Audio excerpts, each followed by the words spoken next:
Audio check. Audio check. Good. Audio check. Good.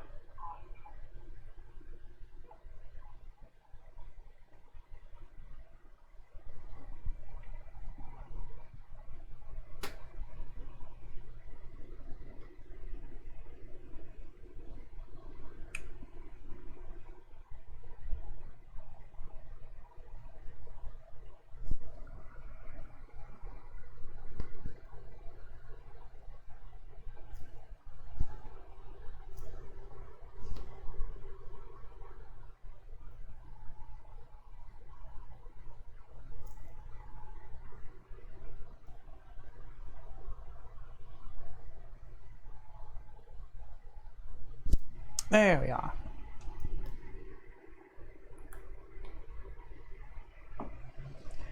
All right. Hello, everyone. There's Stream Elements kicking in, and thank God that OBS Studio is working well today. Yesterday, our community chat and gaming news live stream was pushed back by about 1 3/4 hours, and that is because most of the time I was spent struggling getting OBS to stream. I'm not sure what exactly it was, but today's stream went off without a hitch, so thank you, God.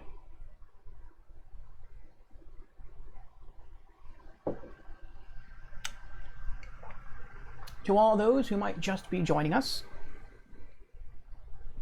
and to all those viewing this on the YouTube in a week, hello and welcome to RPG Nights. We are back with Demon Souls. Let us go through our opening announcements as per usual to allow our other viewers the opportunity to join us for the night's show. So, I am your host, Lord Orfeo. I stream 6 nights a week. It's going to take me a little while to get the little change down in the intro. I stream 6 nights a week, from 8 o'clock to at least 11 o'clock U.S. Eastern Time. Note that the end time to each of my streams may always be extended. It really just depends upon my personal energy level, the level of enthusiasm we have for whatever it is I happen to be streaming that night, and the amount of content left to be streamed. We also have stream goals every stream, and I'll get into that in a moment. Also know that I stream something different for each and every night of the week. So Mondays are typically indie games, Tuesdays are retro games, Wednesday we have our weekly Just Chatting stream covering video game news, community updates, and game releases for the week. Thursday is all about role-playing games. Saturday is about spooky games. I think I skipped Friday. Friday is typically about AAA games. So if any of those stream themes are of interest to you, then I encourage you to drop me a follow, and I hope to see you again sometime during the week. And now, well, that is so much better. And now, with our opening announcements out of the way, let us return to the stream of the day. Again, we are here for RPG Nights, a stream night dedicated to role-playing games. And yes, tonight we are continuing with Demon Souls from Software.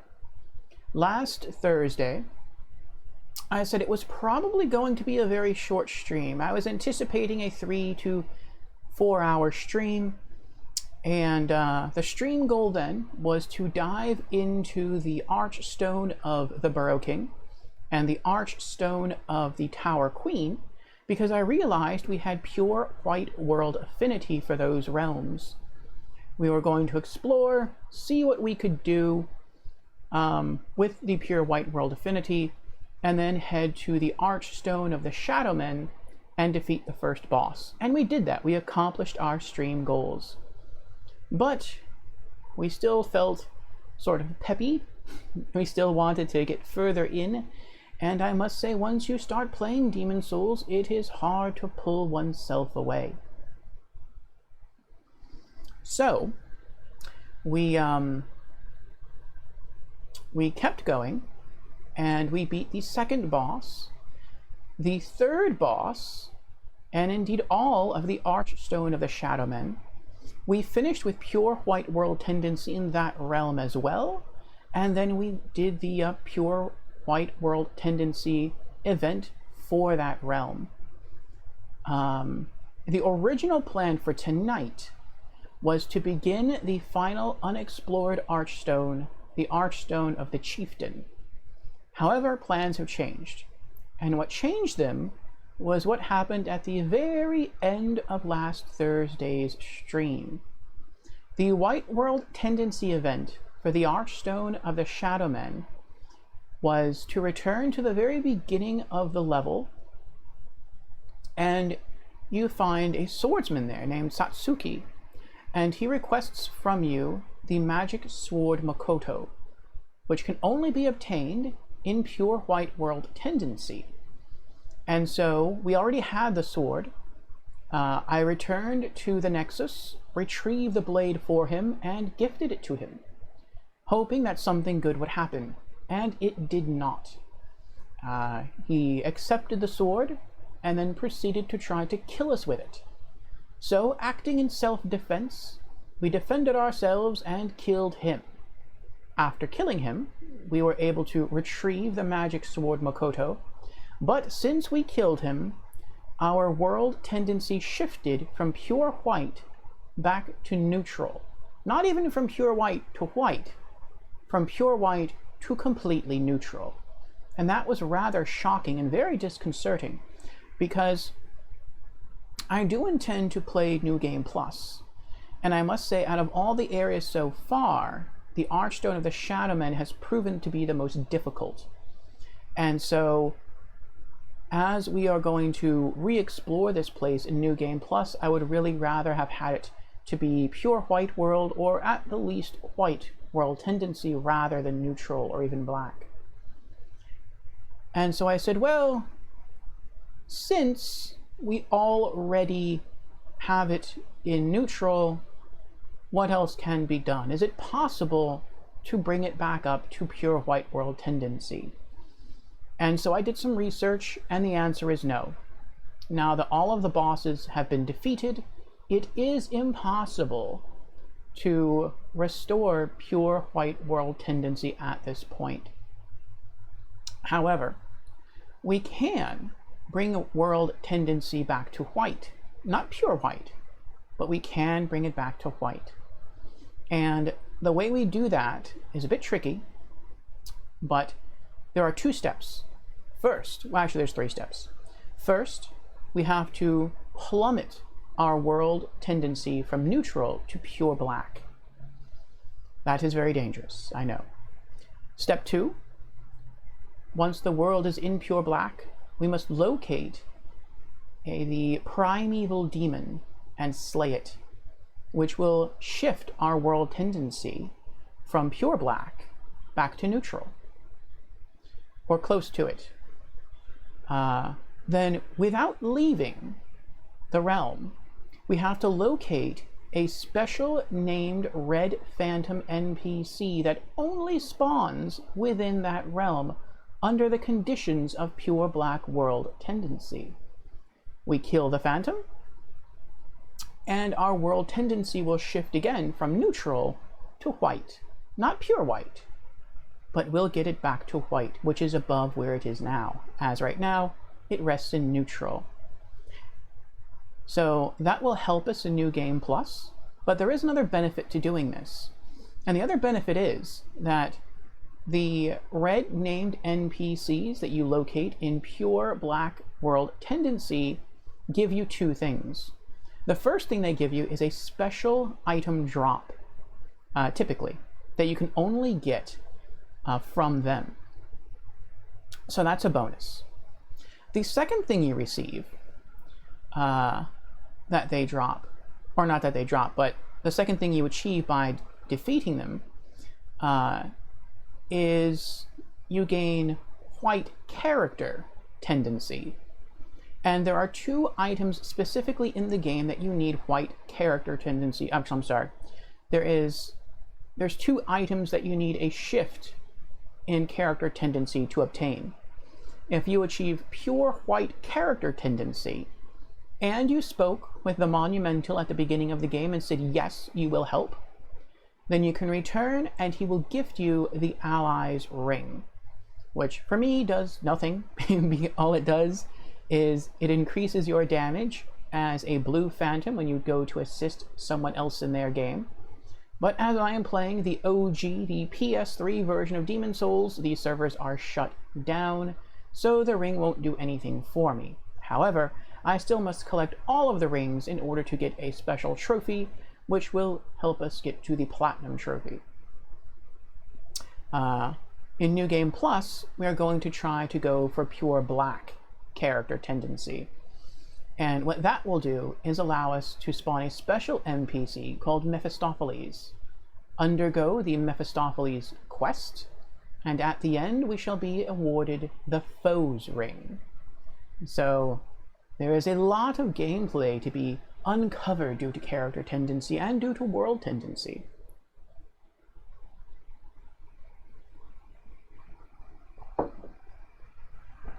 So that brings us back around to the question, well, what is our stream goal tonight? And our stream goal is thus. We are going to re-enter the fully explored Archstones that we've already gone through.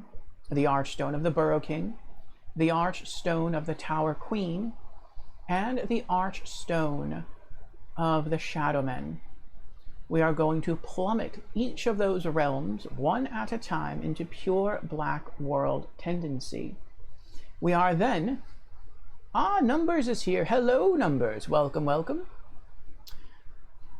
Numbers says, "Heya, Orfeo. You still doing Borderlands 2 Fridays?" Yes, I am, Numbers. Yes, I am. Every Friday we have Franchise Fridays, during which we play a game from a series, and we have been working on Borderlands 2 for some time. We are playing through as Krieg the Psycho in true Vault Hunter mode, and tomorrow our stream goal will be to explore the Iridium Blight, the Arid Nexus, and the Arid Boneyard, knock out some side quests, and make further progress in the story mission. I think that may be all we have time for tomorrow night, but we'll see. We'll see. But that is the goal. You're a Borderlands 2 junkie? Nice. Borderlands is a great series. I like Borderlands 1. I thought it was okay. I then played the pre-sequel and completely fell in love with it. And then I played Borderlands 2, and to me, and it is controversial to say, I know, but I prefer the pre-sequel over Borderlands 2. But Borderlands 2 is still a very good game. Numbers, what system do you play on? Is it PC?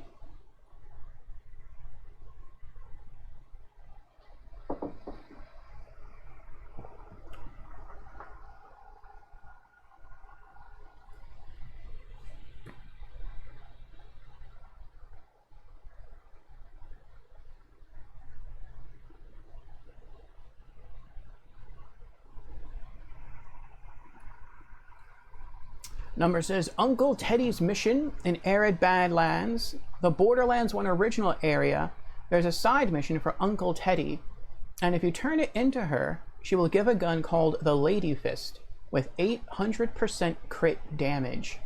Oh. I think I got that one. Number says, I used to play PS4 years ago.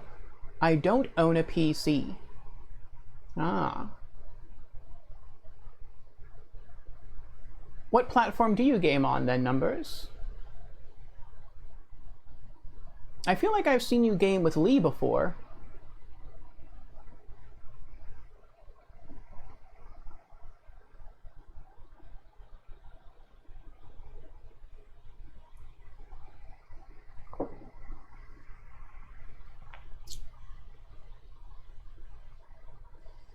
But yes, our stream goal will be to enter those 3 realms, plummet their world tendency to pure black, slay their primeval demons, slay the red-named NPCs, and that will shift all of the realms back to white, not pure white, but white, and we'll get our character tendency to shift closer to pure white.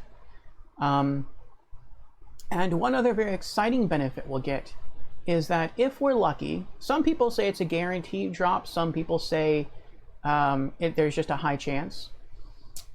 When you slay a primeval demon, they drop what is called a colorless demon soul.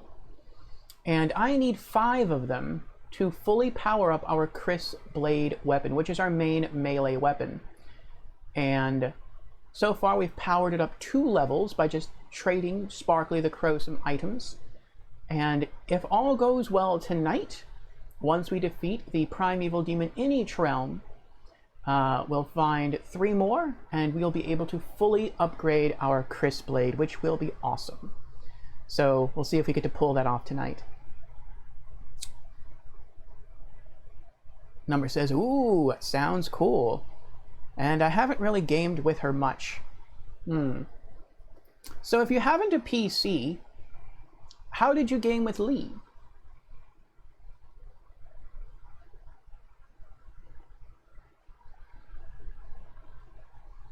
Do you game on any platform now, Numbers, or no? Have you retired from the life? Probs years ago on Fortnite or something? I see, I see.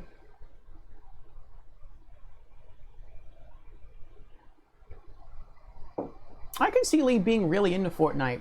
That seems right up her alley. She loves gunplay, she loves building. That's like 2 of her favorite things smushed together.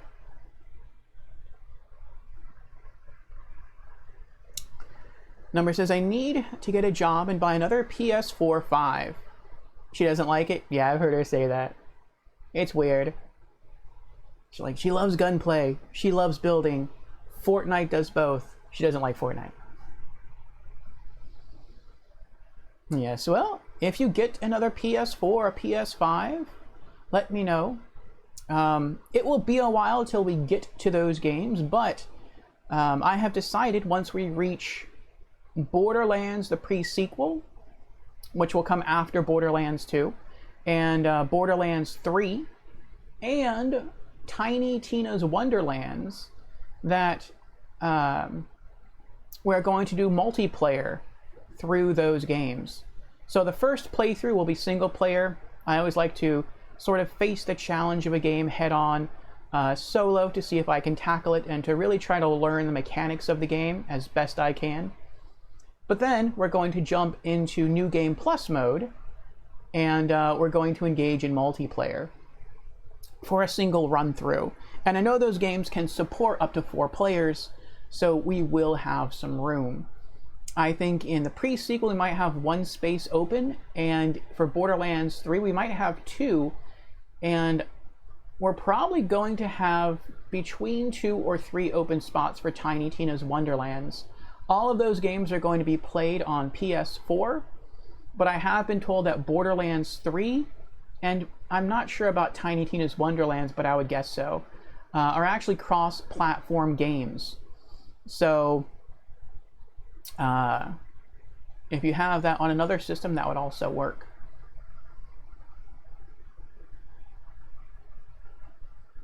Number says, Fortnite used to be good when it came out.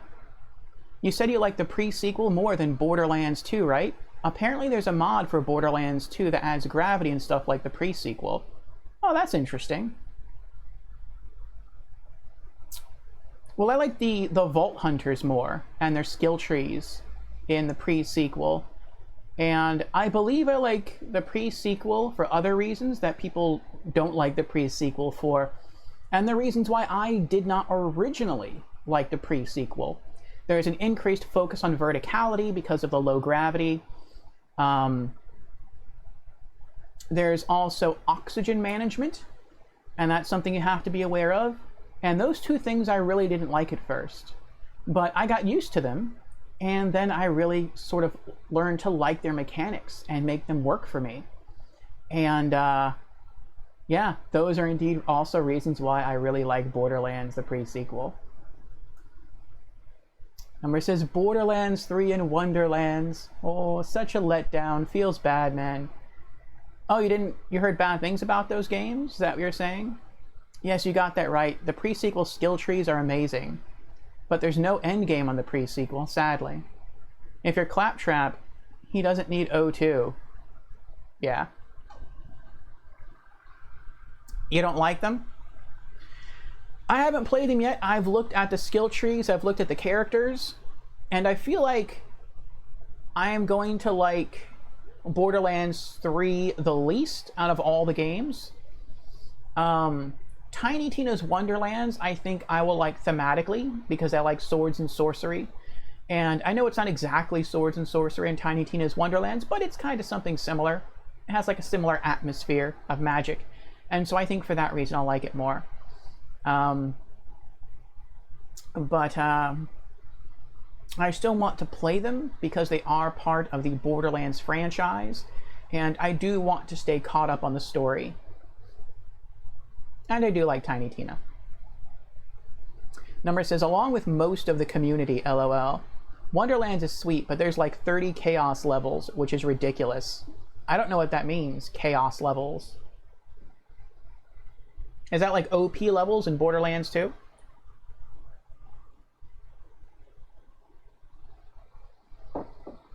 The scaling in Wonderlands is just poop? Well, I'm only planning to play it through twice. The end game, yeah, sort of like OP levels. I see.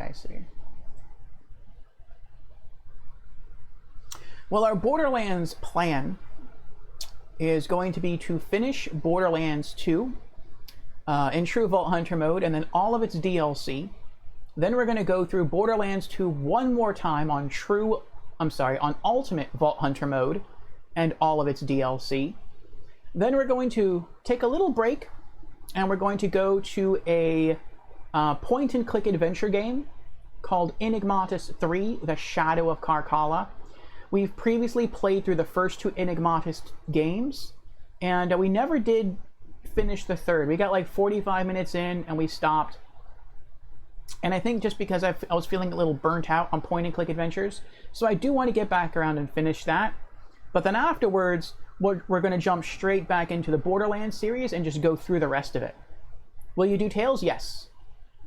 So after Borderlands 2 Ultimate Vault Hunter mode, the plan is to go through that point-and-click game, which shouldn't take too long. Then we're going to return to Borderlands as a series with Borderlands the pre-sequel, and we're going to do 4 playthroughs. The first playthrough on the pre-sequel will be solo, with me as Athena the Gladiator. I love the pre-sequel so much, I've beat it with every character, and I've beaten it with Misha 3 times. She's my favorite Vault Hunter in the entire Borderlands series. Second would be Krieg. But I've never beaten it with Athena, and so I want to beat it with Athena on a single mode playthrough. After that, we're going to replay the pre-sequel in multiplayer mode, and I'm going to be Claptrap. It will be New Game Plus, or True Vault Hunter mode. And that's because I want to try to get the Platinum Trophy in Borderlands, a pre-sequel.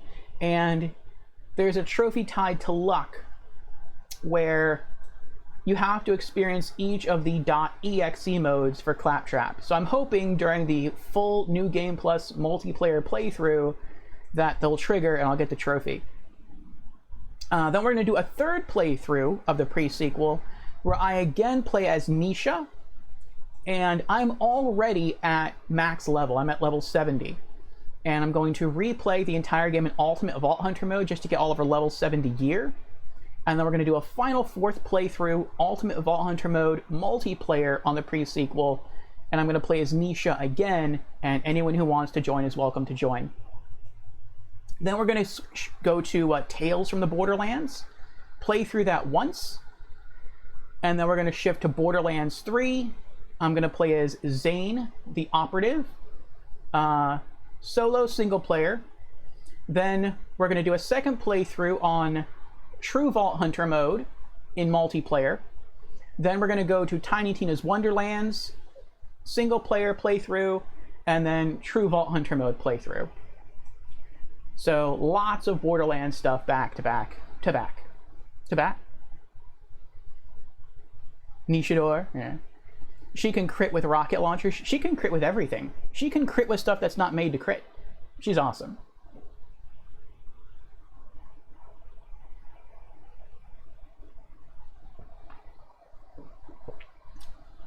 One of the reasons I like Nisha so much, or at least one of the reasons I like her action skills so much, is because the action skills of the other players, of the other Vault Hunters in the pre-sequel, typically does something to drastically change the game.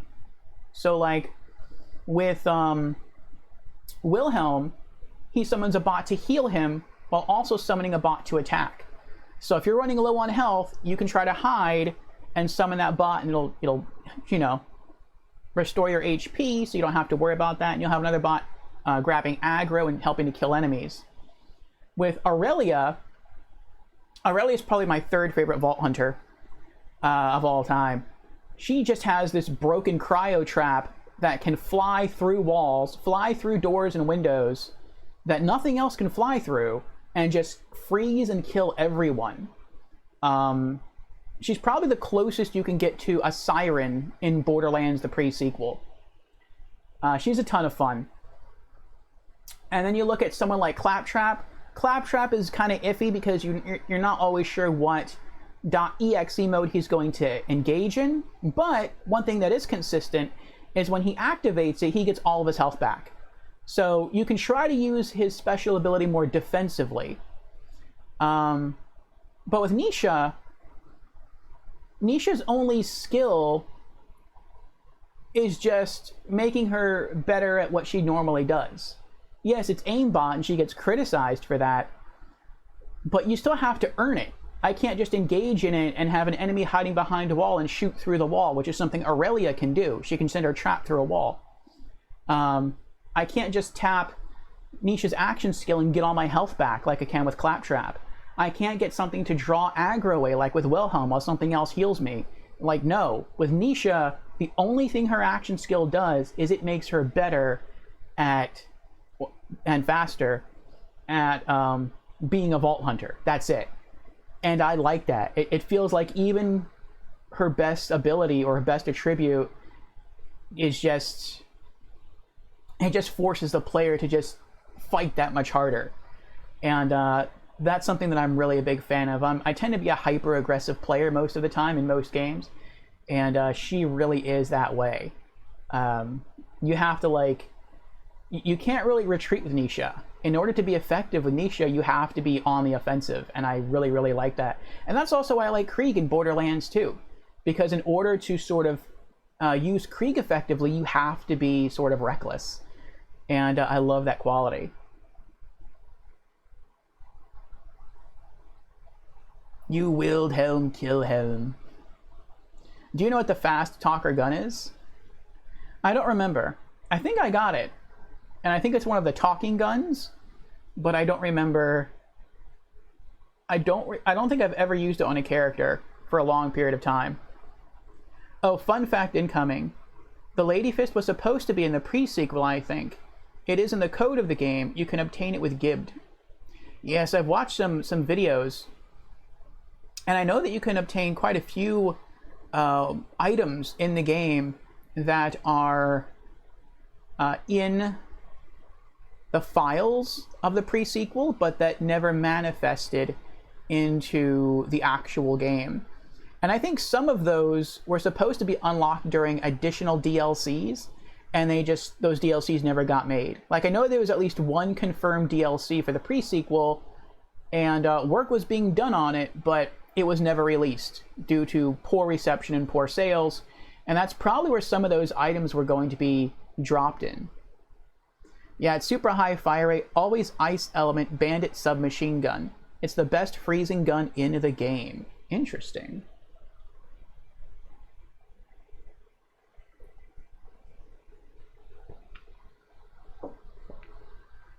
I know there is another, there's two other ice guns that are really good. One of them is a submachine gun, but I don't remember what it's called. And then the other one is the Excalibastard, which they say if you crit with that, it instantly freezes an enemy. And I've used it too. That was my main weapon for Aurelia, was the Excalibastard. Also, there's another one, the Moonscraper, which is obtained through shift keys, I think. You can rocket jump, LOL. That's cool. I think I got the Moonscraper, but I think I got it from a side quest. But I'm pretty sure you can also obtain it through shift keys. The Moonscraper or the Moonscaper is like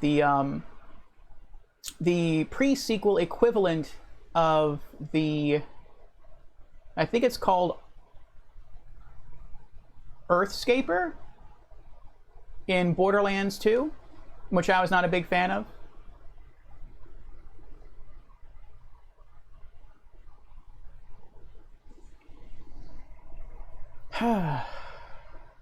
It shoots a bunch of black pellets on the ground that explode shortly after, but if you shoot them, they blow up. It's used to skip a lot of stuff.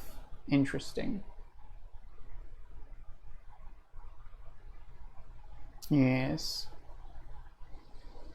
Well, I don't typically skip things, though there are certain levels I would like to skip in Borderlands, the pre-sequel. But I usually play through everything. But I know lots of people like to rocket jump around and find stuff. I think one of the coolest things found out of bounds in the pre-sequel was Sanctuary, which I think is really cool. There are YouTube videos where it shows someone rocket jump out of bounds and they travel out and they actually see Sanctuary before this person dies.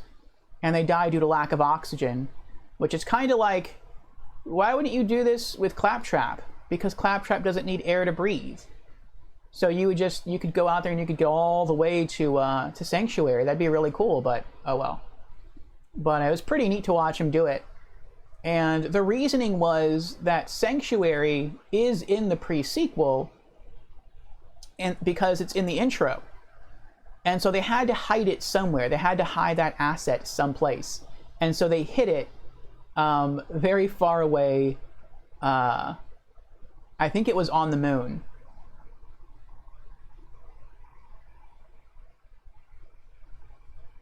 You know the bosun or whatever, the guy that sits in the chair and he has the AI lady who can rocket jump all the way up to his area from outside the map by the teleporter, skipping the whole map.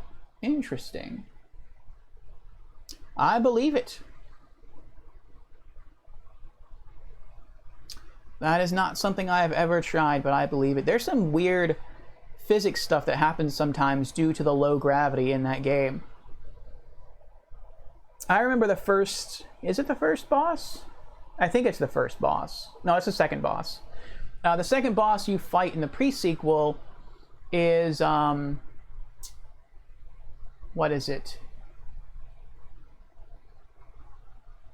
I forget his name, but he's an astronaut guy that shoots you with a laser, or not a laser gun. Well, yeah, he shoots you with like an electric laser gun, and he killed me quite a few times at the beginning of normal mode, and I finally figured out how to beat him. But I only figured it out because of what the boss did to me. I was trying to shoot him in the face with a shotgun, and I guess he got really close. And he pulled his arm back and he whacked me. And when he hit me so hard that he sent me flying across the level. And I thought he actually like glitched me out of the map. But no, I just flew up like a full level and I slammed into a wall. And I was in a location where his gunfire could no longer reach me. And so from there, I toggled to a sniper rifle and I killed him. And ever since I figured that out, I always do that now to beat him. You don't have to have him hit you to get up there. You can use jump pads to get up there. But I thought it was pretty cool that the boss basically taught me how to beat him. I think you would enjoy the pre-sequel with the community patch or whatever they did. It adds a lot of new guns and stuff in the game, and it's not super boring. I might, but alas, I only own the Borderlands games on PlayStation. So I'm having a lot of fun though, and I actually stopped playing the pre-sequel for a while because I got a little burnt out on it because I had played it non-stop for over a year. And then I played some other things, and then playing Borderlands 2, it kind of got me reinterested in the pre-sequel. But then I saw how easy it was to get the Platinum Trophy in Borderlands 2. And I'm like, you know what? I think I'm just going to go for the Platinum Trophy in Borderlands 2 first. And then I'm eventually going to return to the pre-sequel and go for the Platinum in that. And so that's the goal. I highly doubt I'll go for the Platinum in Borderlands 3 or Tiny Tina's Wonderlands. I did not go for the Platinum in Borderlands 1. But the pre-sequel in 2 I do like enough to go for Platinum, especially since it's not that hard to get in Part 2. Us console users can't mod. Feels dank, man. Yes. I had Plat on Borderlands 2 for base game, not the DLCs though. Excuse me. Yeah, I don't think I'm gonna get all the trophies in the DLC for Borderlands 2 either. That's a lot of extra work. Thankfully, you don't need that to get the plat in base Borderlands 2. Salutations, Sir Orfeo. Ah, hello, Six. Welcome, welcome. How are you doing tonight?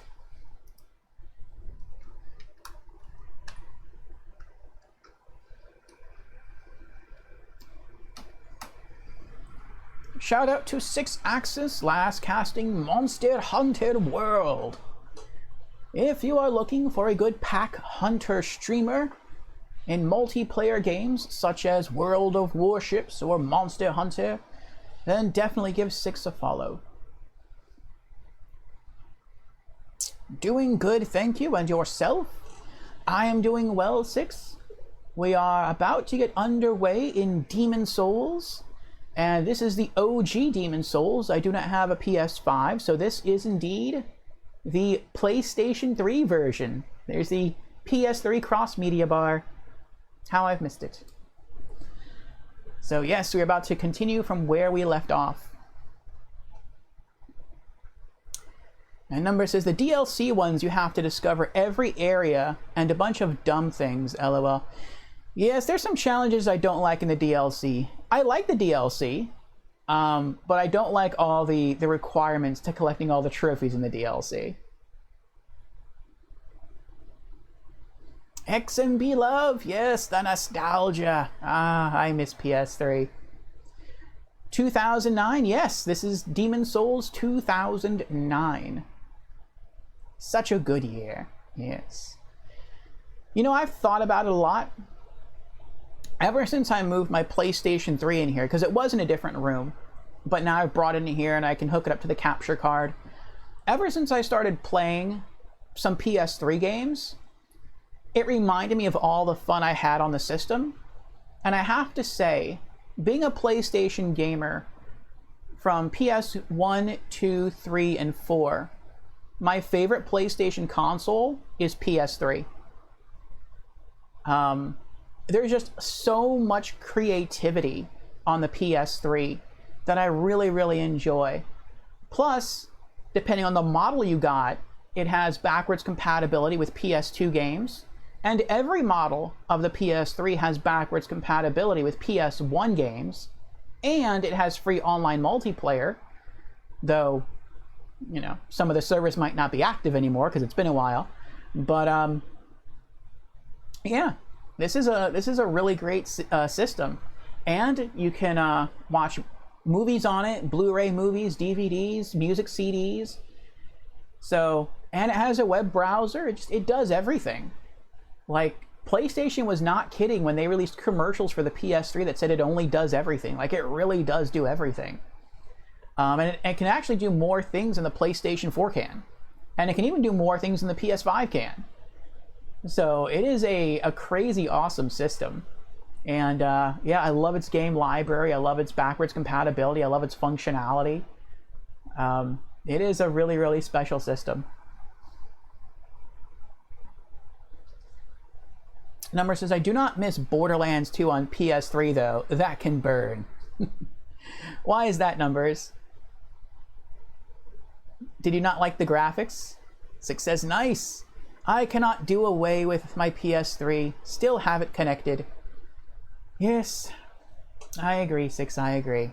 Nipple salads! Creepy is here. Hello, Creepy. Welcome, welcome. Creepy has redeemed. Hello, I'm new to stream. Well, welcome, Creepy. Welcome to the stream for the very first time. Again. And Creepy has redeemed Hydrate and Stretch. Very well. Have a fresh bottle of water here. Cheers to you, Creepy.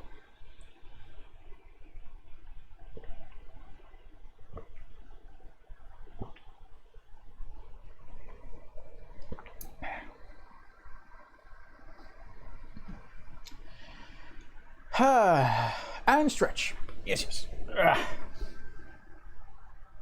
Stretch our arms here and our shoulders. Number says, my whole PS3 froze so many times trying to kill raid bosses like Hyperius, and I'm on Salvador with Money Shot and Inconceivable, the skill to have 50% of not consuming ammo. So a big Money Shot chain will come in and boom, the whole PS3 is frozen. Yeah, some games really did push the PS3 to its limits. Either graphically or just due to the amount of things happening on screen at one time. Things like that also happened with the PS4. Like, I used to play a game on the PlayStation 4 called Anthem, which I was really, really into. And it's so graphically demanding that almost as soon as I launch it on PS4, I hear the fan kick in. But it's a ton of fun. I really enjoyed it. I don't regret it at all. Six says, I go back to 3D Dot Game Heroes from time to time. I never did play that. It looks really cool. I think that is a game I would play if I had it. Creepy says, I'm going to eventually Pavlov's dog you into getting thirsty every time you stretch. Anthem? You've never spoken about that game before. What's it about? Oh, yes, yes. I streamed it for quite some time. That was before I started uploading gameplay footage to the YouTube channel, though. But Anthem is a third-person action-adventure shooter, very similar to Destiny. In my opinion, it is a lot better than Destiny, though. The story of Destiny 1 is better than Anthem. But everything else, the graphics, the gameplay in Anthem is way better than any game I've played. In fact, if someone were to ask me what the best looter shooter game is that I've ever played, I would say Anthem. Anthem is better than Destiny 1, it's better than Destiny 2, it's better than any of the Borderlands games. It is the best looter shooter game of all time, and nothing else even comes close. And however, I would not buy the game at full price. And that is because if you just do the main missions and the side quests, you can beat the game in between 15 to 20 hours, and then there's really nothing else left to do unless you are trying to go for the Platinum Trophy, or if you are trying to just level up, min-max your character, or have multiple classes and max those out, which is something I did, then yeah, you're not going to get a lot of gain for your dollar. However, on console, it goes on sale pretty often.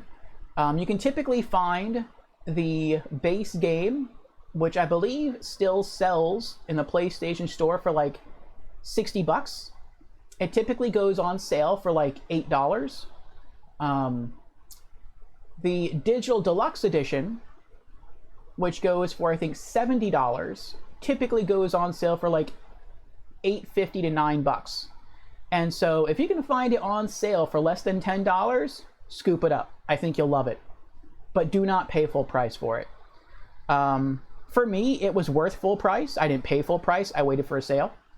But I have put in over 900 hours into that game just because I love it so much.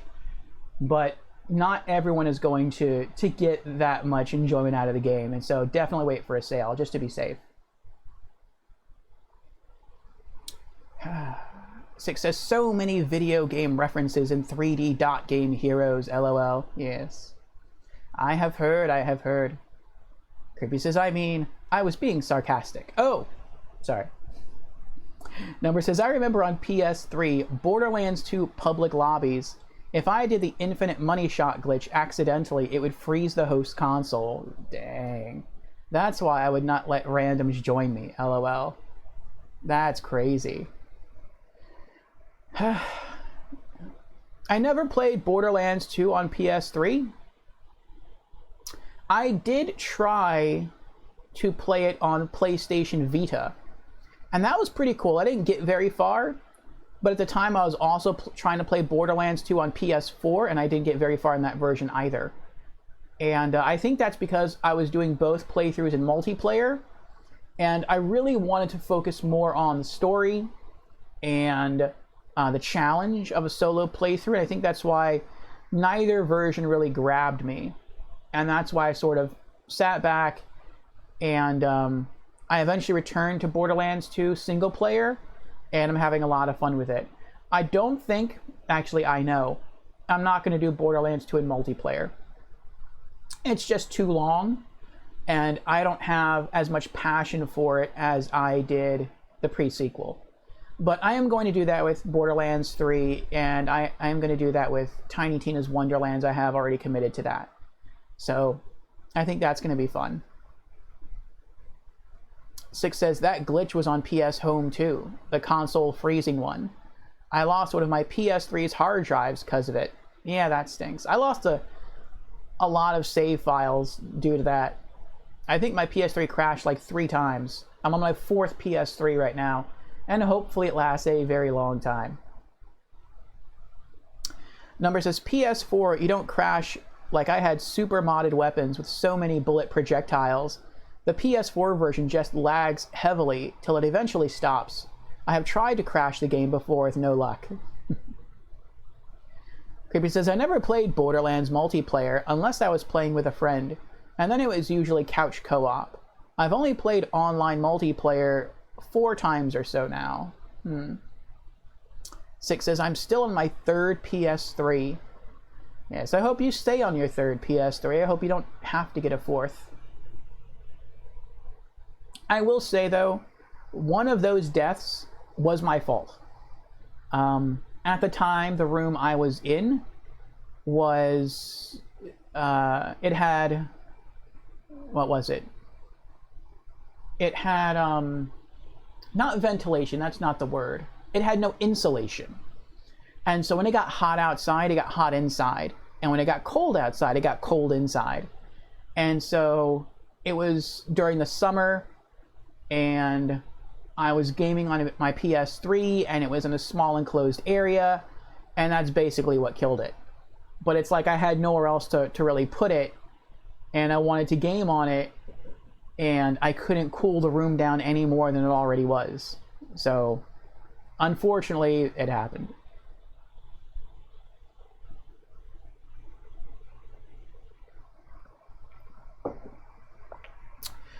Creepy says, and Orphe was involved in one of those. In one of the multiplayer sessions. Oh, that's right, we did do that. 6 says, winter kills my PS3. Really, the cold? Why is that? Number says, old gen was super prone to console freezes. Back on... Wait, what? Old gen was super prone to console freezes. Heck, on Black Ops 2 back in the day, mod menus had an option to freeze another player's console, but if you played Black Ops 2 on the Xbox One using reverse play or whatever, it does nothing to Xbox One. Interesting. 6 says, because the cold outside stops the AC in the house from automatically turning on. Oh, I see.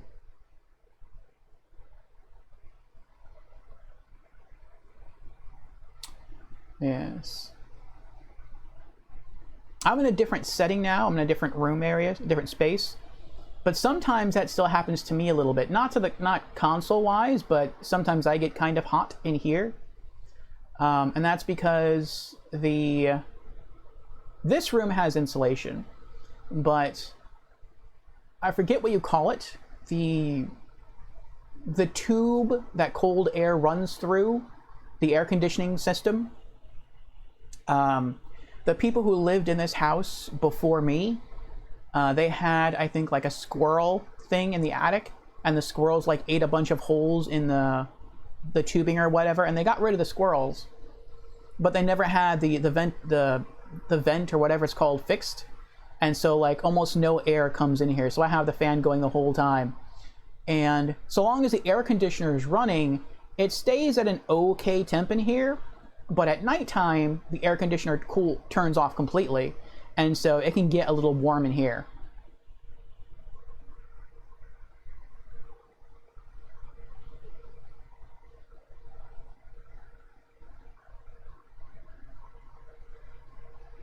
Creepy says, I like the cold.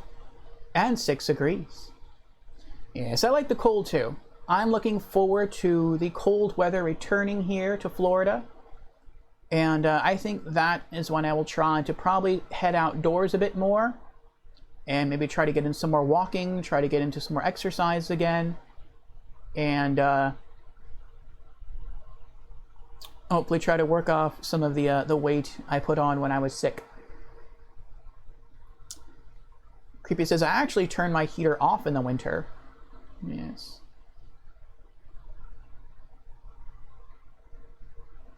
Numbers asks, Six, do you have a PS3 Pro or one of the jet engine first models? Creepy says, ducts. Yes, thank you, Creepy. Ducts, that's what it's called. Ventilation ducts. Six answers, currently PS3 Original Slim. Ah, goose. Ah, okay, so not a jet engine. Six says, my two others were the original 60 gigs. LOL. Number says, first gen PS3 for literal jet taking off in your room. Yes, I have one of the jet engine ones. The only reason you can't hear it is because it's a decent distance away from where I'm sitting, but also because I have audio filters on this microphone. So like you can't really hear the fan that's going on above me or the whirl of my PC fan or my PS3 fan. It filters a lot of that out. But if I turned off all my audio filters, you would hear like whirring right now.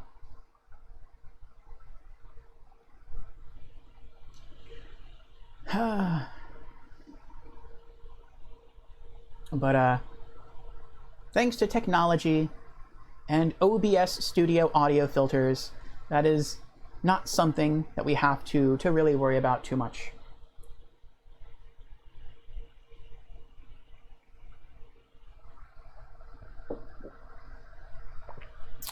All right, let us dive back into the Demon Souls. Anyway, bedtime now. Very well, Creepy. Enjoy your sleeps. I hope you wake refreshed for work tomorrow. Thank you for stopping in. And before he goes,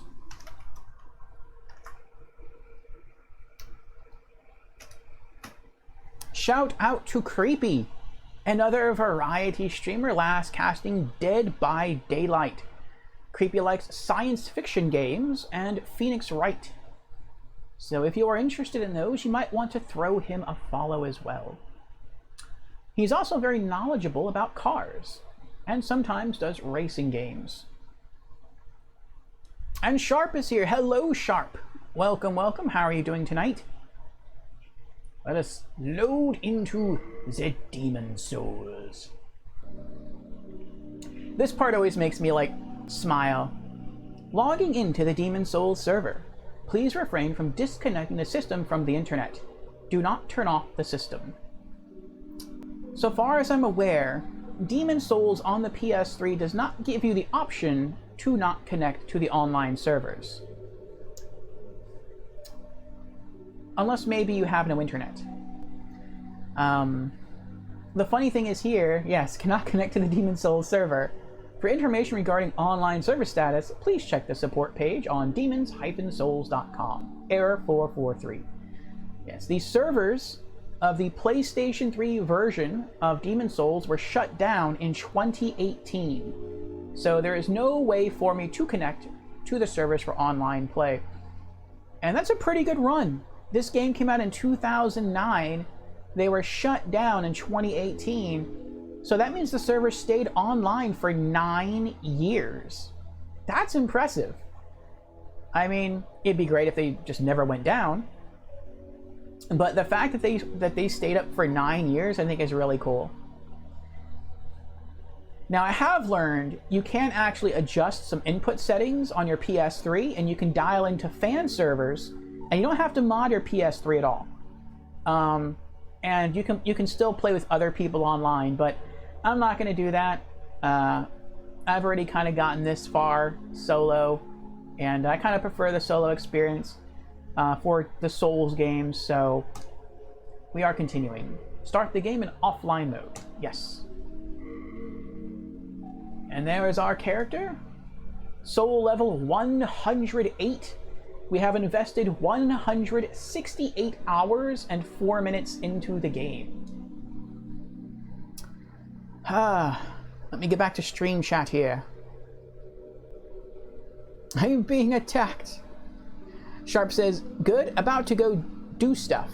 Oh, what are you about to go do, Sharp? Six says, nice. I like that there's the ability to connect to other servers. Me too, Six, me too. And I don't know if I've told you this before, Six, if you were here when I mentioned this, but the name of my character is NXTWT, which kind of sounds like nitwit. But what I think is really cool about this game is when it came out, it used the old original PlayStation 3 keyboard, which is really, really cool.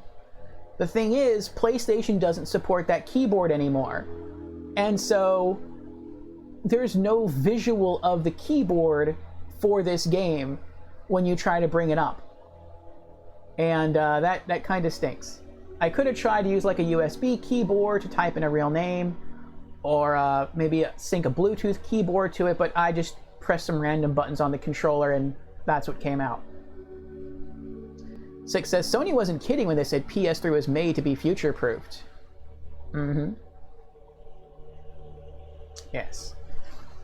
But if you remember the old PlayStation 3 keyboard, it basically got your standard keyboard and it divided it into 4 sections. A top section, a right, a left, and a bottom section. And so in order to select a number or a letter, either in lowercase or capital, you would have to get your controller. It's my PS3 controller here.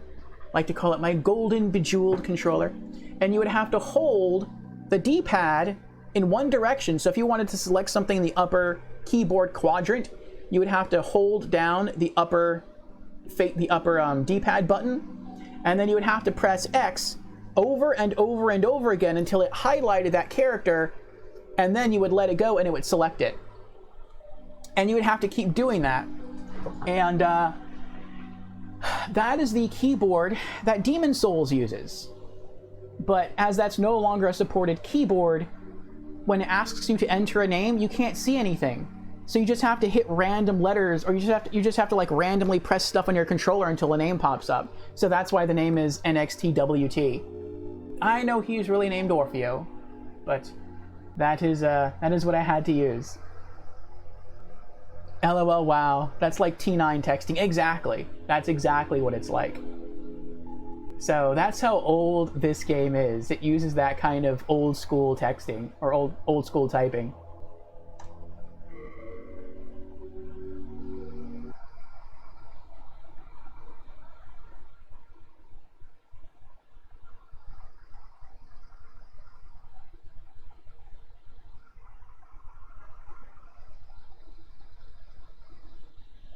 Okay, I have my coffee.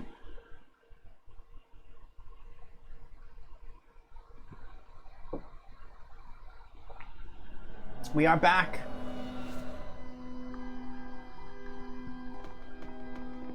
Look at those classic PS3 graphics. And a slightly blurred face.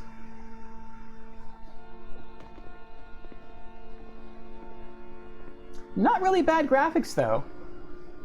I mean, From Software is not a company known for its graphics. But, there's still some really lovely looking PS3 games that I think still look really good even today. And I'm really having a lot of fun with this game, too. Six asks, how is the character creation in this? It's pretty good. It's pretty good. Actually, let's take a look at that now. Why not? System, quit game, okay. Before we hop in, we can go through and I can show you.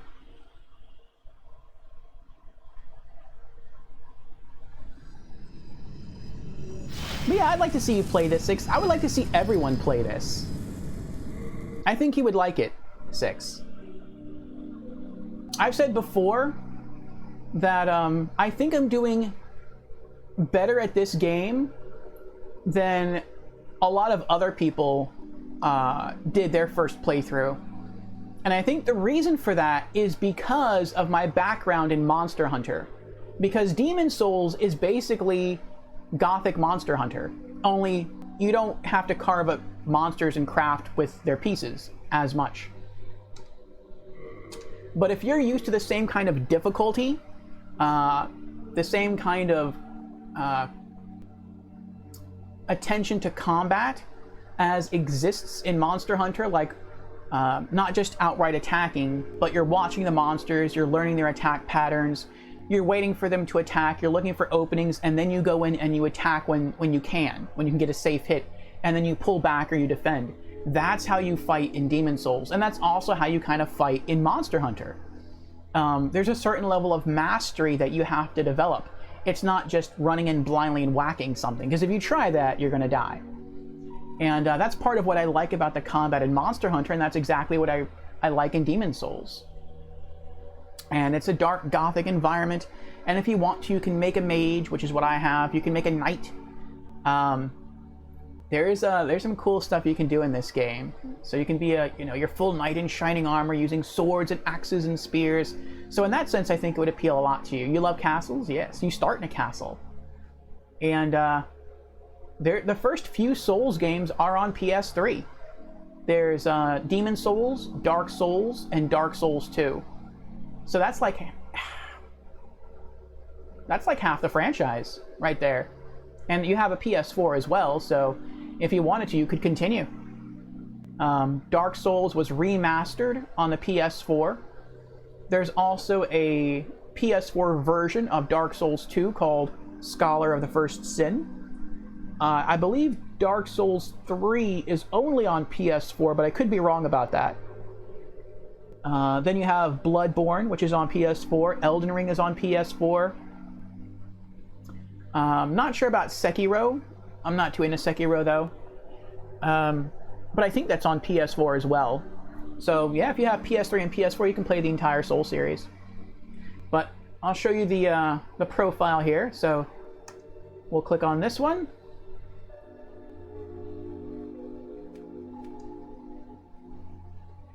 Oh.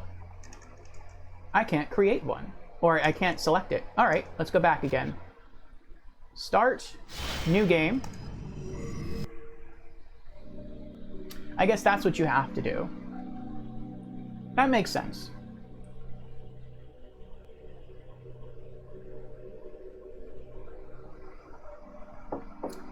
Six says the PS5 version has the ability to create a female character, from what I heard.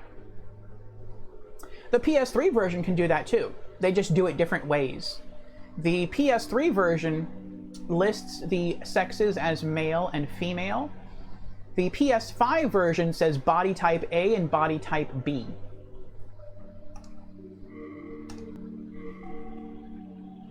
But here is the character creator. So it says name, please enter name. Now when I click on name, now it comes up. I promise you I did not see this before. I assumed that it was like what I was describing earlier, the 4T9 thing, but this is different. This did not appear the first time I played this game. I have to say though, the PS3, my PS3 specifically, I feel like since I've been using it more, it's been getting better. Like when I first started using it, after not using it for a while, it seemed kind of sluggish and slow. And now since I'm using it a lot more regularly, it feels like when I first started using my PlayStation 3, like it feels like almost a new console. Like it's going now. And I've been using it a lot since starting Demon's Souls, and I've beaten some other games on PS3 as well. And since I hooked it up here. But yeah, that's how you create your name. So I guess it'll work for you. Gender, male. Changing gender settings will cause edited appearance data to be lost. And there's your female. Also, there is some gear in the game that only a male can wear, and there's other gear that only a female can wear. So that's something to keep in mind. But you can choose your class. You can go soldier, which is soldier's more of a straight melee class. Is the knight armor for female too? Yes. It's only extra sets of armor that you find later on in the game that only work for male or female. It seems like there is some melee armor that only a woman can wear, and there's some magic user armor that only a woman can wear, and then there's only some tank armor only a male character can wear, and there's only some magic clothes that a man can wear. So there's not a lot of like differences in the wardrobe. Most of it's the same. The one from the front cover, I was lied to. Well, if you would prefer to see female, we can do that. So yeah, you can kind of make out on the right-hand side of the screen, sort of close to my vid window here, that's her clad in full soldier gear. You can see her stats. Was told if I want to play as a female character, I have to buy a PS5. LOL. No, you were lied to. You were lied to. But yes, you can do a soldier, which is pretty much a melee class. You can do the knight. There's the female knight armor right there. So you can be a tank. You can do a hunter, whose main weapon is an axe. So different melee class. You can do a priest, so you can be a healer. That's pretty neat. You can be a magician, which is like a commoner who worked hard to learn magic. That's what I am. That's what my character class is. You could be a wanderer, which is sort of like a jack of all trades. You could be a barbarian who doesn't really have much of anything, but they have a lot of strength. And they just start with a club and a wooden shield. So, and as you play the game, you're going to find armor and different weapons, so you can always continue to customize your character. And something else that I think is cool is you can start with a character of any class, and you can turn it into something else entirely if you want to. So you can pick a barbarian class and turn it into a mage. You can choose a mage and turn it into a knight. It'll take you some time to do that, but if that's what you want to do, you can do it. There's also no level cap in this... Oh, commercial? I didn't know I had commercials on my stream. Not after the first one.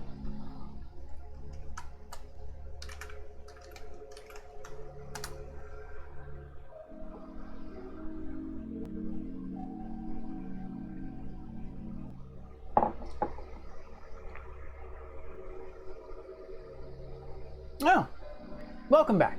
I didn't know my channel had commercials. I knew that it had one at the very beginning, But I didn't know I had commercials throughout. That's interesting. How many classes are there? I don't know. Let's see. We have Barbarian, that's 1. Wanderer, that's 2. Magician, that's 3. Priest, that's 4. Hunter, that's 5. Knight, that's 6. Soldier, that's 7. Royalty, that's 8. Temple Knight, that's 9. Temple Knight is like a paladin. Thief, that's 10. So 10. There are 10 classes.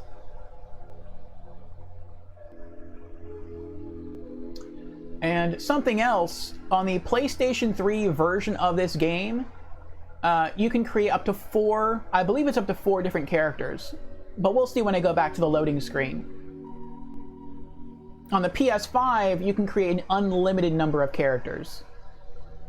So if you go to Edit Appearance, you can choose Origin, West, East, South, North. So that's kind of interesting how it just changes all of those attributes. You can choose something random. You can go back to the default. You can change your age from young to old. You can choose your gender, whether you want it to be more feminine or more masculine. You can choose your hairstyle, ponytail. Let's see what else is on here.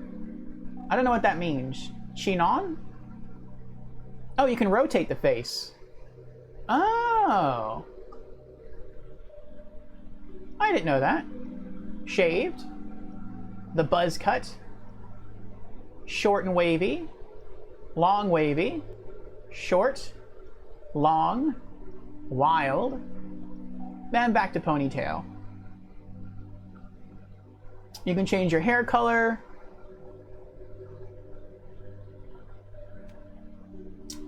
Go into specifics if you want, and you can change everything even more. General, nose size, spacing of the eyes. You can choose forehead, brows, eyes, nose, cheeks, mouth, jaw, hair color. You can choose pretty much everything, so it's a very detailed character creator.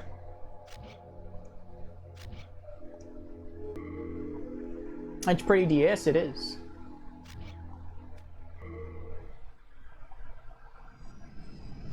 So let me try to load, and we'll see exactly how many character slots there are.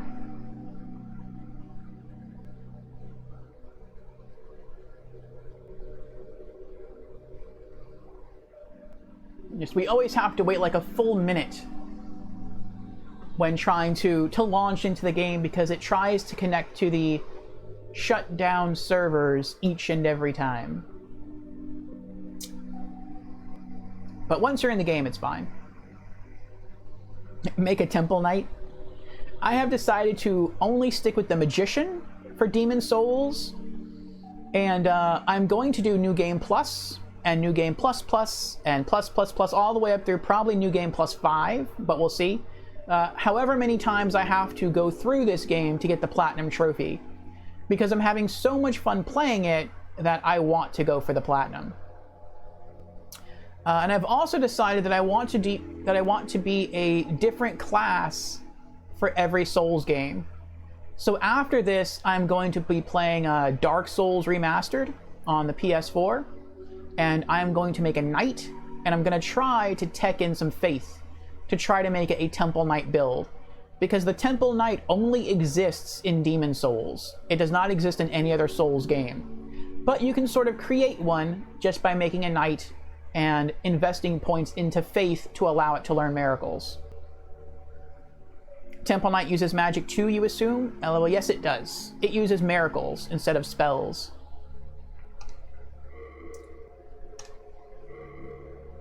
So yeah, you can see here, there's only 4 spaces. There's only 4 profiles, so you can make up to 4 characters and that's it. In PS5, you can make as many as you want. That's so cool? I think so. And the miracles are different from the spells. The spells are more damage dealing and they're buffs and debuffs. The miracles are different. So, if you want to create a holy warrior, you certainly can.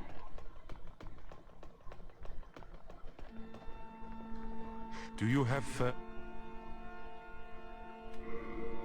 These are some of the miracles here. More support? Yes. The Temple Knight is a good tank and can use support magic. Like healing and such, yes. Healing, antidotes so you can cure poison. Second Chance is a really interesting spell. You can cast it, and if you die, it automatically revives you, which sounds like a really broken miracle to have. Evacuate, you can instantly return back here to the Nexus, the hub world. Hidden Soul, it makes it harder for evil black phantoms to detect you. Anti-magic field, people can't use magic around you, which is very good in PvP. And there's more than this as well.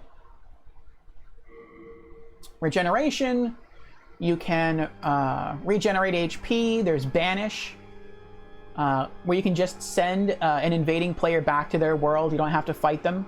And then the most awesome offensive miracle there is, God's Wrath.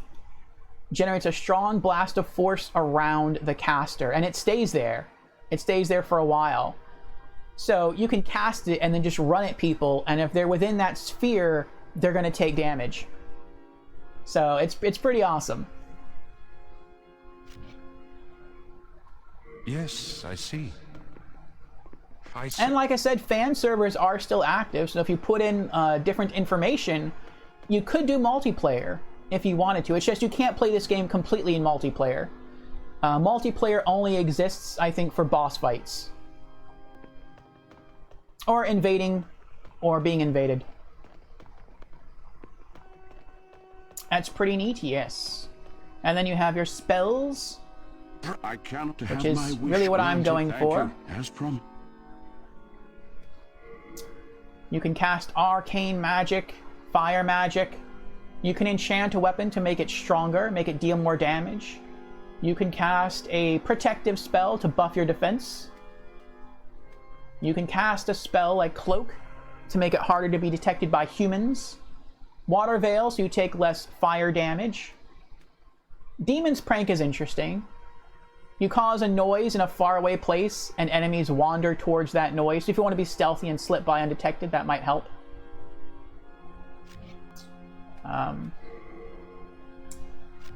So it's really more about offense with spells. But there's a lot of versatility in this game, and I really like that.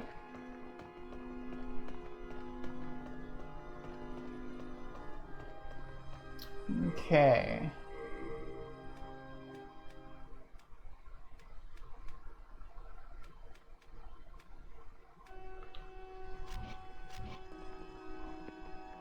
Hello again. And now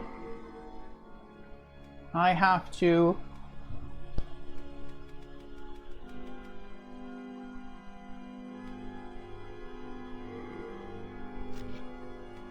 You have a heart of gold. now I have to do a special thing. I have to kill myself repeatedly in order to gain a lower standing in the world. This game is quite complex, and that's something I appreciate. There is a morality system to this game. There is a morality based on your character, called character tendency, and then there is a morality for the environment, referred to as world tendency. And if you die in body form enough times while in body form, your world tendency plummets from white, or from neutral, to black. In black world tendency, the enemies get stronger, they're harder to kill, they have higher defense, more HP, they deal more damage.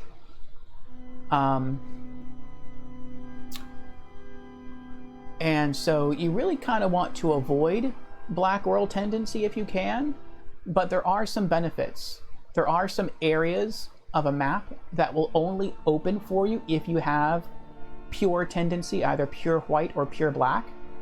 There's also some enemies, special enemies, will only appear in pure black and will drop special items. And if you're trying to just level up, you'll basically get more XP while killing enemies in pure black world tendency than pure white or neutral.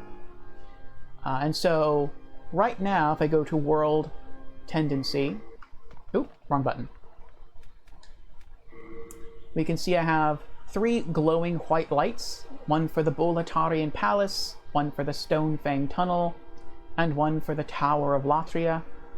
I will not be returning to the Boletarian Palace for quite some time, but I do want to return to Stonefang Tunnel, to the Tower of Latria, and to the Shrine of Storms and plummet my world tendency to pure black.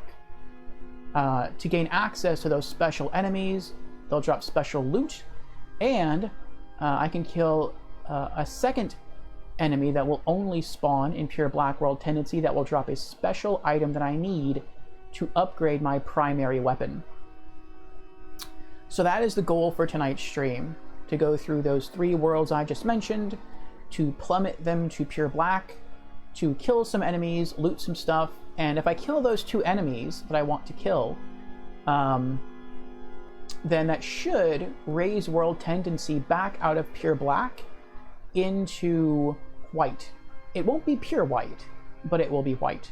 And so when I play this game again on New Game Plus, the fact that the worlds are in at least white tendency will make it a bit easier than if they were in neutral or black. So that is what we are going to do tonight. Alright, so off we go. Let's go to Stonefang Tunnel. And let's go kill ourselves.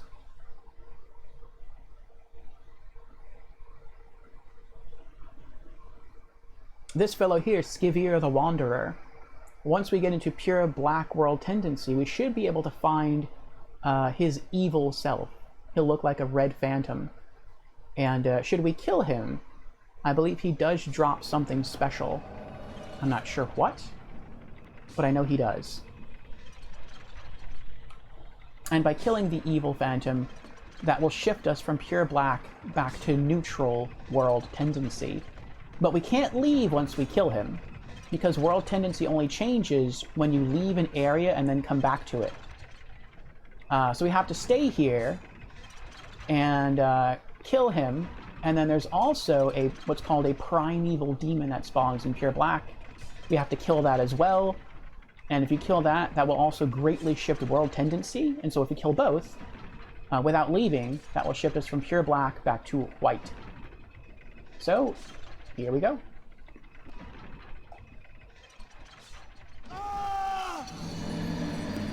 We died. Now, I don't want to die more times than I have to, because every time you die, you return in spirit form. And in spirit form, you can see you have half HP. And it's an interesting mechanic. It's a funny mechanic this game has. The better you do, the easier the game gets. If you're able to stay in body form, or even in spirit form, really, and kill bosses, then the world drifts towards white world tendency, and in white world tendency, enemies get easier to kill. But if you do poorly at the game, and you die a lot, at least in body form, then the world shifts more towards black world tendency, which means everything gets harder. So the game rewards you for doing well by making the game easier. The game penalizes you for doing poorly by making the game harder, which is very funny. Most modern games do the opposite. If it detects you're doing really well, it'll try to up the challenge. If you're doing very poorly, it'll try to make the game easier on you. This game actually does the opposite. If you're doing horribly at the game gets even harder. And that's part of the reason some people didn't like the world tendency system. But I like the challenge of that. I think it's fun.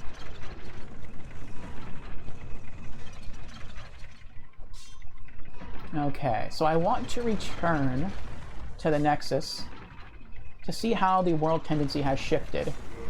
So if we go here and we look where it says Stonefang Tunnel, it looks like it's glowing white. That is pure white world tendency. So if we return to the Nexus,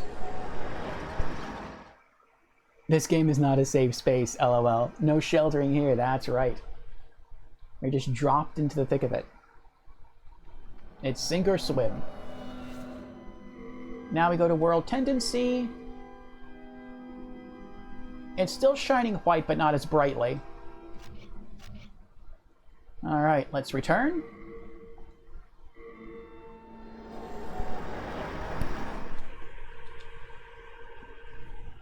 You have to earn your victories, that's right.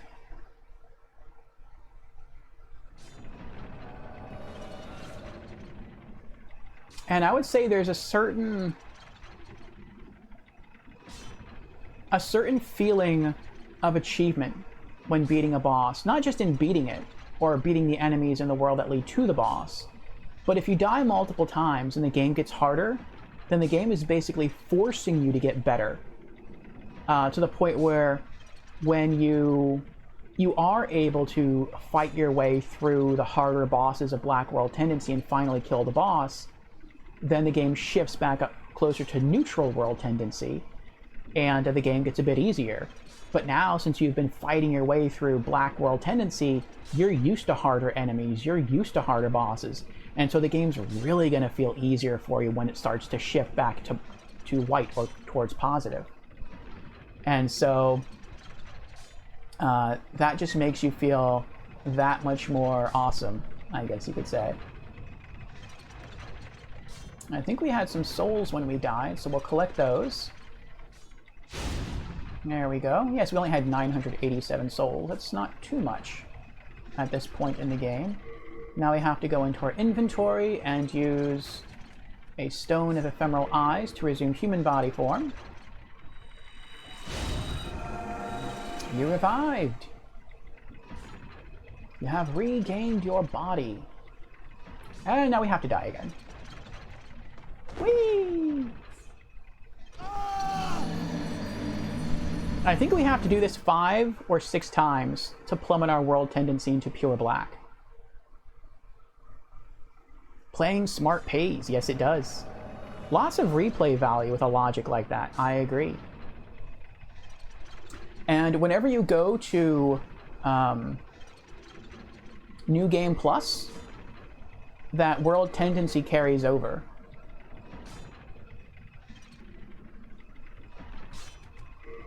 Okay, now let's head back to the Nexus and see how our standing changes.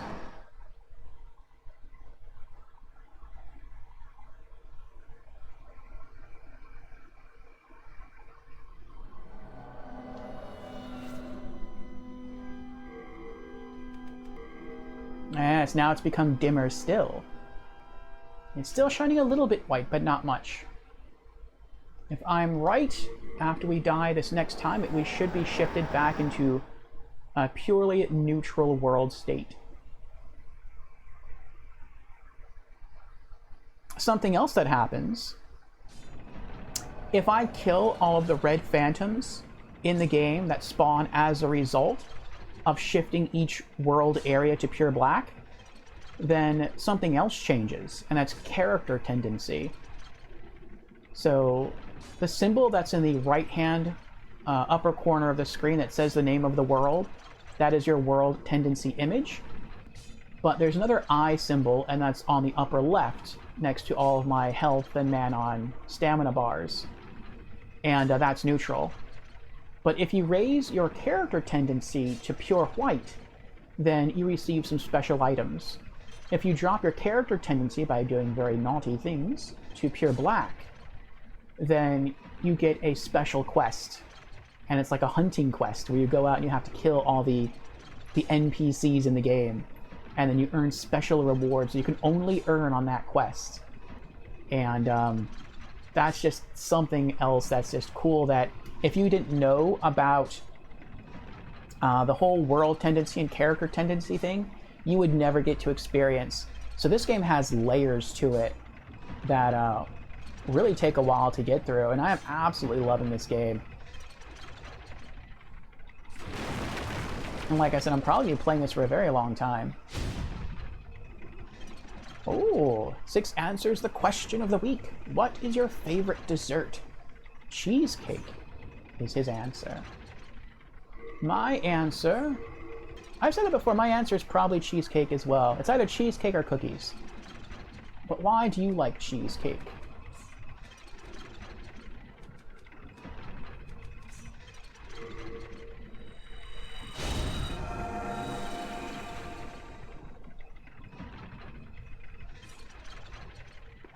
Whee!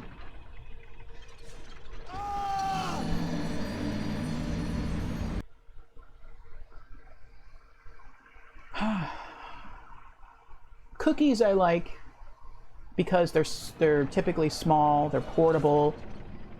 They're like the snack dessert, and they come in a lot of different flavors: chocolate chip, sugar cookies, butter cookies, gingerbread. I forgot what they're called. The cinnamon spice cookies. I know there's a special name. Shortbread cookies, lemon cookies. There's such a great variety, and I really like that about cookies.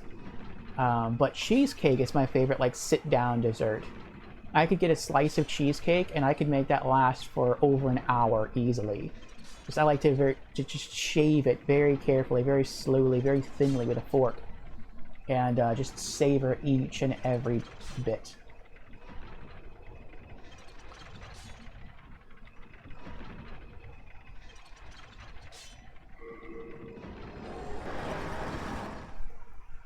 Because it's delicious, I agree. It is indeed delicious.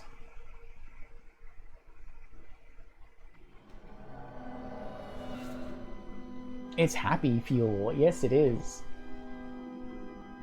Oh, have you encountered any problems? Well, let me first ask. When you stream, do you use OBS Studio or do you use Streamlabs OBS? There we go. Stonefang Tunnel is now completely neutral. We return.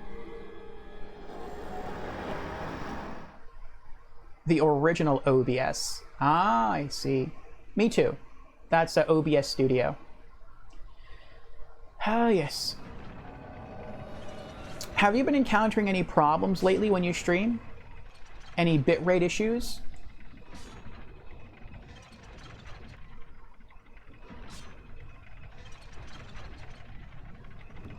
The old one, yeah. Or maybe use one that was just called OBS before. Maybe it wasn't even called OBS Studio back then. I use OBS Studio. Yeah, but just for one stream? Okay. Yes, I've been noticing that by watching people on Twitch, it's just called OBS. Okay, so it's probably a much older version of OBS then. On your end. Gotcha, gotcha. I've noticed other people who I think all use OBS or OBS Studio. They've been having issues, bitrate issues, and I've been having bitrate issues as well. Yesterday, I always try to start my streams at like the same time, which is 8 o'clock p.m. And yesterday it took me 1 hour and like 47 minutes to launch stream because the bitrate just kept crashing over and over and over again. And after I ended my stream, I saw someone else go through the exact same thing, and they live all the way on the opposite end of the country. And so I feel like it's an issue with OBS, and or maybe it's an issue with a later version of OBS connecting to Twitch. I'm not sure, but it is weird. But hopefully those things will be ironed out. I also learned something else about OBS.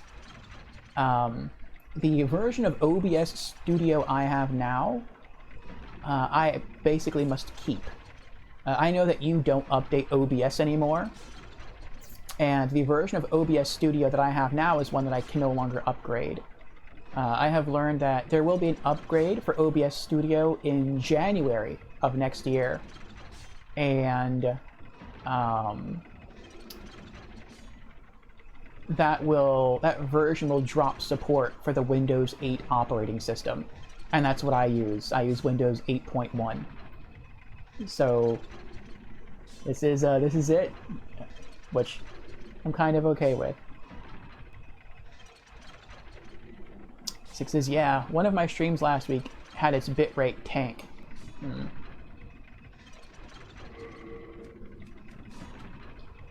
Alright, another Stone of Ephemeral Eyes. We are back in body form. Actually, I can always check to see exact... Well, no, I can't really. Down there, there's kind of an elevator on the side of this building, straight ahead. And all the way at the bottom should spawn a creature, the Primeval Demon, once we get into pure Black World tendency. Okay. And we die again.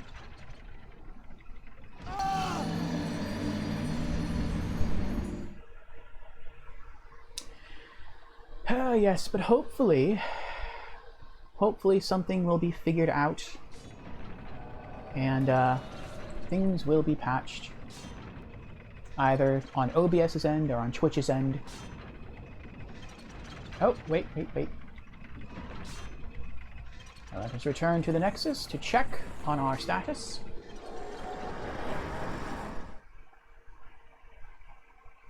Six says, I was told I won't be able to stream with OBS on Windows 7, yet here I still am, LOL. Reason why I don't want to upgrade it. Yeah, I think if you upgrade it beyond a certain point, the program drops support for your OS and then you are unable to stream from it. But so long as you keep the older version of the program, I think you're okay.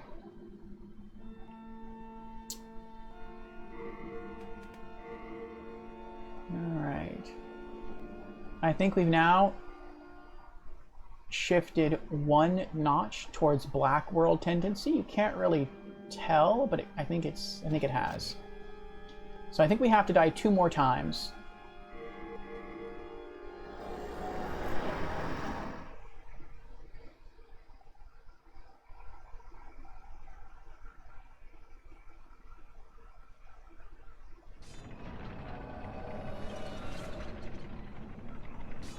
They want people to buy upgrades? That I haven't heard of. I know Streamlabs OBS is sort of turning into that. Kind of like Windows. Yeah, I don't like that. I have already decided, really because I have so much invested in everything set up the way it is, that I do just want to keep everything the way it is. But the next time I get a computer, even if it has Windows on it, I am taking it off as soon as I get it, and I am putting Linux on there. Because Linux requires a lot less background work to allow your programs to run, and most of the programs on Linux are free. You can go into, I've been experimenting on the Steam Deck, which runs a version of Linux as its OS. And you can sort of go into the Linux store, but everything in the Linux store is free. So if you want any sort of like stream software, you want photo editing software, you want video editing software, there's a lot less options than there are for Windows. But the options that do exist are free. And I think that's really cool. So definitely the next time I get a computer, that's what I'm doing.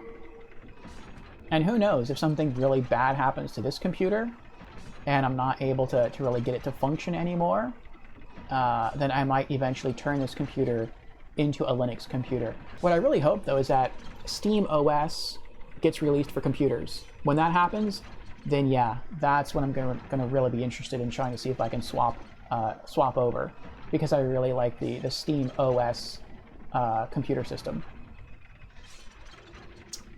Okay, back to body form.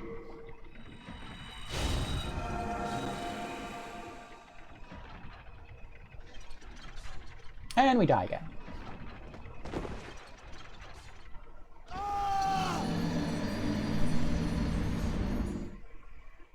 It says it's silly that headphones cannot work with newer OSs. Really? Headphones can't work? People had to buy new gaming headsets for Windows 10. Really? Because their original ones were no longer compatible with the updated OS. That is weird. Were they USB headsets, or were they headsets that used like a 3.5 millimeter plug?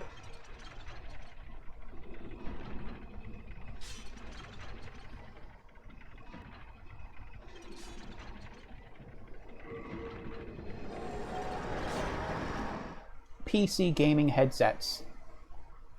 I'm going to assume that means they use a USB connection then. So USB most likely. Gotcha, gotcha. Oh, there it is. The Stonefang Tunnel Stone is darkened. We have entered Black World Tendency. But we have to keep going. We must keep pushing until it is pure black. Well, I'm glad I don't have to deal with that. I have two things I typically use for my streams. I use earbuds that I'm wearing right now, but those are not plugged into the computer. They're plugged into a 3.5 millimeter headphone jack on my monitor. So anything that goes through the monitor I get to hear, so that's great. And I use a lapel microphone, which you probably can't see it. It's right there. And that runs into the 3.5 millimeter microphone jack on my computer. And I don't think it sounds bad. I think it sounds okay. You use a USB studio mic? Oh, you're fancy.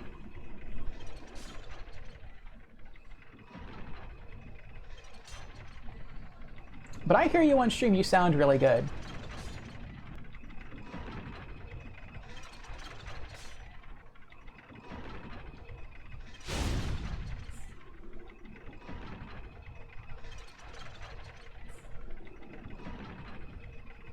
Okay, now I don't think the creature has spawned yet. No, I don't think it has. I don't see it. But I'm not sure I would see it from here. It might be beyond the draw distance of the game. Okay. Another Stone of Ephemeral Eyes.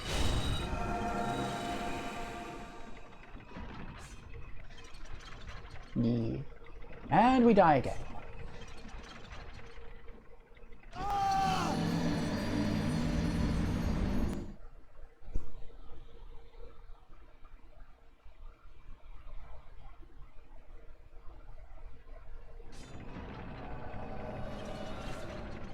And let us return to the Nexus again.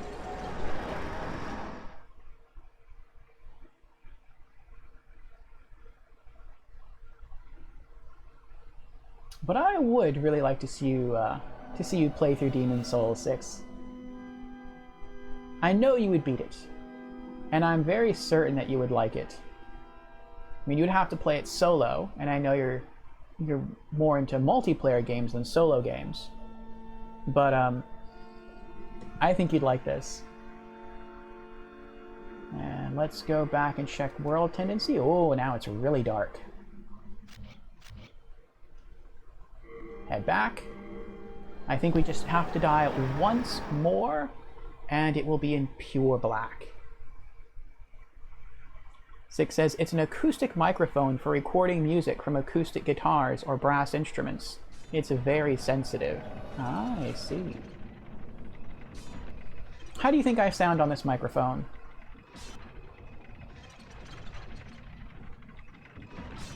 It doesn't sound too bad, does it?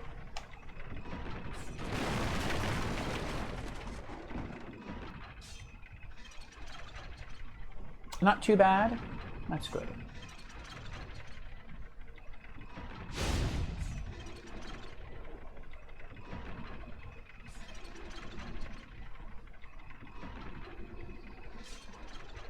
Okay.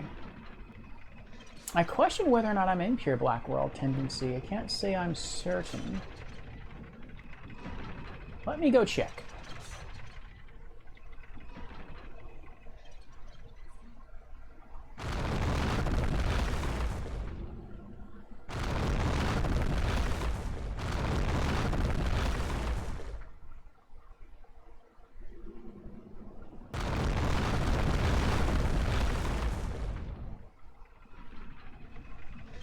If we are, you can start actually playing the game. If we're not... Oh, we are! That's it, right there, that big maggot-looking thing. That is the primeval demon. How many do we have left of the ephemeral eyes? 20? I think we started with like 26, so we had to use 6 stones. Okay, that's not too bad. Alright, here we go.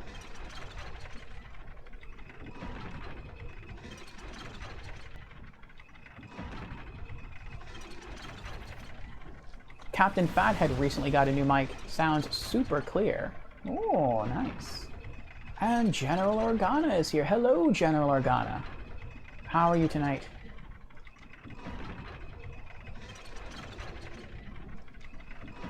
So this is the first creature we must kill.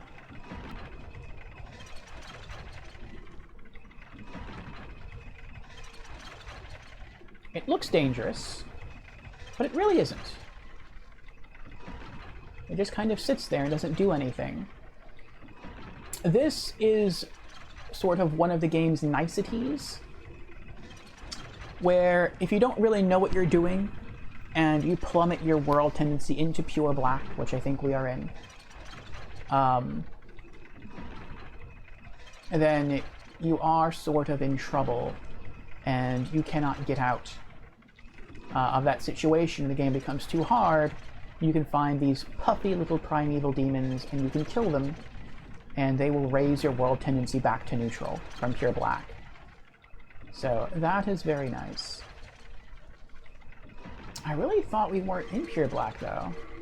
Well, it does look pretty dark. I guess that is pure black. Okay, okay.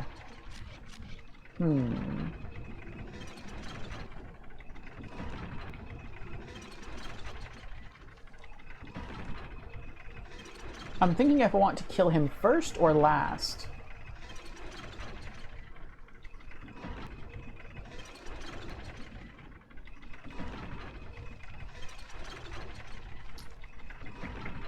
He is the easy enemy of the two that I have to kill.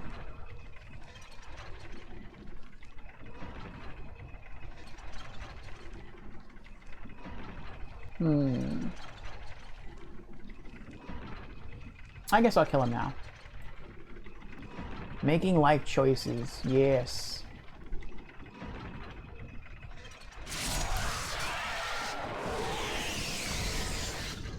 That was it.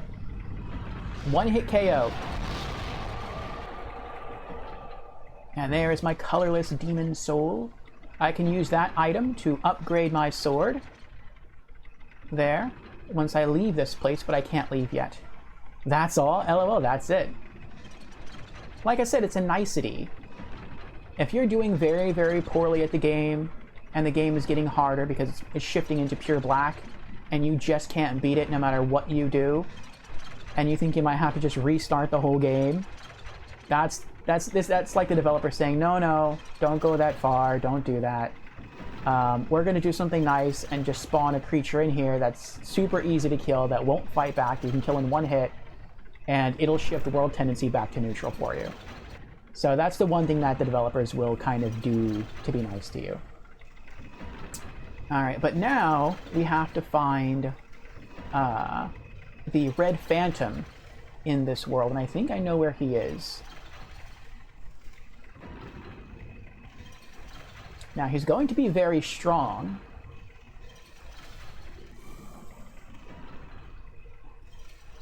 But we're also quite strong.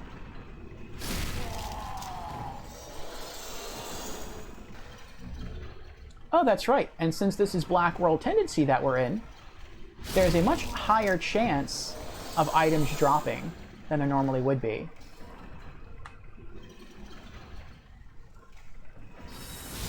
Okay, that's not bad. We can still one-shot certain enemies here.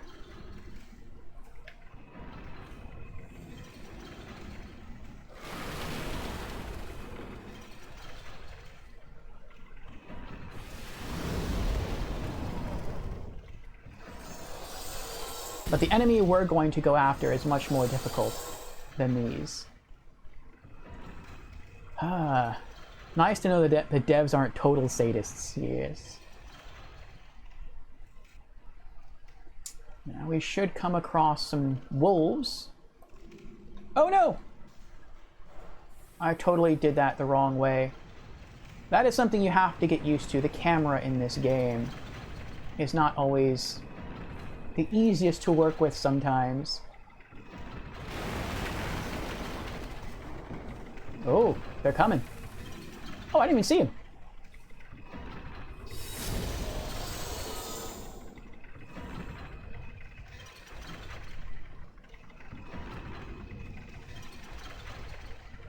I always wanted to play one of the Diablo games. Oh, you could. They're on PlayStation. Camera still seems better than the original Resident Evil games. Yes. With the pre-rendered camera angles. Though I did get to liking that. And I even really fell in love with the tank controls of the early RE games. Waiting for the dogs to come back. I don't know where they are yet.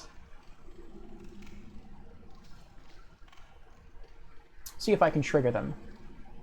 There they go.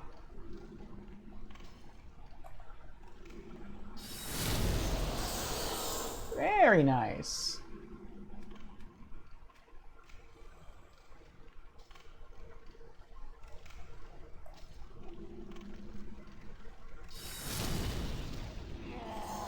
I really shouldn't have done that.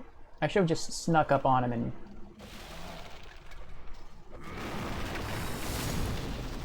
used my sword to kill him, but oh well.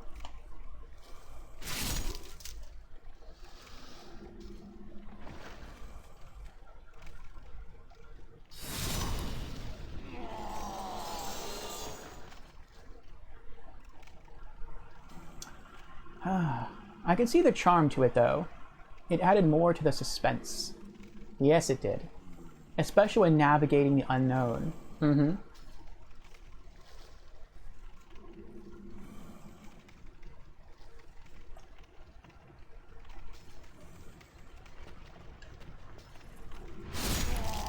Oh, well, okay. I sort of messed up there. I have a second sword, this one here, and if I stab something with it, I get back mana at a faster rate. And I really should have used that one to kill more enemies.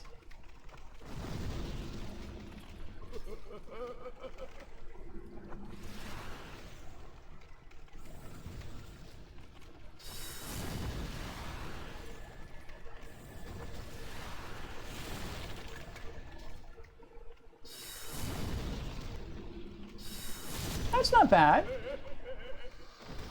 The enemies don't seem to be that much harder.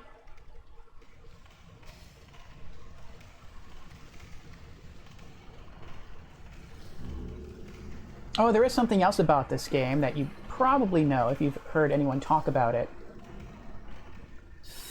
This game does not have a pause button. So if you have to get up to use the restroom, make sure you are in a very safe place. Because enemies will walk up on you and murder you. Have you ever played any of the Diablo series? I have not.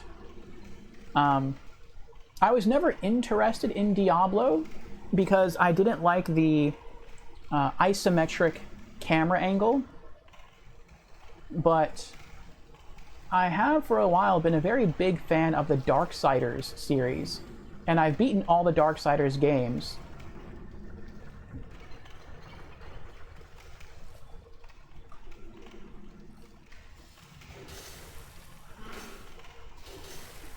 And the latest Darksiders game uses that same isometric camera angle.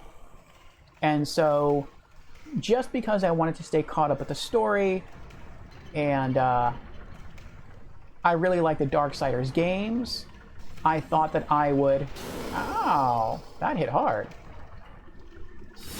I thought that I would play through the game, and I beat it. I really enjoyed it. And I decided that that camera angle wasn't really as bad as I had thought it was. And now because of that, I would be interested in playing through the Diablo games as well.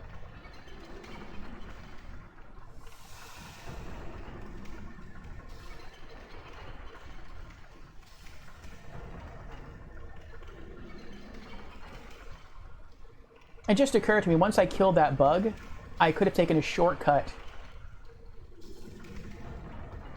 It wouldn't have chopped out that much more of the level, but it would have chopped out some of it.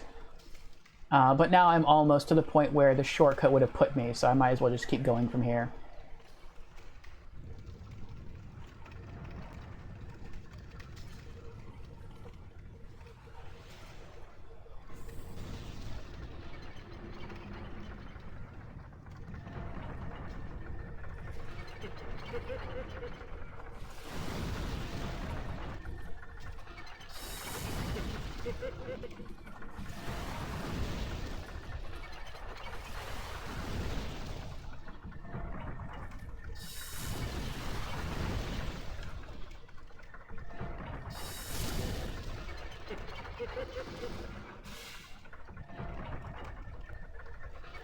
Yeah, he can keep it. Whatever that is.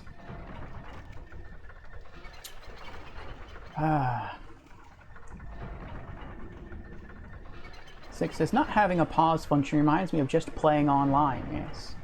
I don't mind the top-down camera that Diablo has. It seems fun for kiting enemies, I agree. It does make it easier.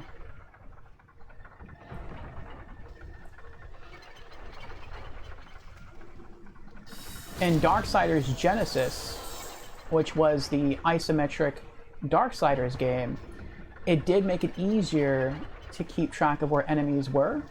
And since it was basically a twin-stick shooter, or at least it was depending on the character you chose to play as, it really made controlling the flow of battle a lot easier. Okay. I am going to have to get up and use the restroom real quick, and I think I'm also going to refill my coffee cup. So give me a few minutes and we will be back. We will continue our chat and we will continue playing through this part of Demon Souls, trying to reach the area where we can fight the Red Phantom that we need to fight.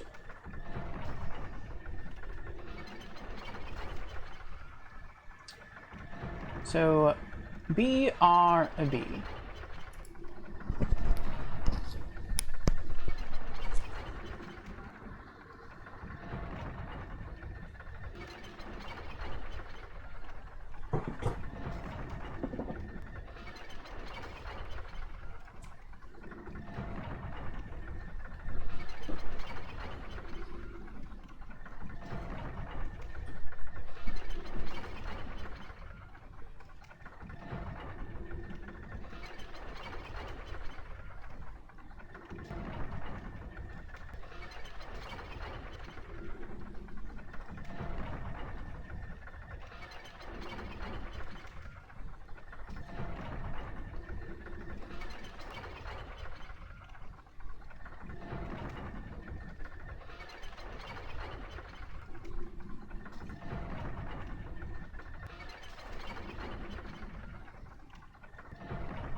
Hello, I am back. Thank you everyone for your patience. And Zane is here. Hello, Zane. Hey, my dude, how's it going? It's going all right, Zane? How you doing? How much further have you got now in Demon Souls? Doing very good. Good. I'm glad you're doing well.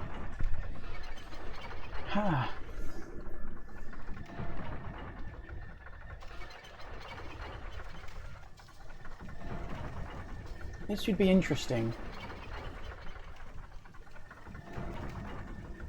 I have no recollection of this place.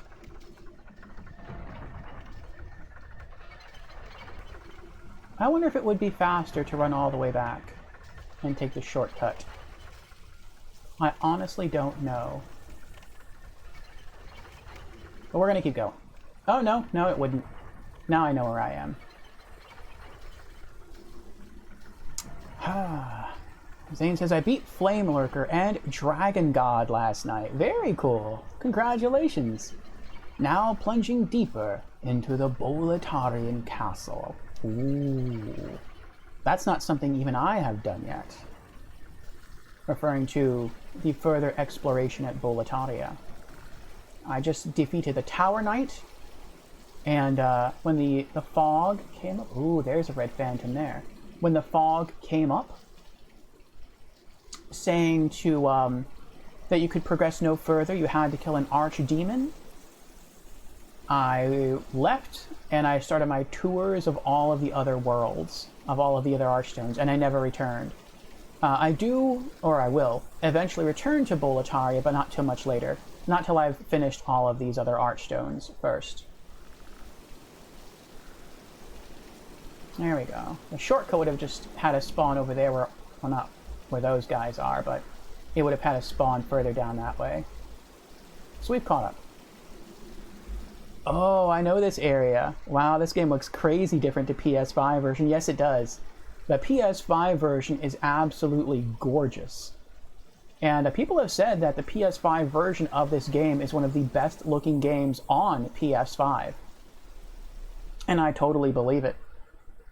This is the PS3 version, so yes, it is visually it is much different. But I do like it. It has a certain charm. It is, yeah. So far, I have beaten this entire area. You're looking forward to the new Last of Us remake? We shall see. I haven't played The Last of Us. I heard it's very, very good, but don't really want to spend the money.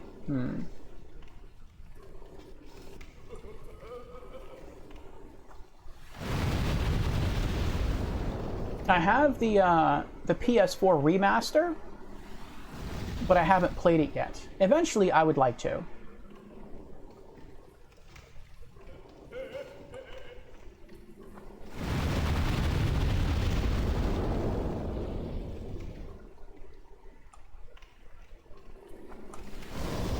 Oh, he hit me from there.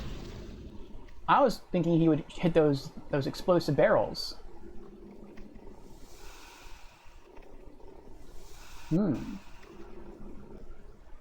Hoping they drop it on PS Plus with their new subscription tiers. Yeah. You should definitely stream it. I will. I'll probably eventually get around to streaming it on Spooky Saturdays.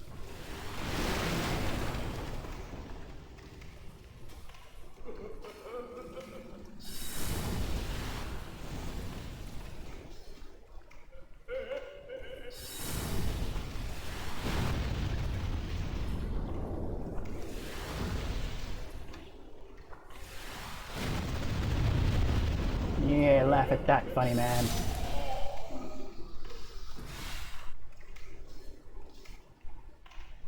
Oh. But I think I'll be on Demon Souls for a long time on RPG Nights. I am really, really loving this game. So I've already beaten this entire world. The Archstone of the Burrow King. I've also beaten the Archstone of the Tower Queen, which is the Tower of Latria. And I have beaten the Archstone of the Shadowmen, which is the Isle of Storms, or the Shrine of Storms. And as I was playing, last Thursday I discovered that I had pure white world tendency. So I know the menus look so different in PS3. If I go to my world tendency, I had pure white on Stonefang Tunnel and on Tower of Latria. And so I went through and I did the white world tendency events. And then I went to the Shrine of Storms and I beat the first boss. And that was all I had planned to do last Thursday. But I got so into Demon Souls that I kept going. I beat the second boss, I beat the third boss, and so I beat all of the Shrine of Storms. And I had pure white world tendency on that as well. And I did the pure white world events. But then something happened close to the end of my experience with the Shrine of Storms that shifted world tendency from pure white back to completely neutral. And that really bummed me out. And so I kind of looked to see if I could return it back to pure white, and I can't. Not once all the bosses have been defeated. But I can bring it back to white, to like average white. But in order to do that, I have to plummet it down into pure black first. And so if I'm going to do it to Shrine of Storms, I figured I'd do it to every other world as well. And there's bonuses when you do it.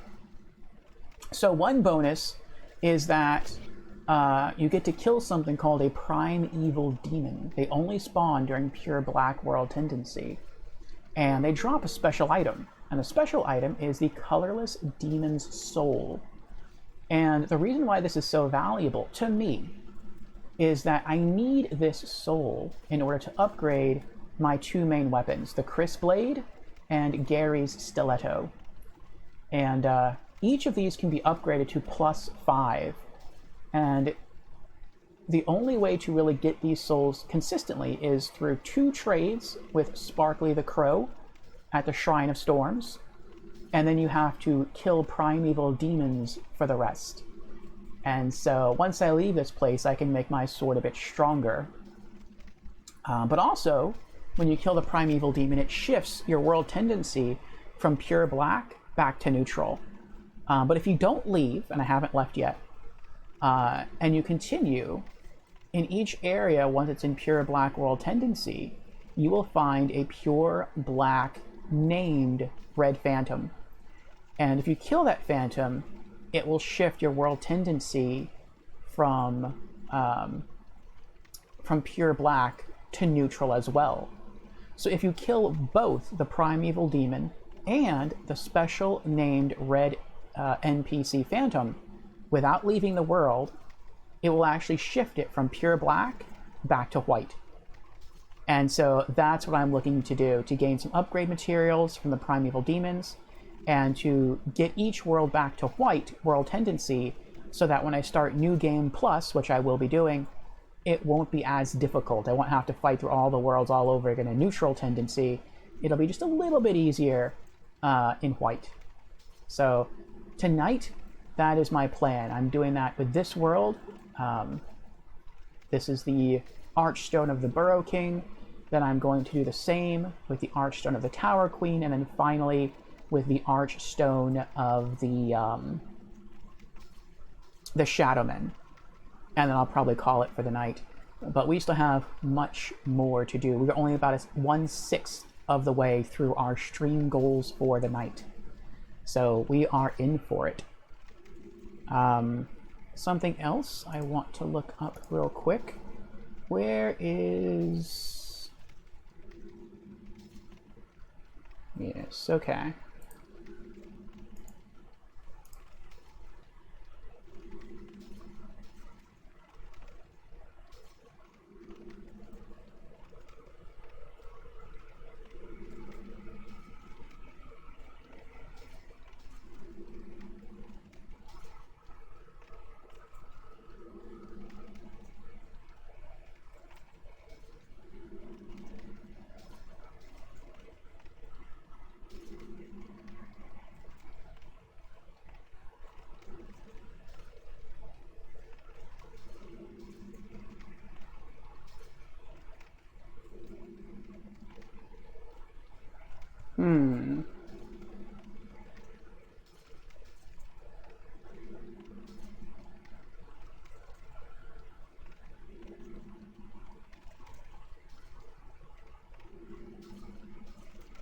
This seems like it's going to be a tough fight.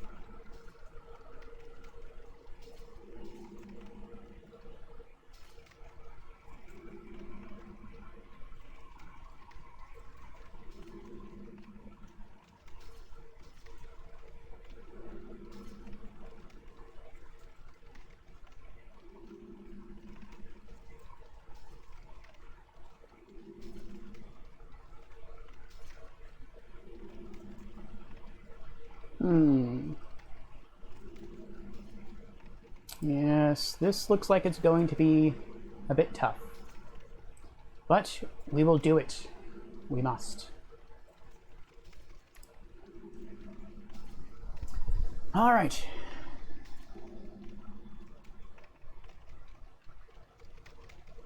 We aren't too far away now. We're approaching the Archstone of the Armor Spider.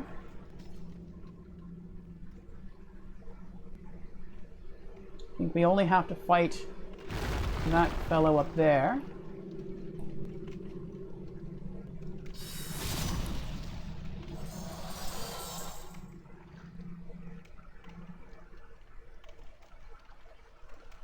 Oh, there's a red phantom as well. I didn't know that.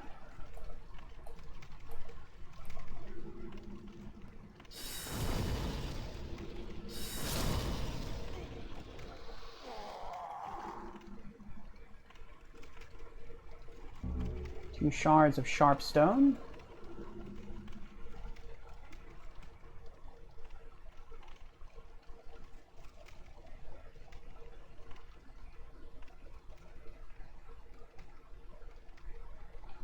Okay, let's make our way around.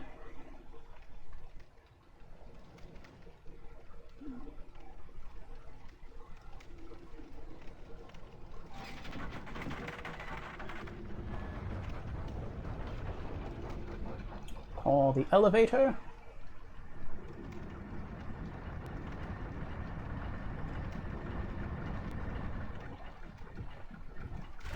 There we are.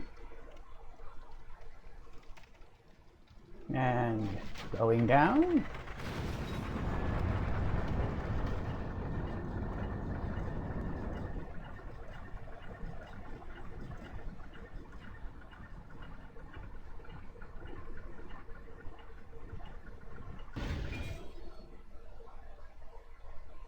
Good. And we are here. Back at the Archstone of the Armor Spider.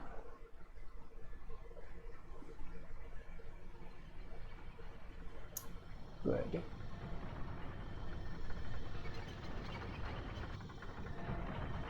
Yes, it's not too far now until we get to the red NPC.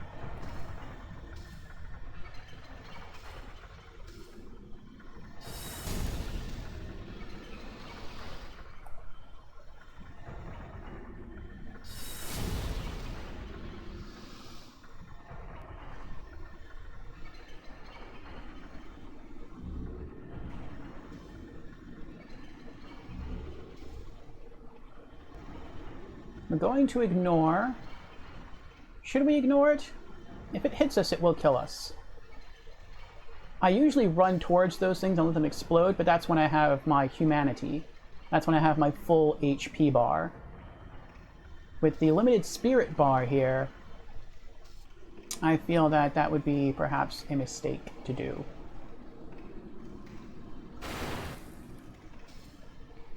Switch to Soul Ray. Soul Ray is more expensive than Soul Arrow, but it has Pierce, so it can puncture multiple enemies at the same time. So, I just took out... Oh, I missed one.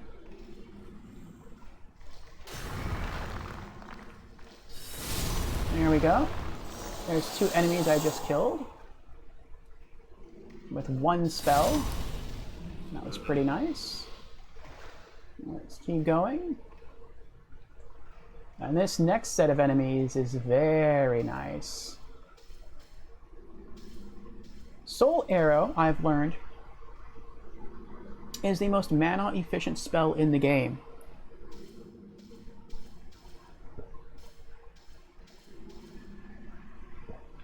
Point for point of mana, it deals the most damage. But other spells have potential, making them possibly better than Soul Arrow. Soul Ray does double the damage of Soul Arrow, but costs 3 times as much mana to cast. But the difference is that Soul Arrow can only hit one enemy. Soul Ray has Pierce, so it can hit as many enemies as are lined up in a row. And it has a longer range and a faster cast time.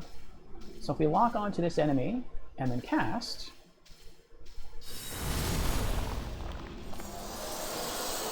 we just killed 3 enemies in a row.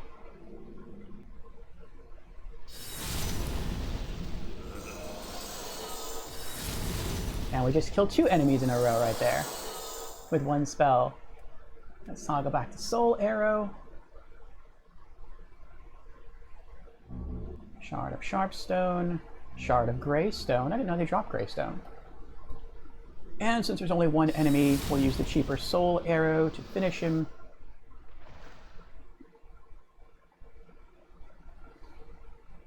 Shard of Spiderstone. Very interesting. You really do get better drops.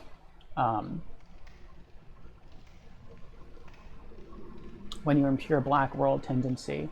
I'm trying to look around. I know where the enemies are, but sometimes extra enemies spawn in pure Black World Tendency, and I do not know where those enemies are. So now we just have to make our way, falling down onto those bridges down there, and we should eventually come to the person we need to kill. And hopefully, we can do that without dying.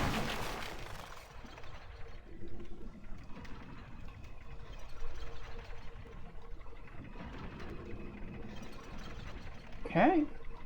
We are going to take damage from all these falls, which does stink. Fall here. There's a decent amount of damage. I suppose we'll heal up. I'm questioning whether or not to restore my humanity before this next fight.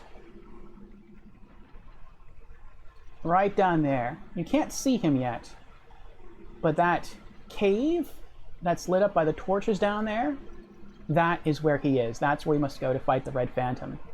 And should we win, we will shift World Tendency from pure black back to white, and we will obtain a very special item that I just looked up. It is arguably the strongest item, well, the strongest magical item in the entire game.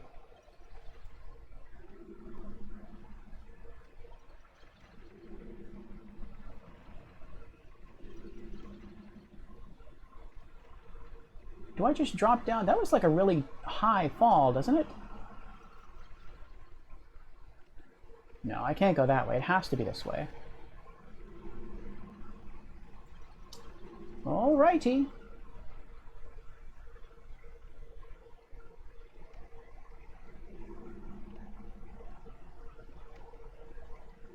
Yeah, I still can't see him, but he's inside that tunnel. And once I drop down, he will attack me. So there's sort of no getting out of this.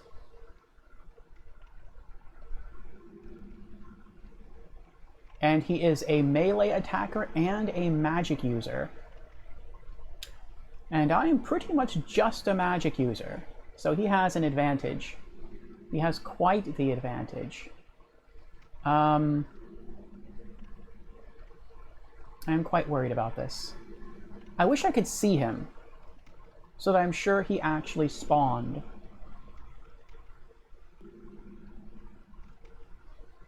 Should I use a Stone of Ephemeral Eyes to boost my HP? I'm gonna have to anyway. Let's do it.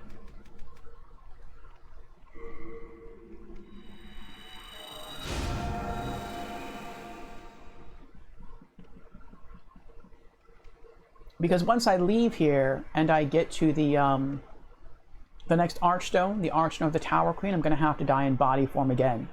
So I might as well just use the benefits of humanity now. In case he runs up to physically attack me, we'll cast Warding on ourselves. That greatly boosts our resistance to physical damage only for a certain period of time.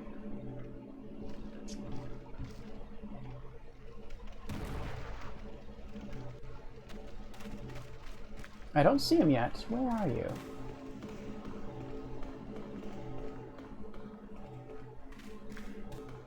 He isn't here. Why is he not here?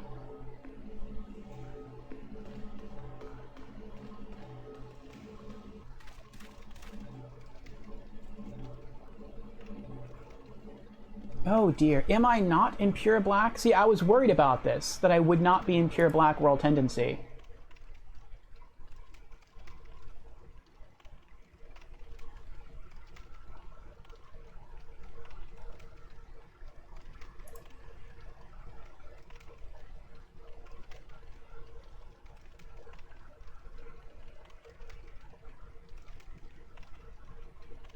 Let me see here. I'll try to look up his location. Where to find Skivyr the Wanderer? Can be found at Stonefang Tunnel, Armor Spider Archstone, inside a blocked tunnel next to 2 crystal lizards. Right.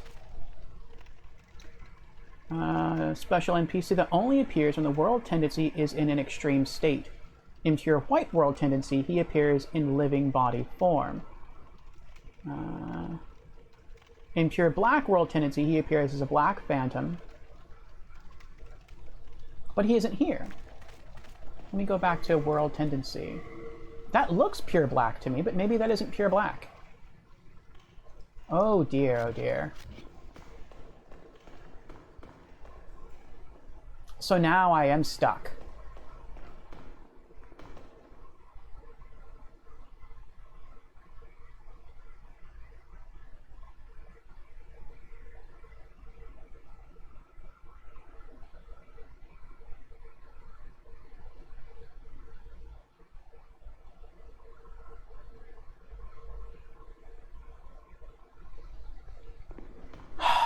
I am stuck. I have a choice now. I can either leave this place and continue dying in human form, which I'm going to have to do a lot now that I've killed the primeval demon, to get myself back to Pure Black World Tendency. I guess we had to die one more time to reach Pure Black. Now we're going to have to die like 4 times to hit Pure Black, which really stinks. And then come all the way back down here and fight him for the item.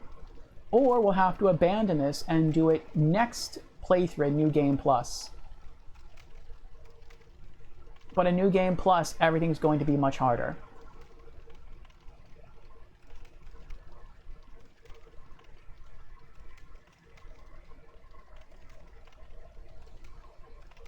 And I believe if I dashboard quit from here, I'm still going to have slain, or be credited as having slain the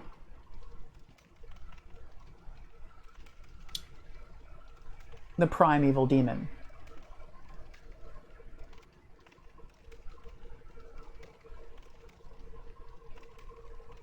So what do we do?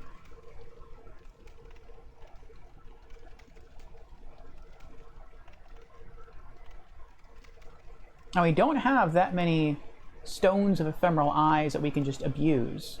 We have 19 left.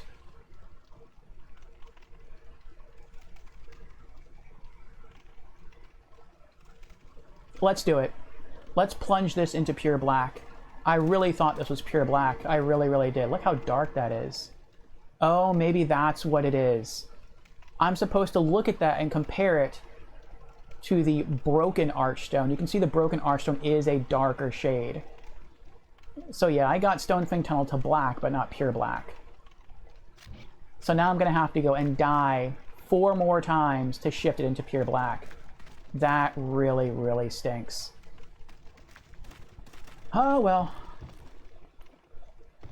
Well, on the plus side, there is a plus side to this. When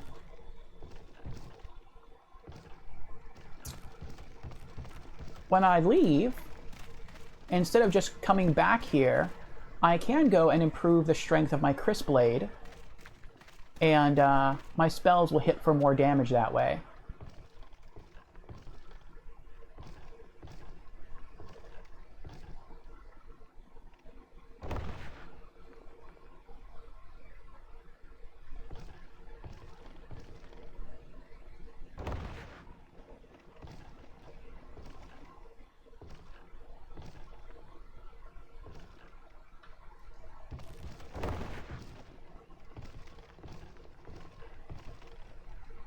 So that's something. That should... Oh dear. Actually, that's not bad because I had to die anyway. But, that should, make the oncoming boss fight with the Red Phantom easier.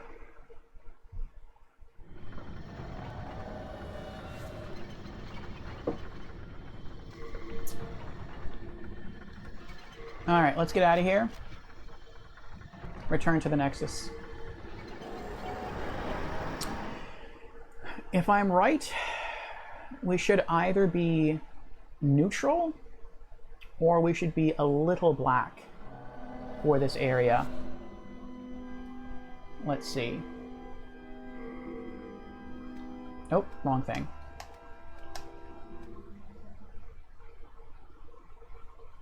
We are slightly black. Okay. So that means... I mean, that's not too bad. That means when we go through our New Game Plus mode, through Stonefang Tunnel, which in my opinion, Stonefang Tunnel is the easiest of all the Archstones. We'll be doing it in neutral mode. Our world tendency will be purely neutral. So that's not too bad.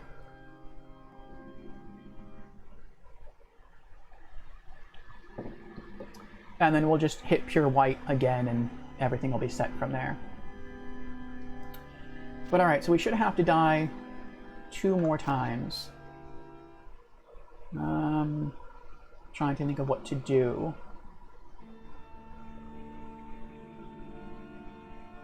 6 axes. What kind of coffee? It is called Don Francisco's coffee. So, I prefer pot coffee over instant coffee. And, yes, this is a tin of Don Francisco's. It's quite tasty. It's quite good.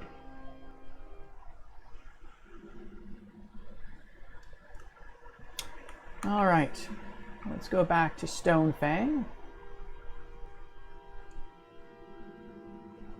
Oh, I can't do that yet.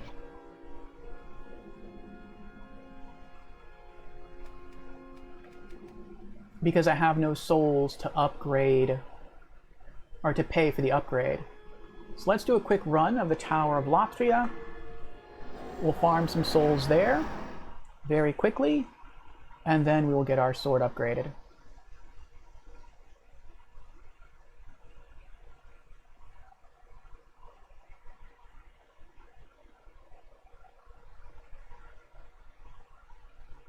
Oh, actually, I made another mistake. For that Red Phantom boss fight that I didn't think about. So I have 2 different wands. I have a wooden wand, and I have a, I'll show it to you. I have this wand here, called the Insanity Catalyst. And the Insanity Catalyst cuts your mana capacity in half, which is bad, but it makes your spells, I think it makes them like 50%, or hit 50%, or hit for 50% more damage. So...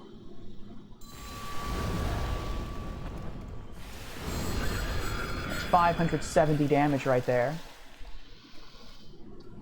Let's toggle back to our wooden catalyst.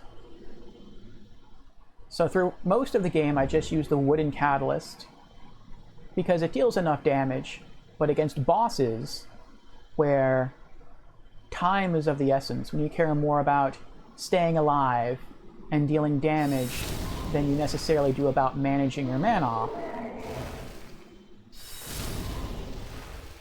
that is when you want to use the Insanity Catalyst. And so that is a good idea to equip it before the encounter. So let's see. How much does it do? Oh, I didn't mean to do that. 428.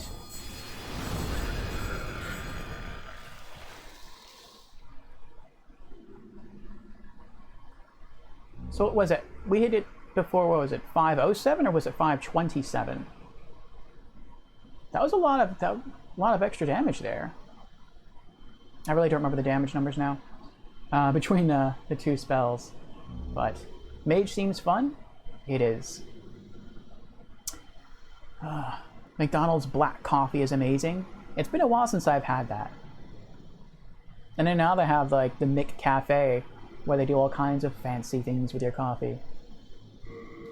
Alright, we have a decent number of souls now, so now we can go get our sword upgraded. Orpheus OP. Ooh, not quite. I'm trying though, I'm trying. A lot of people who do not know this game very well say that the mage is overpowered, but he is not.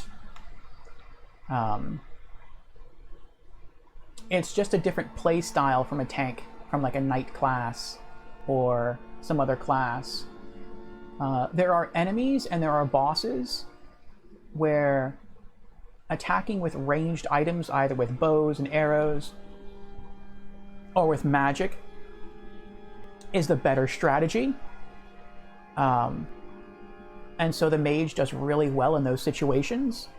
But there are other enemies and other bosses where that is not a good solution at all, and you're sort of forced into melee combat. And as a mage, when you get into those kinds of situations, you are in a lot of trouble. Which class is OP? In my opinion, there is no OP class. There is no broken class. They're all balanced very well.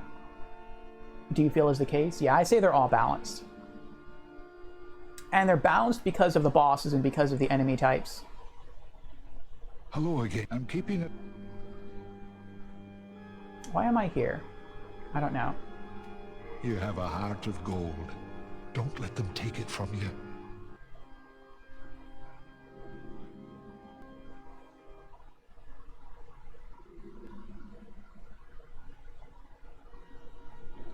Hello again. I'm keeping... I could pull out a special ring that might make this easier.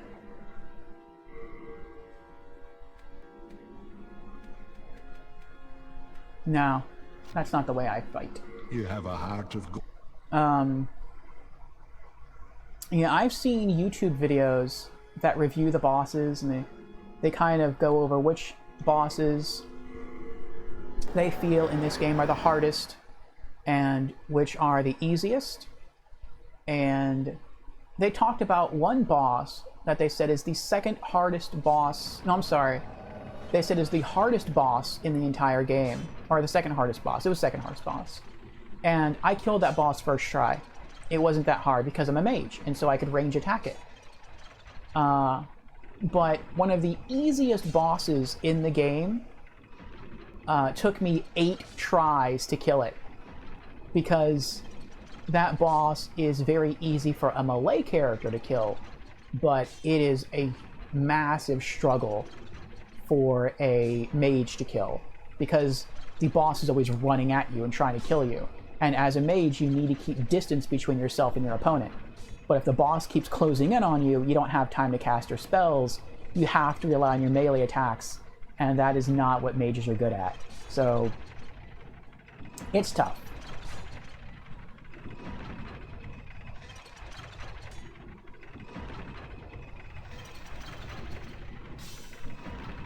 I will say there is also going to be another benefit to me doing this this way, to kill that red phantom. And that is going to be, I won't have to go through this entire place all over again. I can warp to a much closer location to where he is.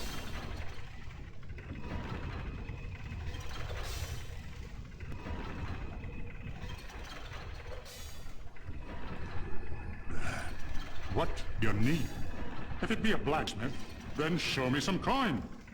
If not, head straight for the door.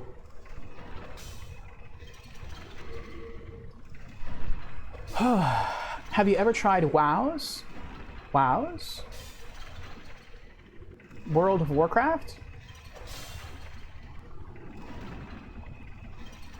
And when are we going to division up? Division? You have the division? NPC needs to work on his grammar, lol. He's a blacksmith. He doesn't need grammar. Alright. 1 colorless demon soul and 1,250 souls to upgrade from Crisp Blade plus 2 to Crisp Blade plus 3.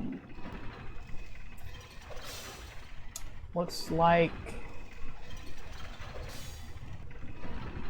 what is that? The magic attack bonus will go from plus 90 to plus 111. So what is it? 90, 100, 110. So magic damage on this weapon increases by 21 points. Very nice. Very nice. And by holding it, our magic spells also deal more damage. So, awesome. Okay. We've done it, Crisp Blade plus 3. Yes. All done? Then be gone. I'll work alone. All right.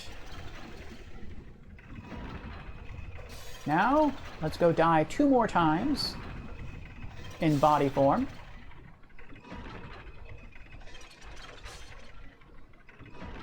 And that should shift it to pure black.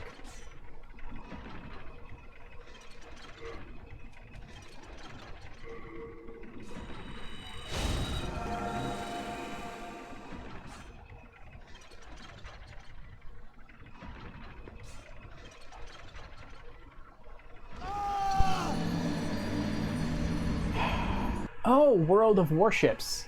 I see, I see. I don't know, I started playing World of Warships and I never really got too into it. And I think that's because at the time I was playing other games. And I could try to work it in, but I don't know. When it comes to games, I realize I am much more of a single-player gamer than a multiplayer gamer. I typically need a game with story. And if a game doesn't have story, I feel like I don't really have a lot of interest in it. And even for story-based games, I typically like to play through them the first time in single player, and then I may do a future playthrough in multiplayer. You want to play, don't you agree?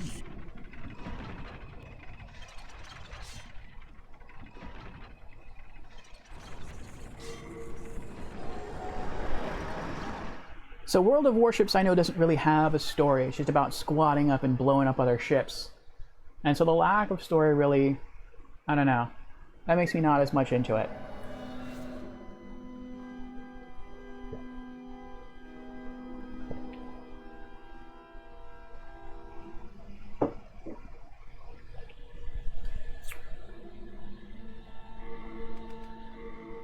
Okay, World Tendency is black again.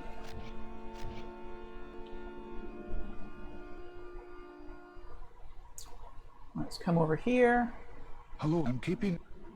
Deposit. Oh, I got a lot of stuff here. Drop all this stuff off.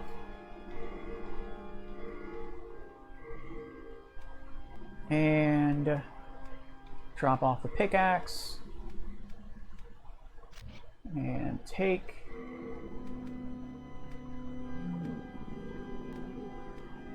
There it is. I like to have all my stuff sorted in close to like alphabetical order. There we go. You have a heart of gold. Don't let them take it from you. And let's try and get some stuff fixed. I can...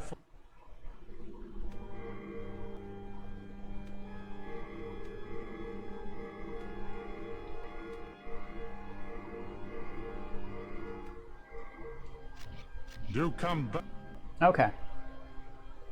Let's go die some more.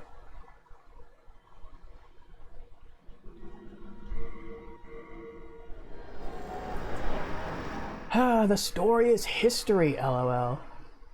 The ships themselves are floating stories. Well, I would say that gives the game lore. Definitely. But not quite a story.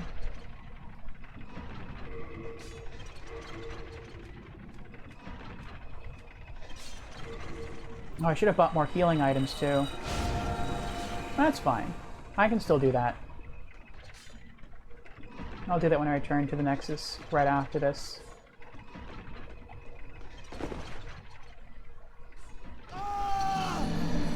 Just suggesting something we can play together is all, lol. Yes.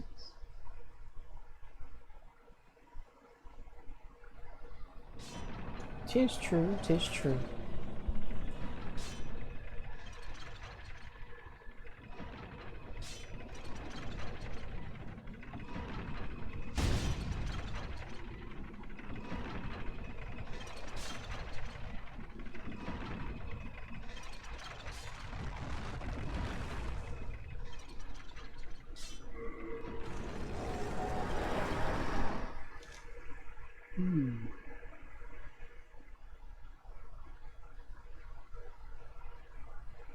In future, there will be games that I will be playing that have multiplayer in them. That I know. On Mondays, I'll eventually cycle around to playing Monopoly.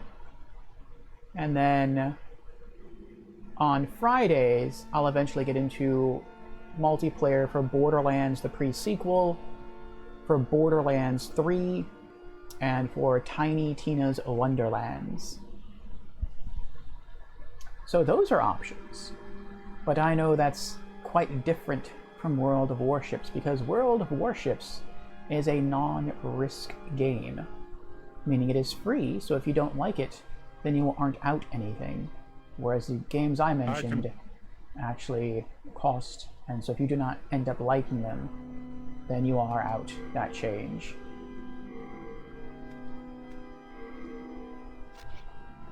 Do come. Okay, we bought our items. Let's check World Tendency. That to me looks darker than it was before. But we are going to die one more time. Because I don't want to mess this up again.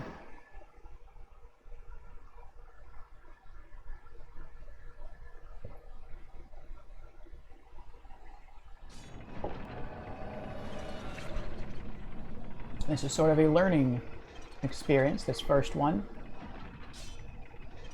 So the Stonefang Tunnel brick has to be as dark as the brick that's broken. And to me it looks about as dark, but I can't honestly tell.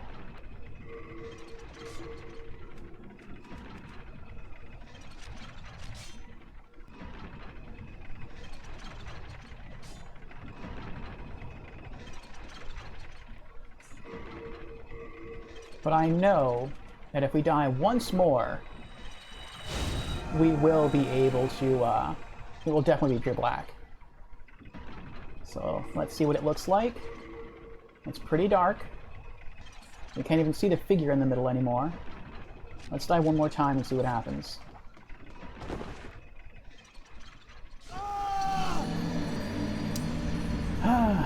You want to play Wipeout's game? You really enjoy aircraft shooters?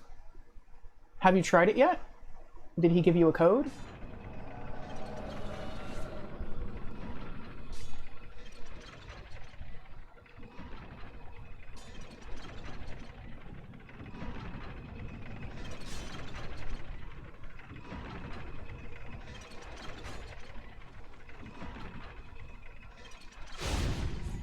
You haven't tried it?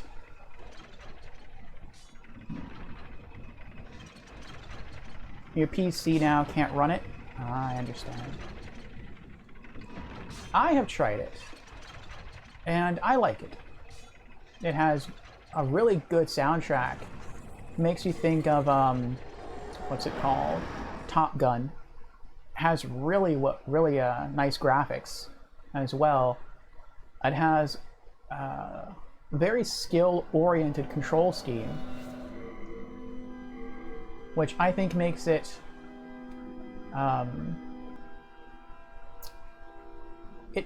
less open to more casual gamers, but to the niche that do really get into it, I think that's something that they're really going to appreciate.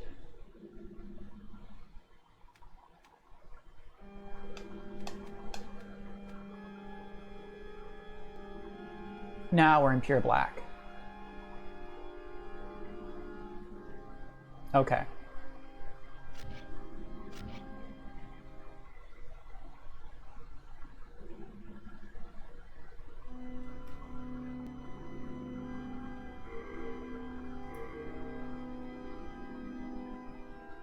Now I don't know if we're going to have enough stones.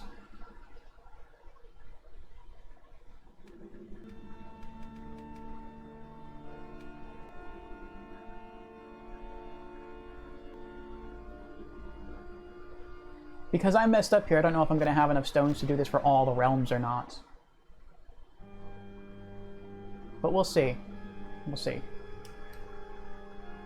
Steam doesn't boot in your PC, sadly. You keep getting an error code. Oh, that stinks. What am I doing? Get to the Armor Spider Archstone.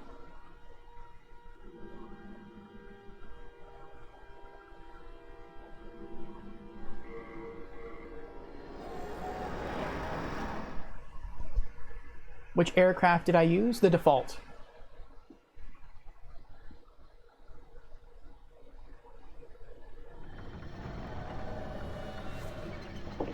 I don't remember what the name of it was. F-15? Ah, okay. Alright, we are back here now. We can use another Stone of Ephemeral Eyes to regain our body form. Now the Red Phantom should be here. So, let's go hunt him down and kill him.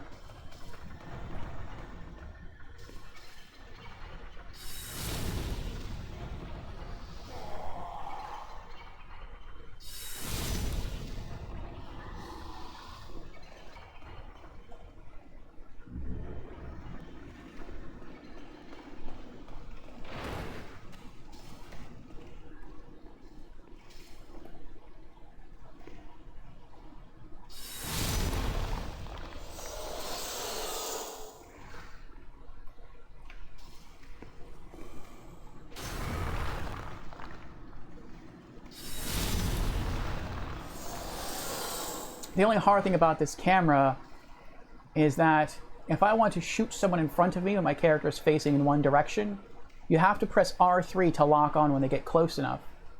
And even though I'm facing this way, if they get close enough to me while my camera's pointed in this direction, then I will lock on to them and I will turn to face them. But if they're coming at me and they're not quite close enough yet and I try to lock on, the camera swings itself behind me. And it takes a while to swing the camera back around, and by then the enemy might be hitting you. So there is definitely a learning curve with using lock-on and the camera system. I think that's the default one, or the one in the cover art at least. I see. Well, you're probably right. You know more about military airplanes than I do.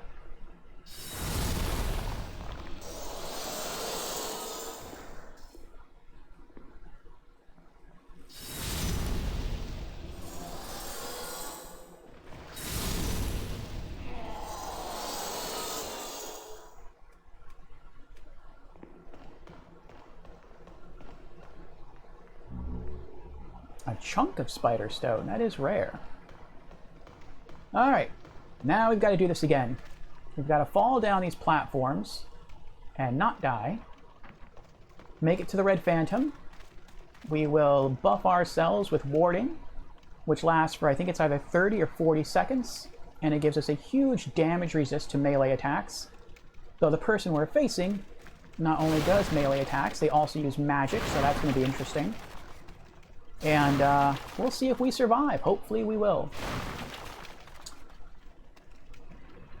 The items I have equipped on my character make it so that my magic deals a lot of damage, but they also make me weaker towards receiving magic damage. And so it might be possible for him to 1 or 2 shot me. With this much health, I'm guessing he'd have to like 2 or 3 shot me, but still, it's I am nervous. See if I can see him yet.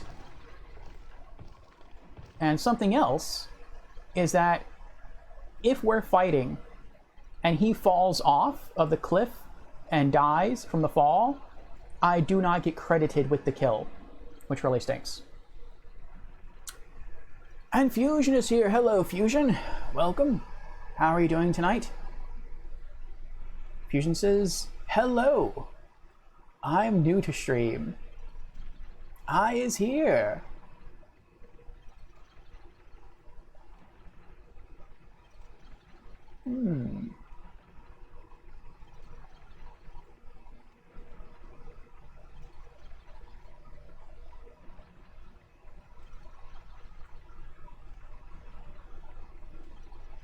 Ah, I is here, eating Chick-fil-A as we speak.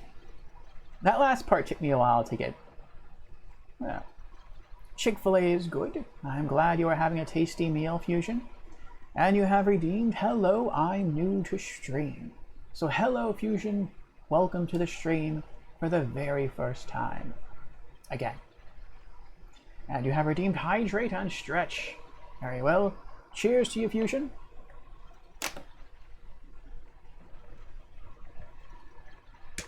I am nervous. Oh, let's stretch. Fusion says, gotta make the backward sentences a little more complex. You did. You did. Super yummy chicken.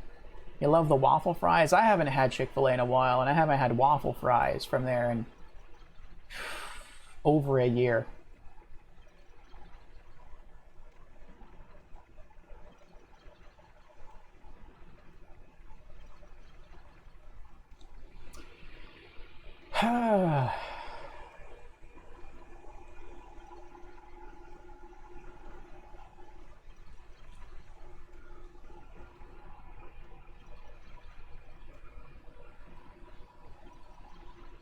Now, we are doing something that is very risky, Fusion, and I'm hoping it pays off in the end, not just in this version of the game, but also in New Game Plus, but we'll see. Fusion says, spicy chicken with fries all day. I like spicy chicken as well. Wish they had a crispy Sprite like McDonald's.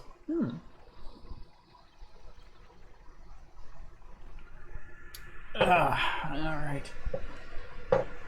Stretching will help me to ease my stress as we go into this next fight, which is supposed to be very, very difficult.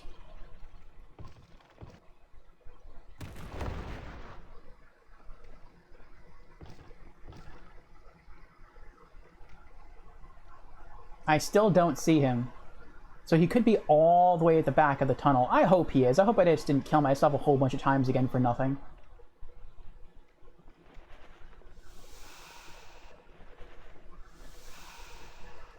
Alright. So Fusion, what we're doing in Demon's Souls, and I know you've played it before, is we cleared out last Thursday. We finished off with the Pure White World Tendency events for Stonefang Tunnel and the Tower of Latria. And we knocked out all of the events at the Shrine of Storms.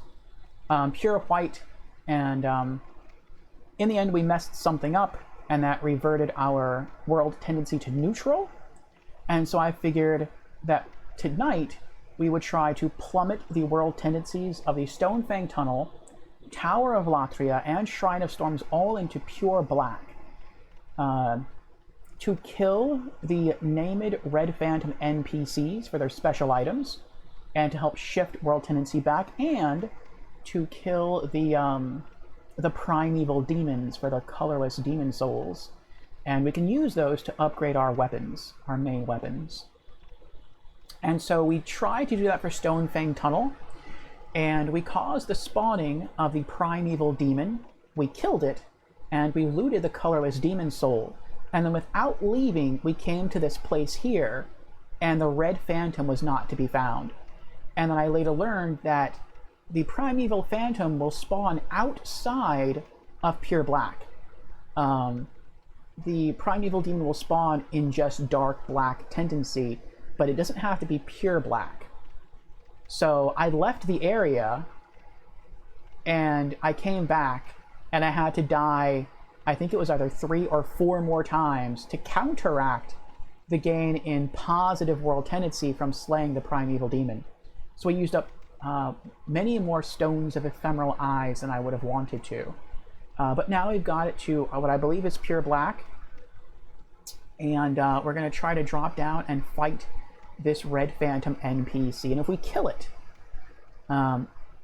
he should drop the most powerful magic item in the game, which we won't be using. But I guess it's not really right to call it the most... Well, it kind of is. Well, we'll look at it. And it will throw my world tendency from pure black back up into the neutral area, which is going to be important because world tendency carries over into New Game Plus. So that won't be too bad if we have to start a New Game Plus with the Stonefang Tunnel in just purely neutral world tendency and then just work it up into the white world tendency from there. It's just I really don't want to start any of the Archstones in pure black, because I know New Game Plus just by itself is going to be much harder, and pure black will just be insane. So in New Game Plus. So I'm hoping we can kill this fellow. If not, I'm probably going to dashboard quit. So I don't lose any more world tendency, not that it really matters, but so I will also want to have to use another Stone of Ephemeral Eyes, because I have to save those, because I'm going to have to die in body form in the other Archstones as well. So, yes. Let's get closer. Now he should be back there, but I can't see him, and that irks me. I really hope he's there. I might just not be able to see him because he's all the way at the back of the tunnel. We'll see. Let's buff ourselves with warding.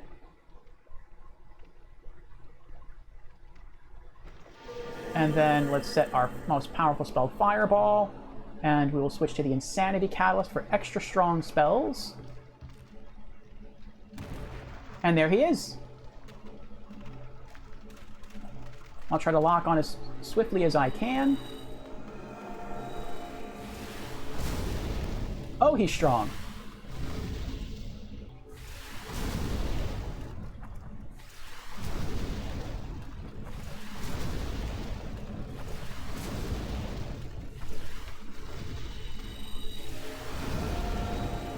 Oh, we got him! I don't know what he was doing with the spell he was casting. I thought he was like using a fireball spell to like try to kill me. But nothing ever flew at me. So I'm not sure what he was doing. Was he doing some kind of buff to himself? He didn't glow any extra special way, so I'm not sure what that was about. Oh well. Oh, good game. Thank you, thank you. The Talisman of Beasts. We have it. Let's toggle back real quick to our wooden catalyst and take a look at the talisman. There it is.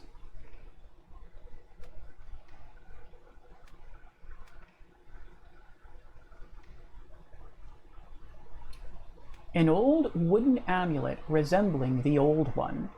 It can utilize both miracles and spells. The symbol of God was nothing more than the image of the Old One.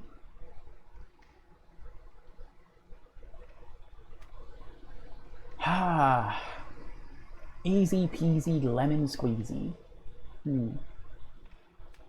What makes the talisman so awesome is that typically, in order to cast spells, you need a catalyst.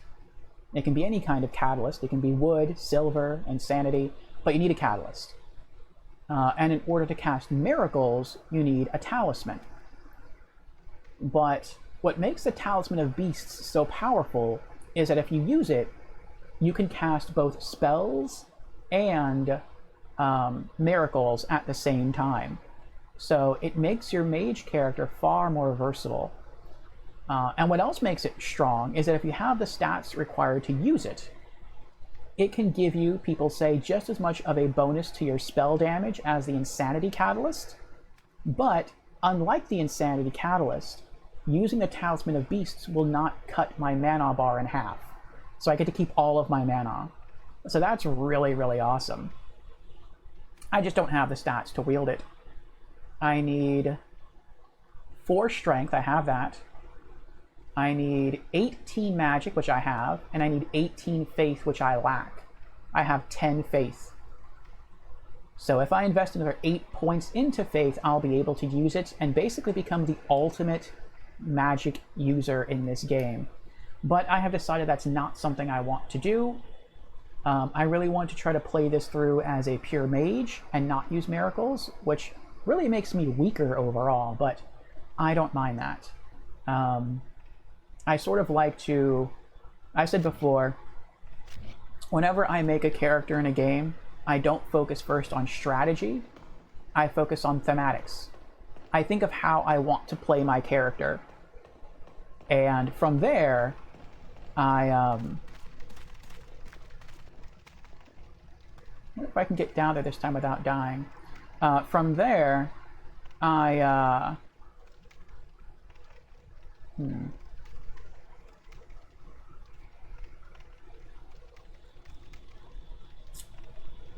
From there, I try to be as strategic as I can within the framework that I create for myself.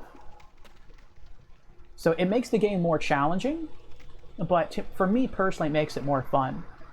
And basically what I do is I try to make my character's strengths stronger, but their weaknesses I sort of leave alone. And so when I get into a situation where my character's strengths shine, I do really, really well.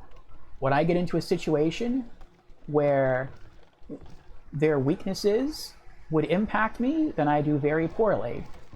But it makes me have to get very creative in finding solutions when I cross those circumstances.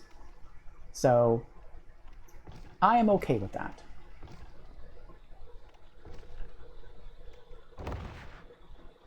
Okay, we're getting there.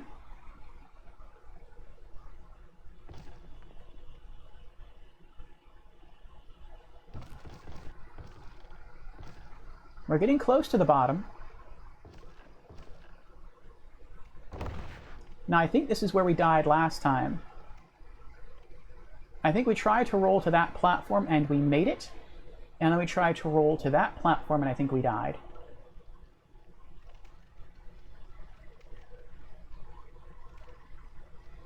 Oh, I wonder if that's a hole right there that we'd fall down. There we go. It looks like there's something there that we can land on. Let's go this way instead.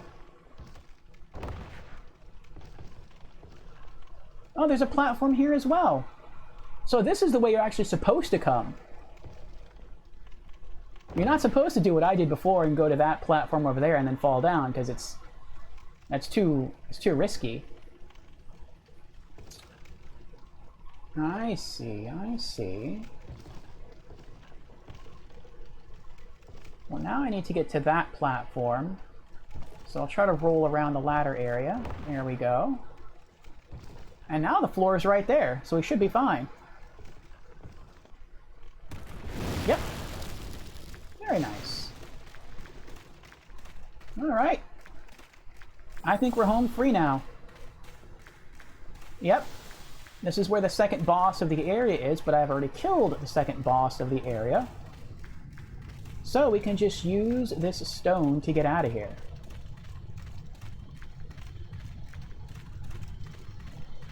And so let's check. Stonefang Tunnel is still pure black, but let's see what happens once we leave. Return to the Nexus.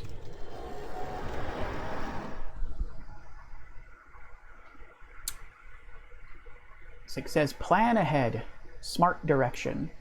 I do the same before I heavily invest into anything. Are you going to play Code Vein? I am not going to play Code Vein.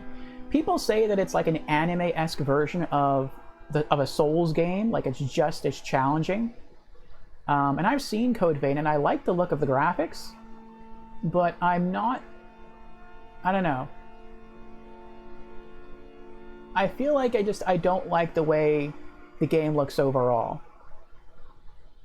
I really like the theme that the Souls game have, which is slightly more realistic, but it's also more medieval Europe, swords and sorcery stuff, and I gravitate towards that. Or even the old Victorian Gothic style of Bloodborne. I like that as well. But Code Vein to me looks sort of sci-fi futuristic-y, and I'm not too big a fan on that. Like, there's some themes, some game themes or some story themes that I'm just not a big fan of. There are always exceptions that I make, but in general, I'm not really a big fan of very sci-fi games. I'm not a big fan of Old West style games, and I'm not a big fan of like Far East style games. And like I said, there's always exceptions to that. I do really want to play the remaster of Blade Runner. I think that looks really cool. And I really liked Tenchu and Ninja Gaiden, and those are kind of Far Easternish themed games. More so Tenchu, really. I can't really think of a Western game. Well, no, there was one. It was like an old Sega Genesis game. I can't remember what it's called now. I think it's Guns Loaded. That was pretty fun. But in general, nah. Code Vein has lots of castles and cathedrals. Oh, really? Maybe I'm thinking of a different game. I'll look into that then. World Tendency. Yes, we did it! Stonefang Tunnel is back to neutral world tendency. It's brighter again. Nice. So now in New Game Plus mode, it will be a normal challenge area. It won't be punishingly difficult anymore. So that is awesome. Okay, now we have to go to the Tower of Latria and do it again.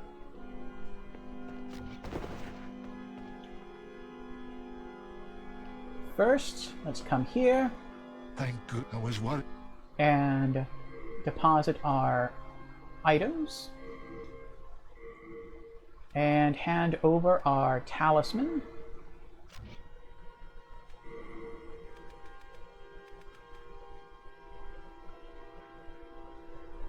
Yeah, that works. We are indebted to you, for you fight on our behalf. Okay. Now we go to the next big archstone of the Tower Queen. They just wear gas masks. They're essentially vampires. Oh, interesting, interesting. Yeah, I'll check it out. I know Gamer was playing it, and at first he seemed to like it, and I think he stopped playing it because he said it was too difficult. Which worries me. It always worries me a little bit when someone says they stop playing a game because it's too difficult. Like, is it too difficult for them, or is it just a punishingly difficult game? Because there's two different kinds of difficult.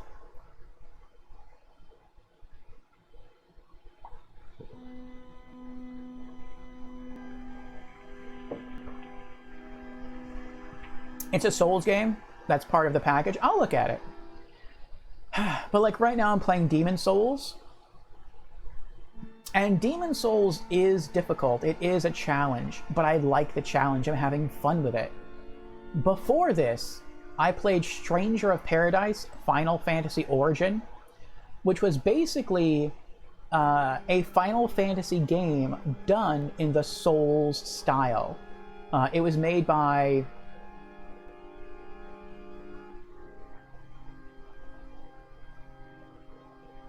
what is it called?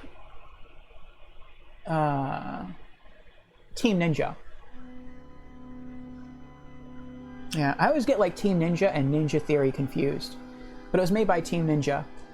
And I did not like it. That game was punishing. Absolutely punishing. And I beat it, but I had to beat it on very easy mode. Not even easy mode. I had to drop difficulty down to a very easy mode to beat it. It was just so difficult, and I wasn't having fun. Like, I want to say about 3/4 of the way through the game, I realized I genuinely did not like the game. But because it's a Final Fantasy, and because I was already so invested in it, I finished it. And I'm glad I beat it, just so that I can say that I beat it, and I can sort of tack that on there as another game that I have beaten in the Final Fantasy series. But it was difficult. It seemed like it was difficult for difficulty's sake. It didn't feel fun or rewarding when I killed something. In this game, it does. So it says you get one-shotted easily, so it's a lot of memorizing the paths. I can no longer sign online into my PS Vita. Aw. Why not? Did you update it? There was another update for the PS Vita.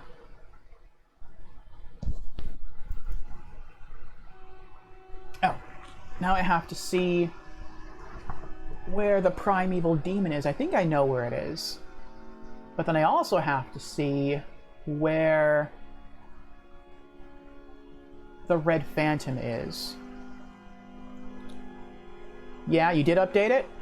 Okay. The new update makes you use a QR code. Yeah, that's ridiculous. I hate that.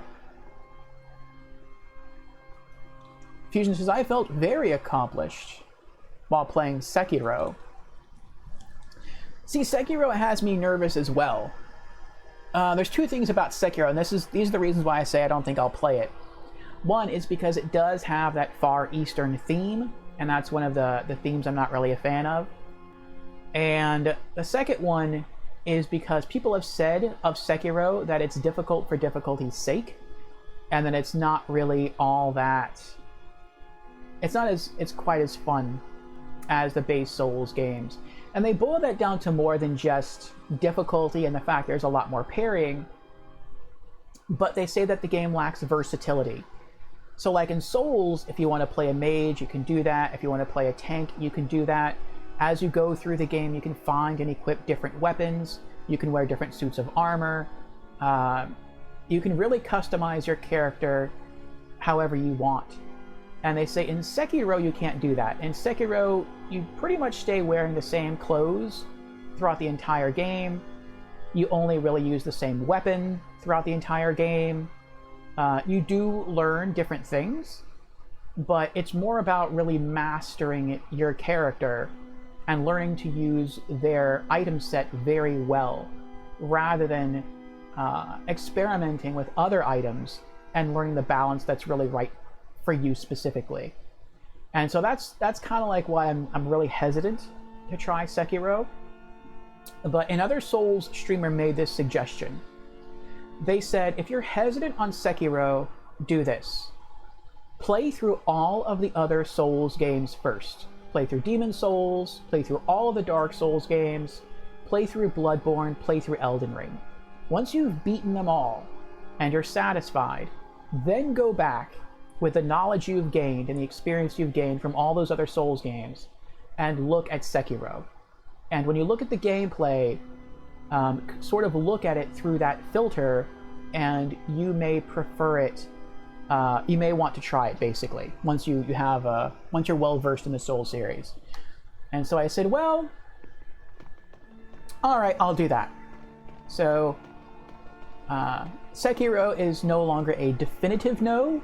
Now it's more like a probably not. But I will go through, I will beat all of the other Souls games, and afterwards I will give a serious, in-depth look into Sekiro, and I may wind up playing it. So we'll see. There have been games before that I looked at and I'm like, I don't want to play this. I don't like the way it looks. And then I start playing it and I get super into it. And that happened with Destiny 1. Like, I watched my cousin play the beta, and I literally fell asleep watching him play because I thought it was so boring. I wasn't even tired when I went to his house. It was just that boring to watch. And then I think I got into the next beta phase because he talked me into signing up. And I was having so much fun in the beta phase that I was like, all right, I guess I will pick up the game. It's not that bad. And then I got like hardcore addicted into Destiny 1 for the next like 2 or 3 years, and that was almost all I played. So, I mean, it could happen. It could happen. Maybe once I beat all the Souls games, I'll hop into Sekiro and I get like super into it. And people have said that out of all the Souls games, there's sort of a three-way tie between which Souls game is the best. They say it's a three-way tie between Sekiro, Bloodborne, and Elden Ring. And it just depends on the angle you're looking at the games through, or the lens you're looking through. So if you're looking for a game that's more approachable, and you like the open world atmosphere, then Elden Ring is probably going to be your favorite. Because if you're running into a really hard challenge, and you really want more an element of exploration, or you want to go off and do something else, explore different areas, power up in different ways, then Elden Ring might be it. And you also have summons in Elden Ring, and that can help you as well. So Elden Ring, they say, is like the most accessible of all the games, especially new players. With Sekiro, it's kind of the opposite. They say it's the hardest of all the Souls games. But if you're into a challenge and you get into the game style, then it ultimately feels the most rewarding of all of the Souls games.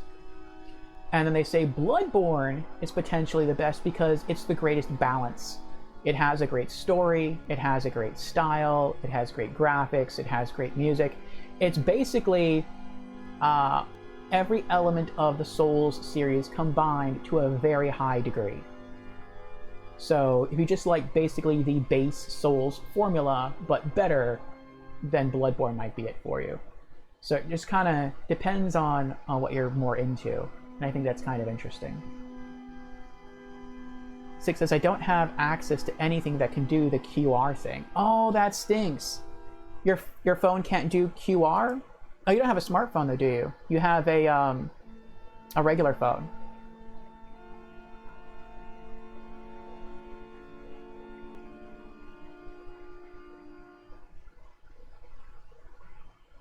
I wonder if there's another way you can do it besides using QR.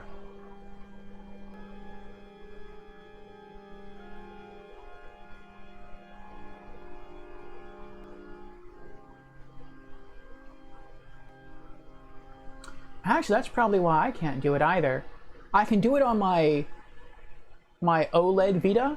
I can sign in because I've updated it using the QR, but I can't sign into it using my slim orange Vita. But I never did the QR code with that one.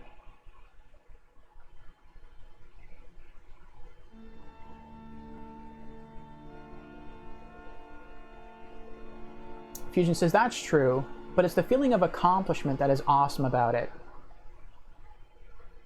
It really makes you feel good after beating everything in the game because you master the strategy to beat whatever you are doing in the game.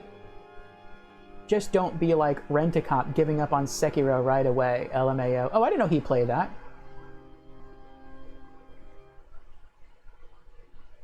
You know, I heard from Rent-A-Cop.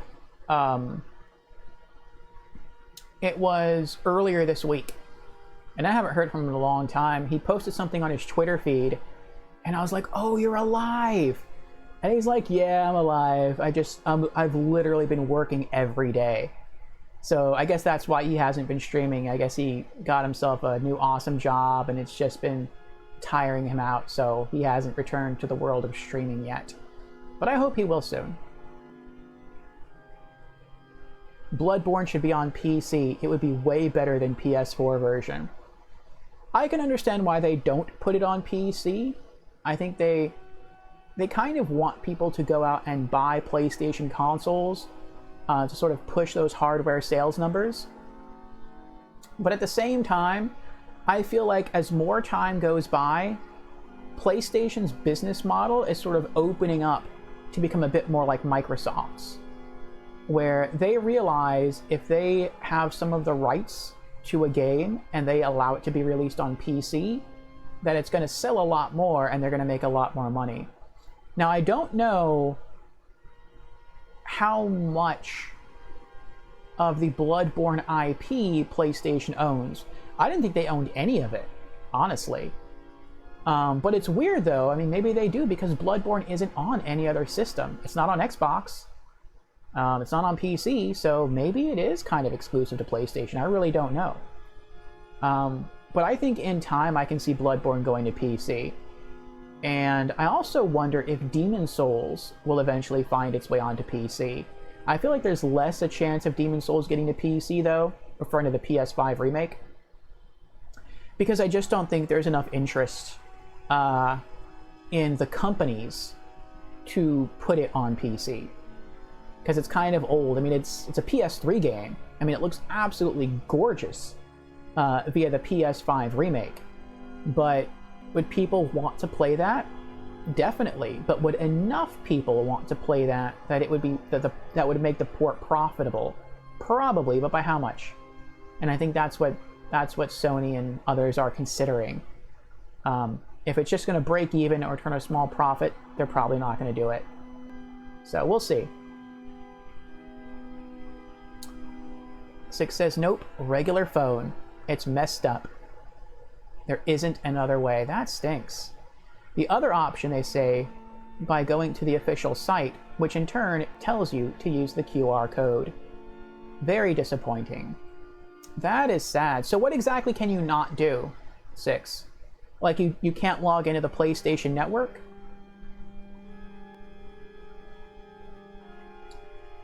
Fusion says, I think it's good they are slowly opening up.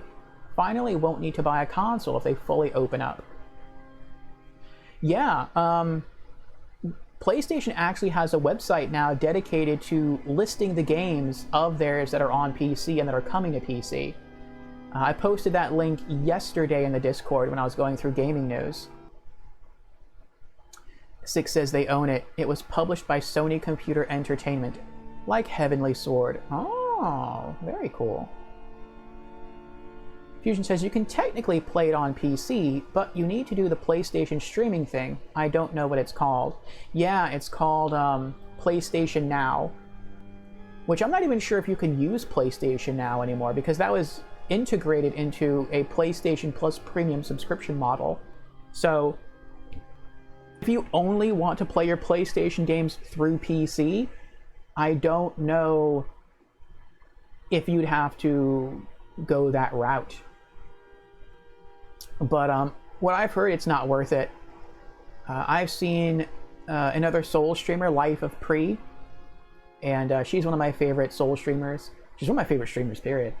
And she tried to use that to play Sekiro. I'm not Sekiro. She tried to use it to play Bloodborne, and she could log into the game, and she could play it, but she said the lag was so bad that it wasn't worth it.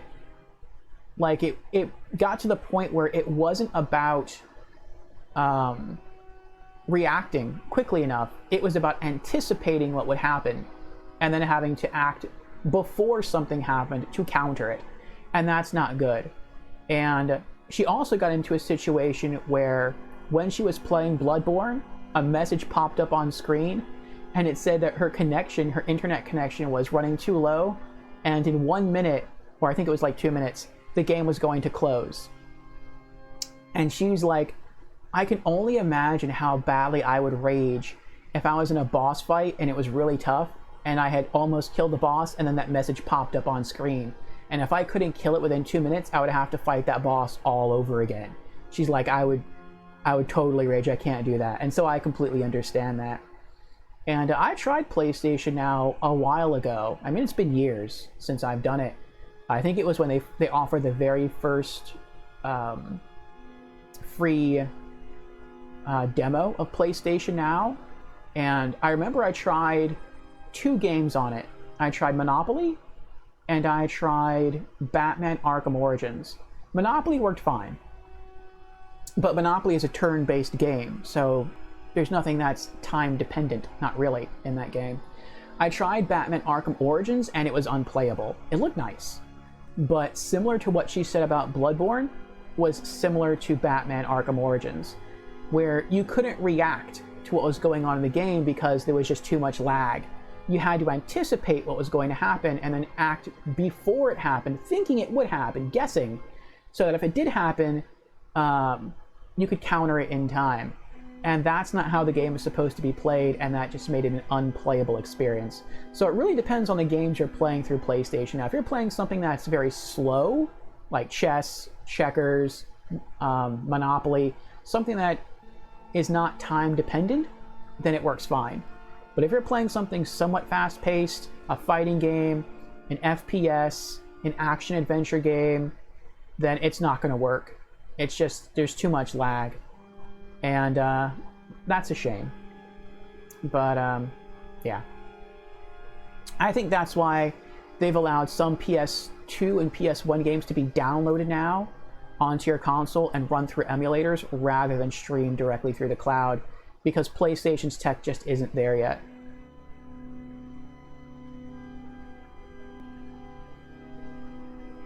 Six says, can't get on PSN, so no access to the store or online via PS Vita. PS4 is my last PlayStation. Aww. Six says, I'm never buying digital again after getting locked out of my purchases. Wow, that stinks. Fusion says, I've heard it's not worth it either. I don't think it is. Referring to PlayStation Now.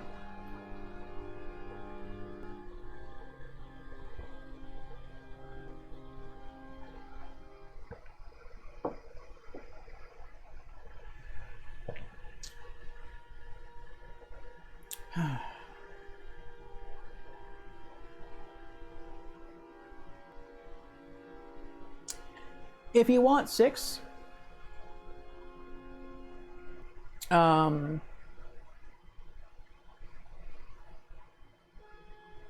don't know. I'll try doing some research into your situation and seeing if I can figure something out. Let me write that down.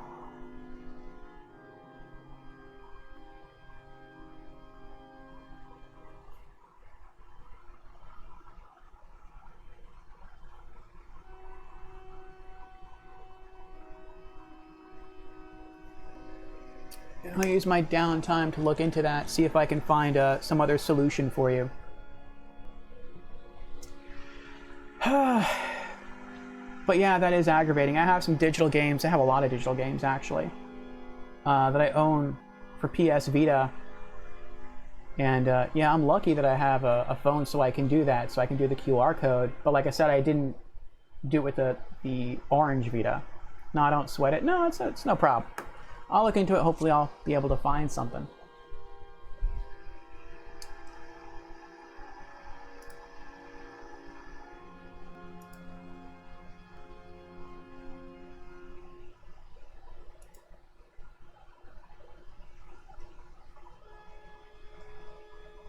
All right.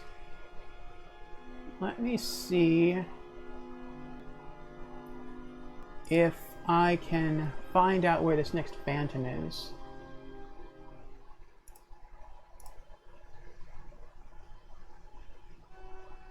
Oh, I know where this guy is.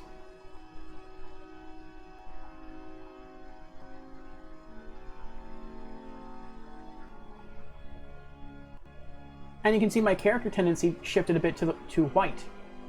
If you look in the far left corner where my health bars are, you can see the eye symbol looks a bit whiter than the small eye symbol to the far right that says the Nexus. The Nexus is always neutral. So it's getting there. If I can kill another 4 black phantoms, the specially named ones, I'll have pure white character tendency. And then I receive a special item in the game. Okay, so the person I have to fight is called Lord Rydell, and he is at the very bottom of the Prison of Hope, which is not a very hopeful looking location.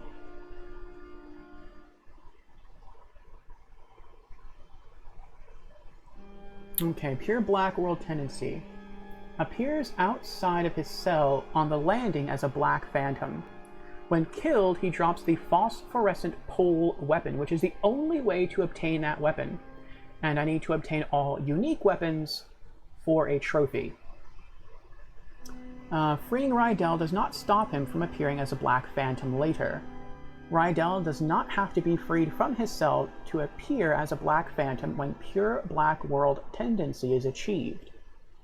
If his empty cell is unlocked during Pure Black World Tendency, he will be back inside once it shifts toward white again, and will not leave before being talked to.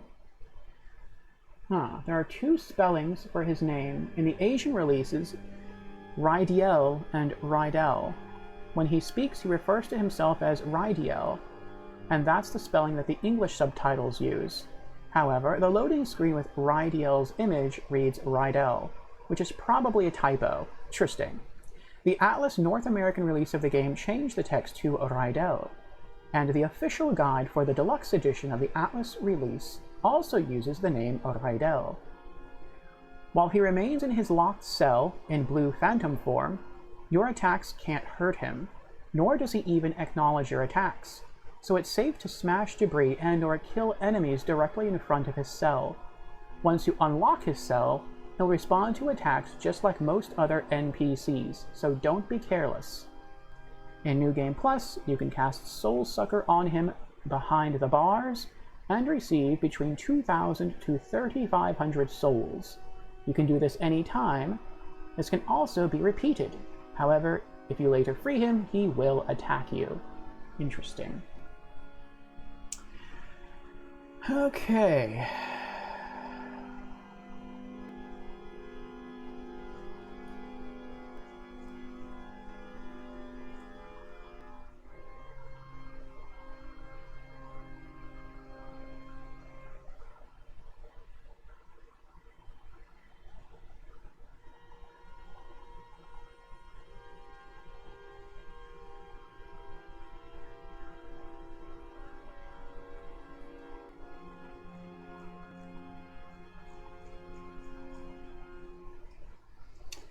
Okay, so I'm nervous about this one too. But we'll see what happens.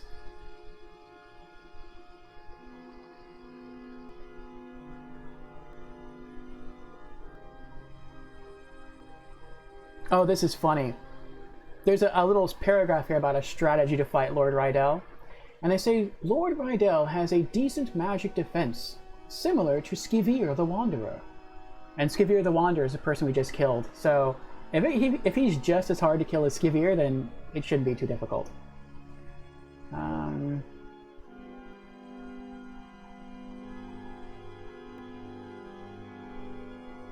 Oh, crud.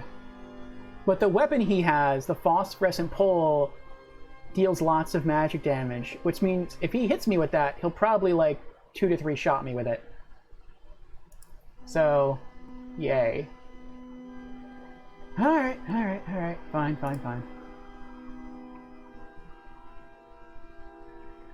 Let me scroll back through chat.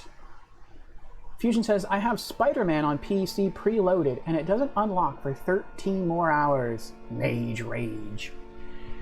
That's annoying, Fusion. I've been reading reviews of Spider-Man on the PC, and it's got some really good reviews. Like, it's getting between 8s and 10s out of 10, so yeah, I think you're gonna have a really good time with it.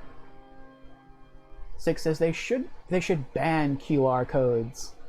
Yeah, I don't like QR codes either. 6 asks, do you only cast fire spells? I do not.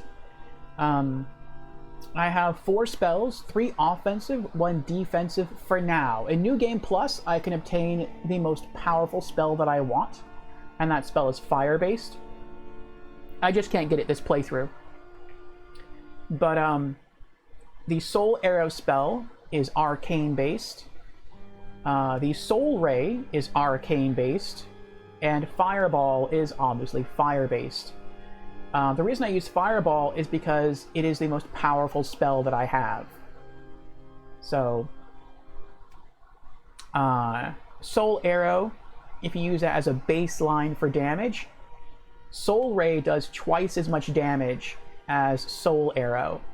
And I believe that Fireball, I think Fireball deals either 2.5 times or it deals 3 times the damage of Soul Arrow. So when I go to fight like a boss type person, I try to use my most powerful spell. Now, if that person is resistant to fire damage, then yeah, I'm not going to use Fireball. I'm going to wind up using Soul Ray instead.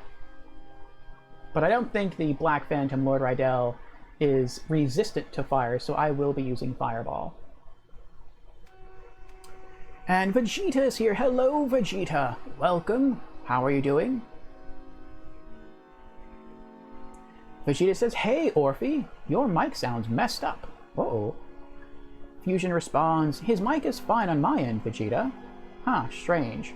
Probably something on your end. Yes. Twitch has been acting very weird, and I've felt it has been acting weird for the past 3 to 4 weeks now.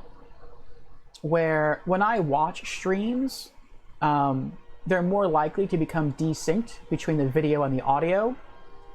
I'm more likely to see the video quality drop, so it'll go from like 720p down to like 160p or 140p, and then it'll go back up to 720p randomly. Sometimes when I try to stream to Twitch, the bitrate keeps crashing. So it's very weird, and again, that's only been happening the past like 3 or 4 weeks. And I know other streamers as well that have been having the same issues. So I feel like it's either something through OBS Studio or it's something on Twitch's end, and I feel like it might be something on Twitch's end. Yeah, I don't know what's going on.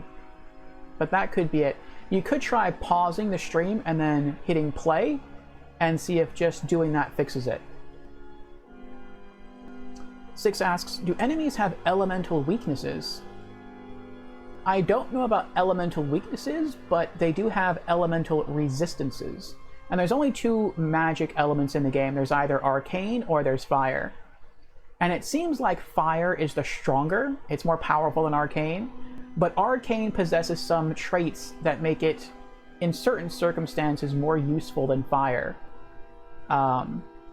So arcane has the ability to penetrate some shields and some armors. Whereas fire will always be stopped or minimized by certain shields and certain armors. So, and there's extra special shields that will completely stop arcane as well, but like I said, those are extra rare. So if you're fighting an average enemy and you have a weaker tier fire spell, you can use that, you'll be fine. But if that enemy has some really strong armor or shields, you might want to default to arcane.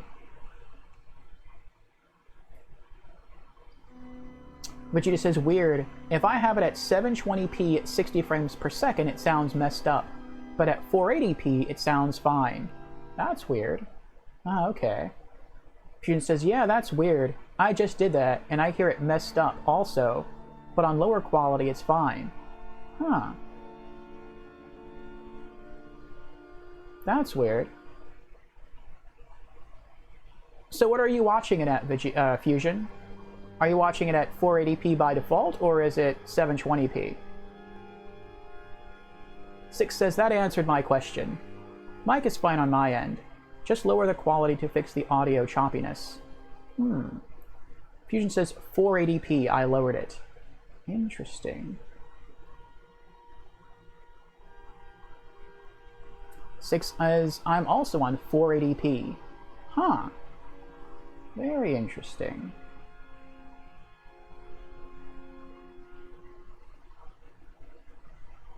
Yes, that is weird. According to OBS, I am streaming in 720p, 60 FPS, with no dropped frames. That is weird. Vegeta says, yeah, it sounds great at 480p. Six says it's stable on that setting. Fusion says, if you put the stream on your phone at 720p, you'll hear the choppiness. Interesting. Oh, and Brandon is here. Hello, Brandon. How are you doing? Brandon says, heyo, Orfeo and chat. How's everyone doing? Doing all right, Brandon. Doing all right. How about you? Yes. Let's see here. I will try to quickly toggle it.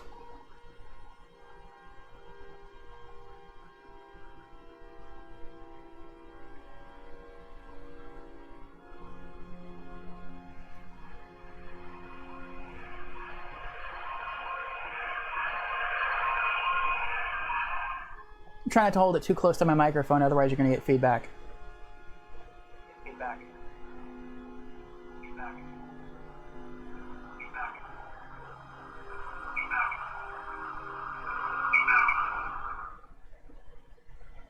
Sorry. I can't monitor it long. What I'll do is after stream, I'll go through the stream and I'll listen to it then, and maybe I'll be able to hear something that I'm not hearing right now. It's only when I talk. Weird. Brandon says, I'm doing good. Just thinking of getting an Xbox Series X. Oh. What has caused this sudden interest, Brandon? And yes, I am sorry about the crackling or the distortions when I speak. Where do we want to die?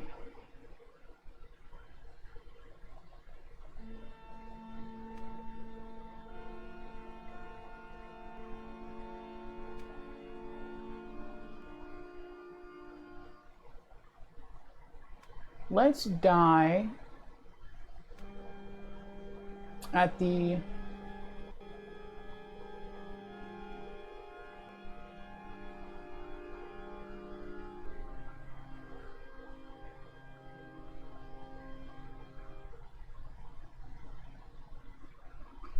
Fool's Idol Archstone.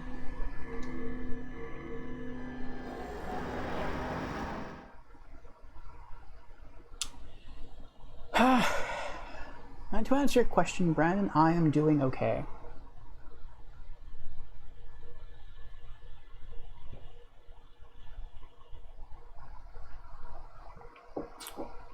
Right now I am trying to lower the world tendency of all of the Archstones I have already conquered into pure black,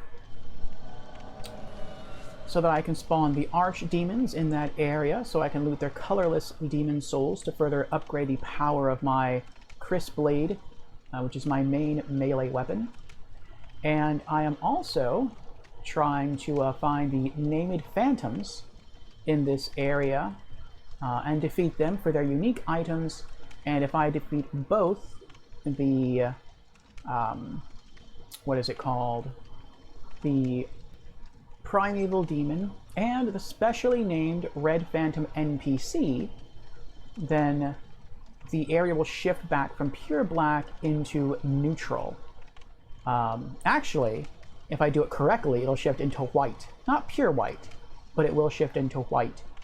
And so it'll make the New Game Plus playthrough of this area just a bit easier. Vegeta asks, how many Archdemons have you defeated? Ah, good question, Vegeta. I think this is the command. Yes, there we go. I try to keep it as up-to-date as I can.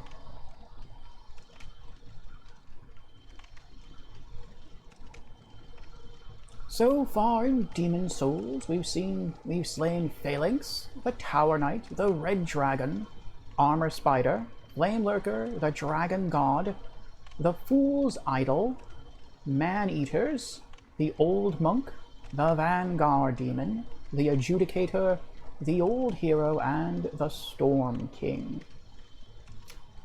Yes. So, tonight's goal, we're not beating any bosses, really just the named Red Phantoms from pure black world tendency. and the primeval demons, and that's it. And then next Thursday, our plan is to start in on the final Archstone that we have yet to explore, which is the Archstone of the Chieftain. So I am excited about that. We're going to try to knock out that Archstone, and we're going to try to go through its world tendency on the same day. Six says hamburger time. Oh, time to eat some hamburgers for you, Six. I haven't had a hamburger in a long time either. Vegeta says the Storm King is my favorite boss, not because of the fight itself, but the environment and the boss design.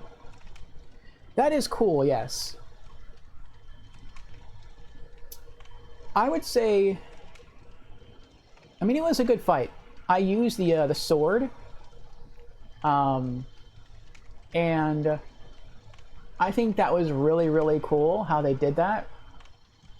And it was still a challenging fight, even with the sword. And I really like that area. Specifically that area. I don't like the rest of the island. I think that was far too hard for me. But I did like the final boss fight. So far, my favorite boss fight is the Dragon God. Because once you know how to beat the Dragon God becomes the easiest boss in the entire game.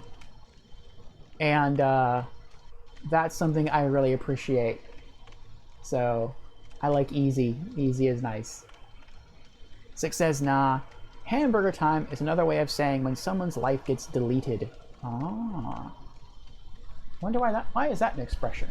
How is that an expression? Oh, wait. I want to die the other way. Okay. Here we go! Whee!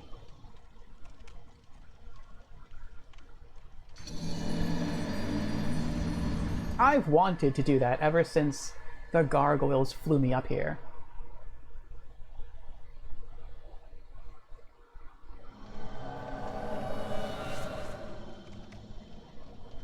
Alright.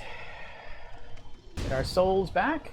Actually, get our souls back, we can also go back to the Nexus and buy some more healing items. So World Tendency, Tower of Latria, Pure White. Return to the Nexus.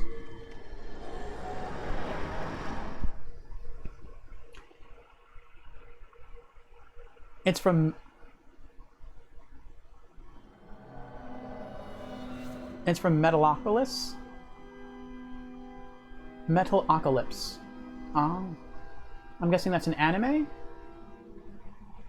Vegeta says Dragon God is a cool boss, but I always hate it whenever I play. LOL. Why is that? Here we go. We are no longer in pure white. We are now in normal white. And let's go back real quick and restock on healing items. We really don't need that many. Crescent Moongrass. We only need 2. There we go. Leave. Do come back alive. Yes. And back up we go. Back to the Fool's Idol Archstone.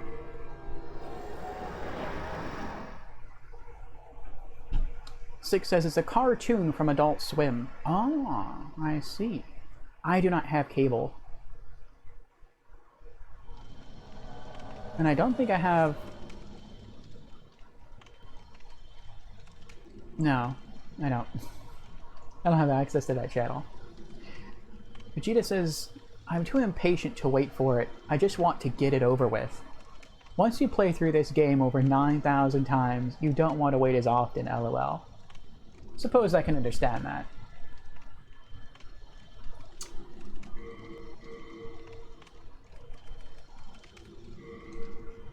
Stone of Ephemeral Eyes! Yay, we are in body form again! And now we die.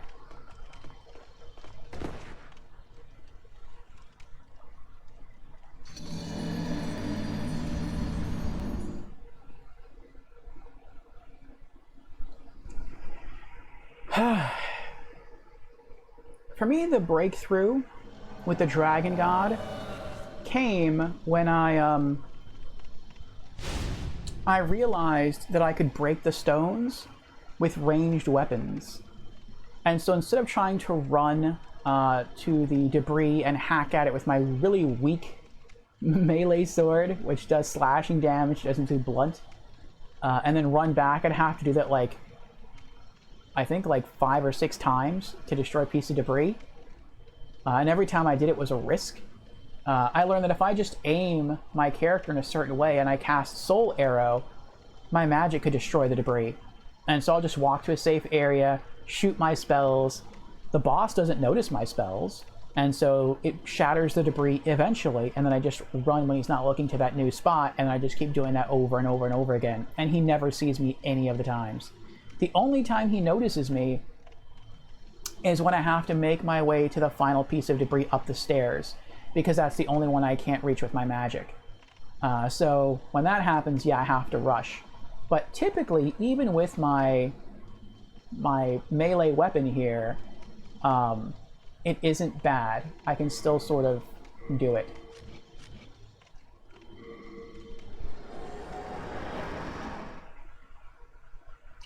But just says, oh, I just realized you're using the Chris Blade. Yes.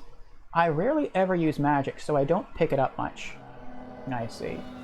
Yes, I feel like for a mage, it is probably the best sword in the game.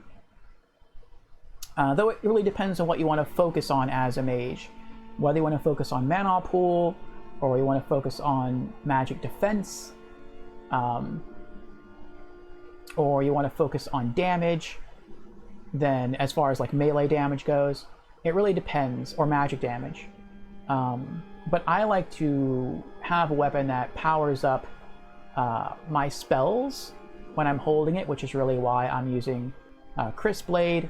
But Chris Blade also gets stronger the higher my magic stat is. And so it does kind of 2 things at once, and that's something I really like. And the white world tendency has faded even more. I think now we just have to die one more time, and we will have completely neutral world tendency.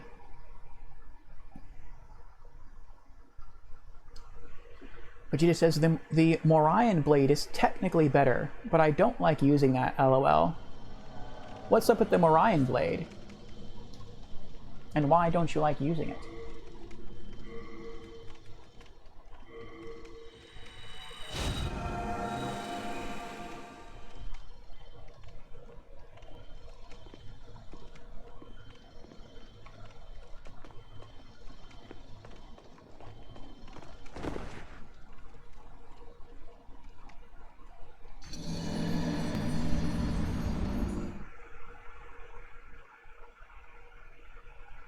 Six says, sent you the clip of the hamburger time phrase on Discord. Alright, Six, I'll check it out. Vegeta says, Morion Blade is a hyper mode weapon, like the Clever Rat's Ring. If you're below a certain amount of HP, it increases your damage a lot, and it stacks with the Rat Ring. Ah. So it's a high risk, high reward kind of weapon.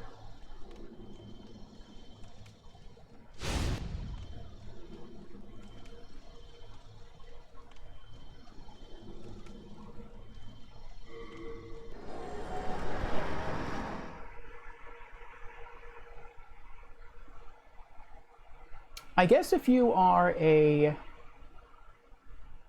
tank, or maybe a melee class, I can see that being a good weapon, especially if you're a tank class.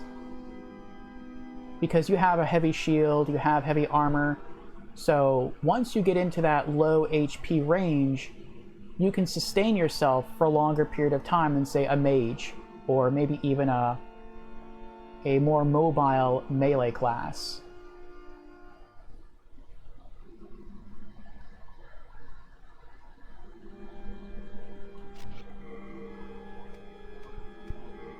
There we are. We are pure neutral again at the Tower of Latria. And I believe we have to die 3 times to get it pure black.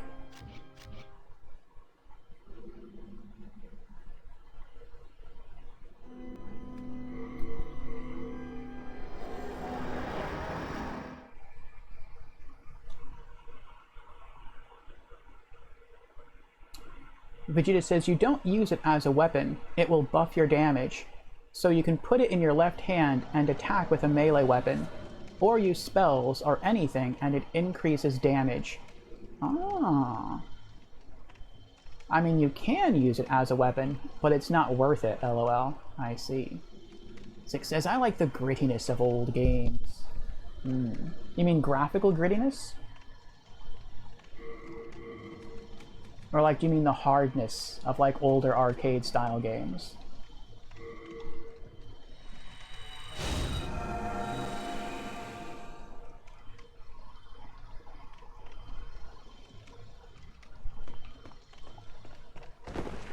Graphical? I see. I do too. I feel it has a certain charm.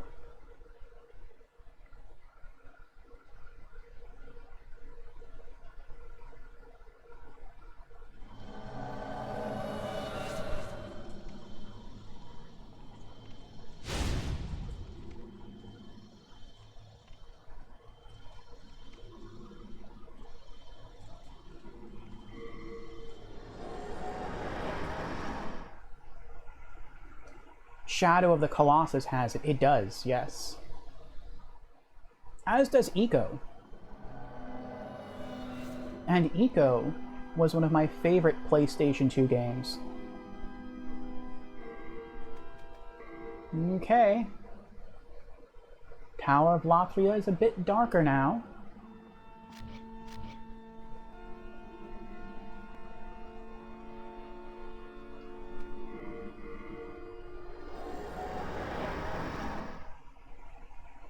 Eco, yes, I love Eco. I like Eco more than Shadow of the Colossus. I like the story more.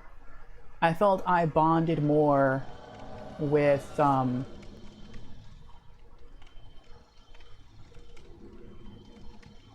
Yorda than I did with Argo in Shadow of the Colossus. Vegeta answers the question of the week. What is your favorite dessert? Red velvet cake, cookies and ice cream, or chocolate mousse? Very good choices. Red velvet cake can be very rich. Chocolate mousse is good. You really have to like chocolate. Cookies and ice cream? Oh! Not cookies and ice cream. Cookies and cream ice cream. I see, I see.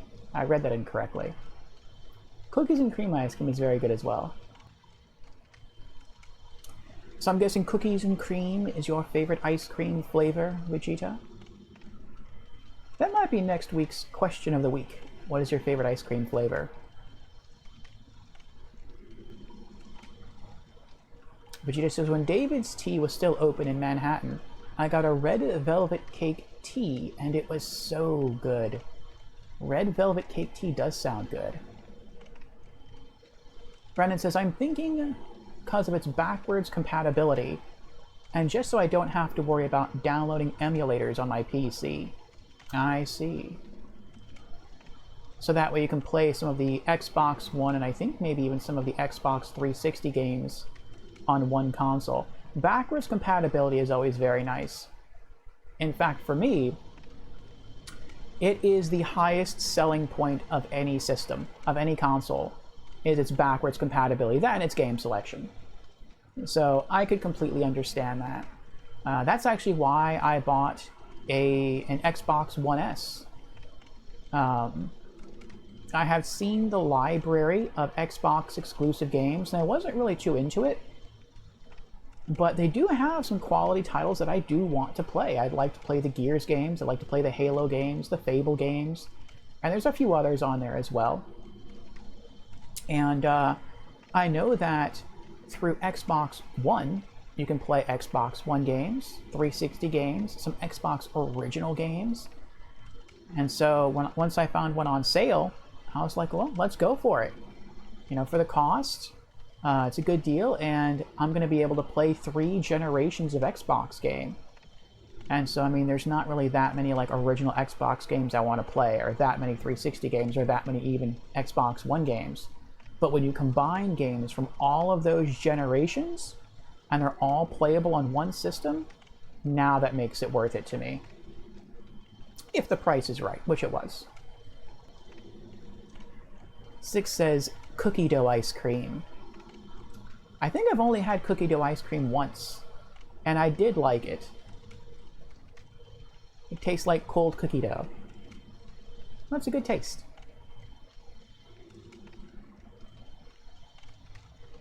Brandon says, yep.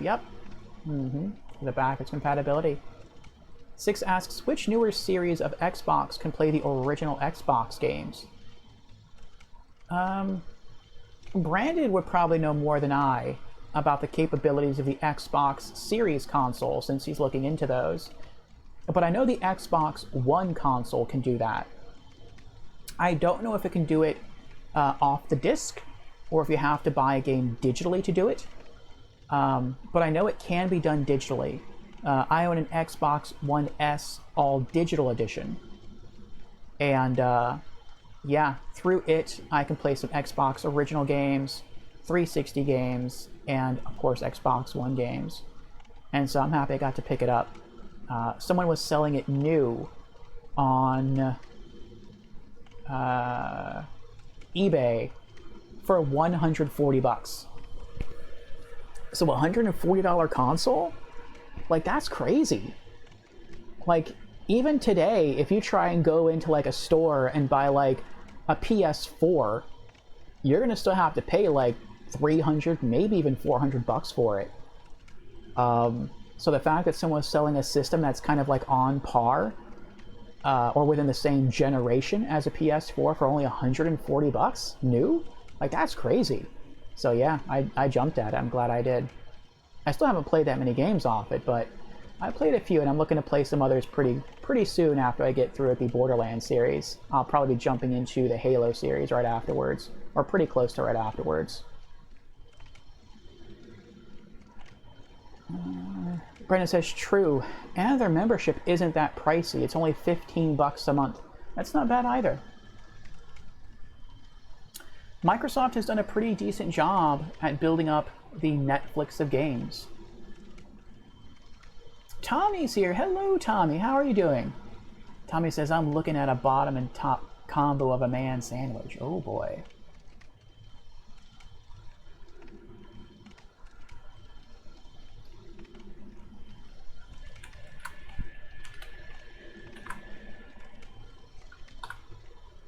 Shout out to Tommy.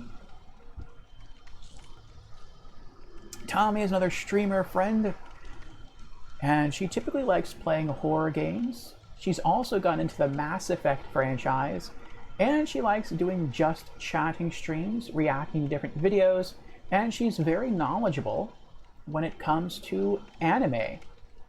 And it's actually Tommy who recommended the anime that we've been watching in Discord for Anime Afternoons called Konosuba. And at first I had only thought to watch the first season, but I enjoyed it so much that we're actually a decent way through season 2 now. And yeah, I've never really seen a comedy anime before, and so thanks to Tommy I discovered something new, and it's become one of my favorite animes of all time. So if you're looking for a knowledgeable anime person, or someone who enjoys spooky games, or someone who likes Mass Effect, then tune in to Tommy.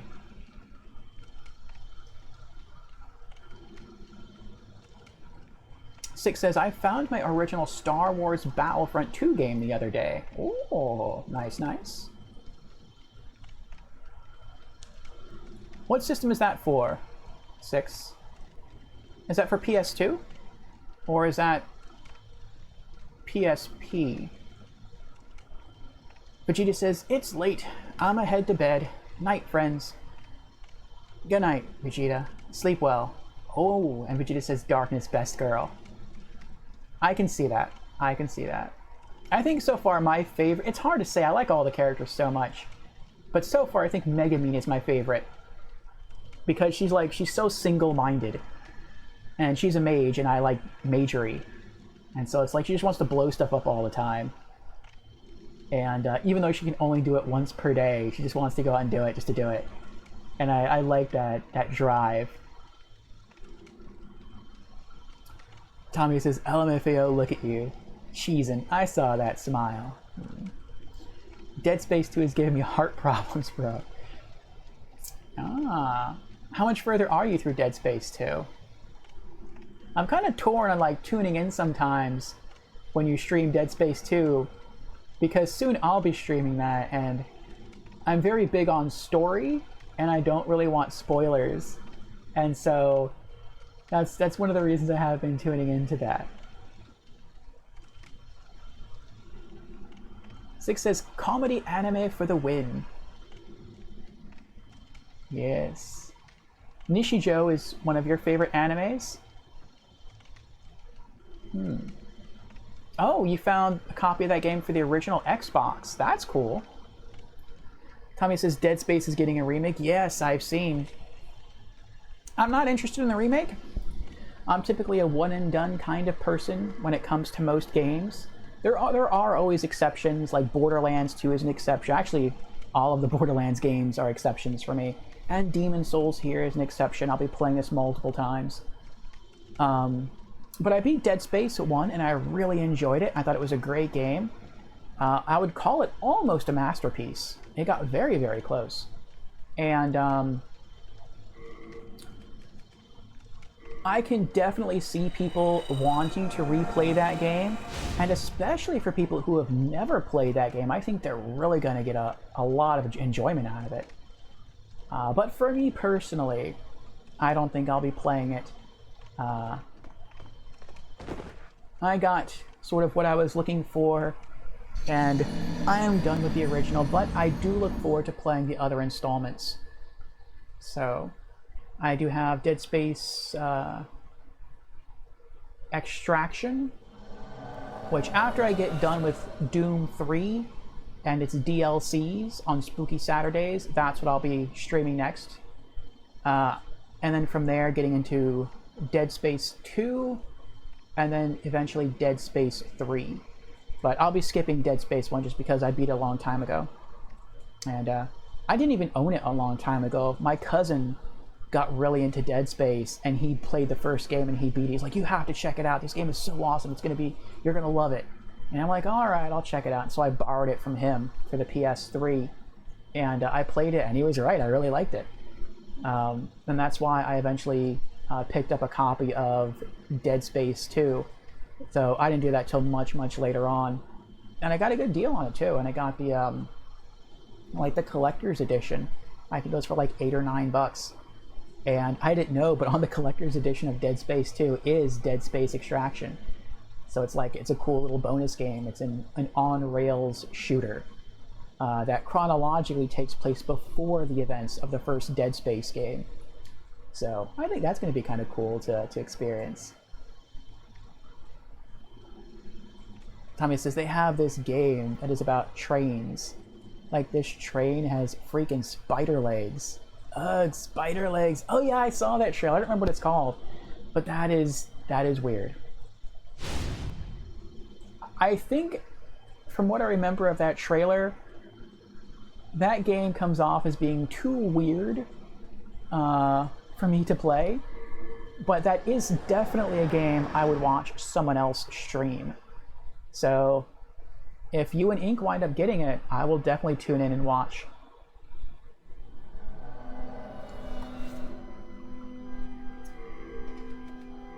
And our world tendency has now shifted to black. That is good. Let's go back. And die some more. I think it's called Choo Choo Charlie. Could be. I think it did have a weird name like that. Yeah, my nerves would mess me up. I hate spiders. I'd freak every time it came near me.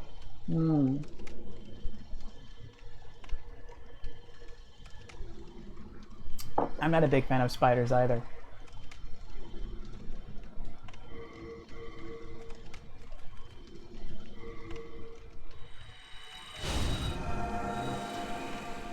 I'm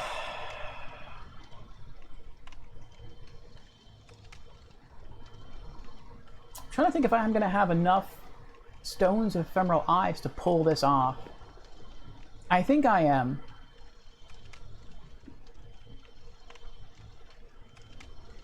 Maybe. Am I?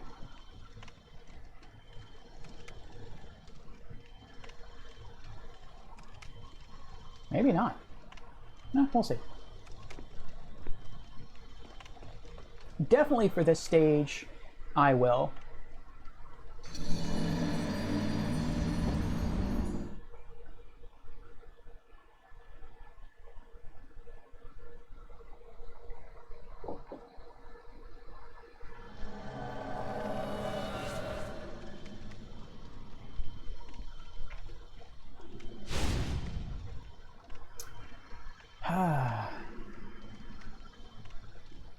Well, I do love spooky games. That's why I dedicate every Saturday to playing them.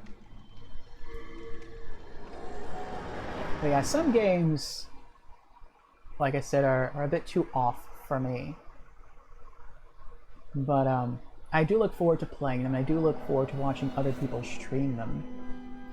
And right now I've really been enjoying Doom 3. We beat the base game, and right now we're about a quarter of the way through one of its expansions called The Lost Mission. And it's really good. It doesn't really, I mean, it has some atmosphere to it, but a lot comes from jump scares and from anticipating what might be in the room, which I guess you could call atmosphere, a certain kind of atmosphere.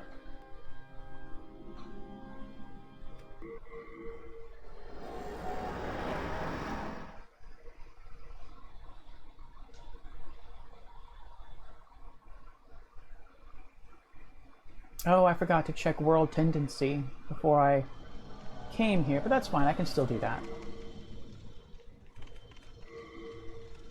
Almost there. This is where I messed up in the Stonefang Tunnel. I thought that was pure black, and it is not. We have to die one more time.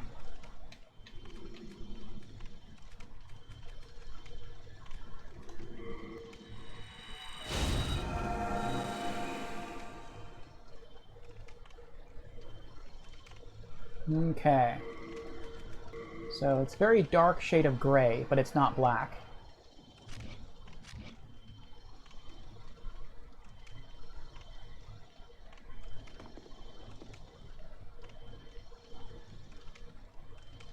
I was just thinking,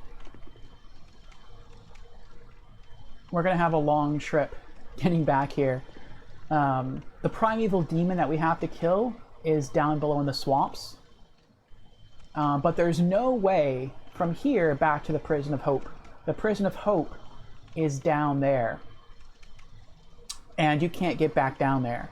So that means we're going to have to start at the beginning of the Prison of Hope, kill the Phantom first, and then make our way back up here, and then go kill the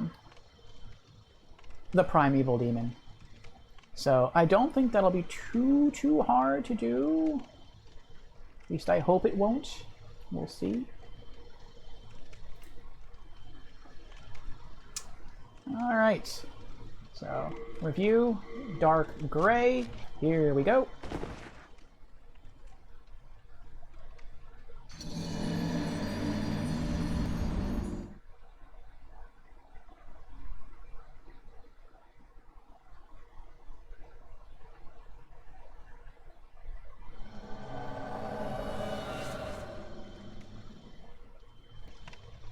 Recollect our souls.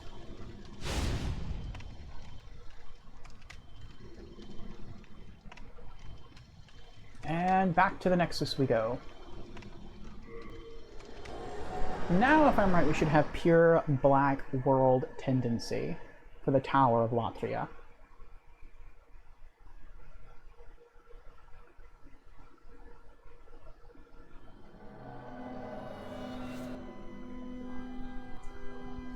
Okay, let's check. Yes, look how dark that is. Now we definitely have pure Black World tendency. Alright. Let's use another Stone of Ephemeral Eyes.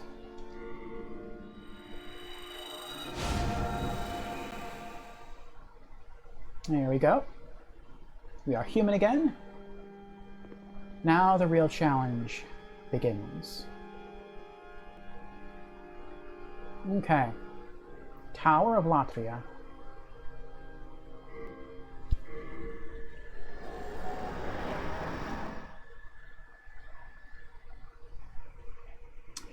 Now we play.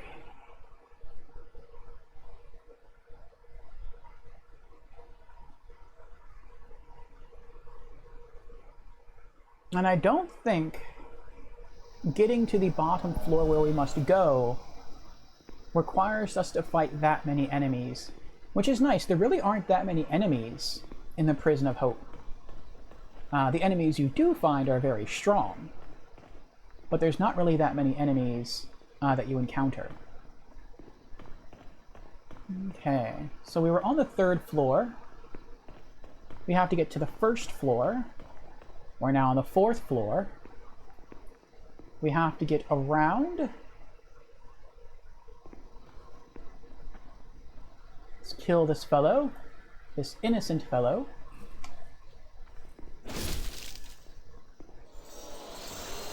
They do not kill you, but they will swarm you and hinder your movement if you do not kill them. So we have to get all the way down there. Not into the black area, but we do have to get quite far down. So as you can see, we're on the 4th floor. That's the 3rd floor. That's the 2nd floor, behind those archways. And then down there is the 1st floor, and that's where we must get to battle the Red Phantom. 6 says, "Oh, the Hopeful Corrections Facility. Yes, yes, yes. It is filled with hope. You can feel it.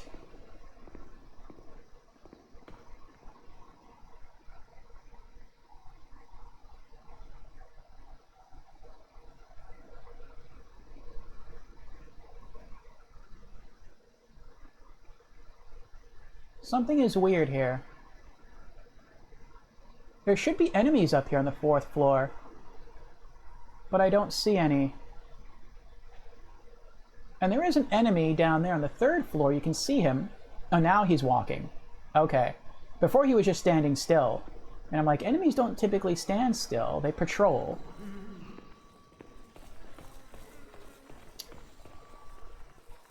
And I thought there was an enemy up here on the 4th floor who patrolled up and down that hallway.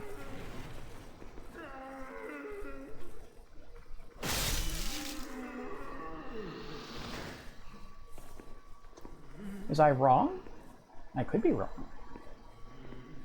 I know there's an enemy that appears through that archway, though. Let's get our fireball spell ready. I think in pure Black World tendency, I might have to hit him with it twice. Let's wait for him to come to the door, and then turn around and walk away, and then we'll run up behind him and smack him with the fireball. Here he comes. And there we go. Uh-oh, he heard me. Oh, it only took one fireball to kill him. Nice. That works. Okay. I better take a lot more than that. And there should be another squid wizard mage who should appear through that doorway. There he goes. There's actually 2 of them. One is all the way down at the end of that hallway, and the other one, I think that's him, patrols up through here, and eventually he comes all the way close to where I'm standing, and then he turns around and walks back. So we're going to wait for him to come over here. Hopefully he doesn't sense us through the archway. There he is.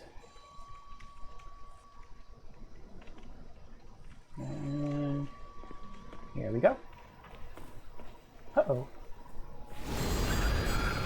Gotcha.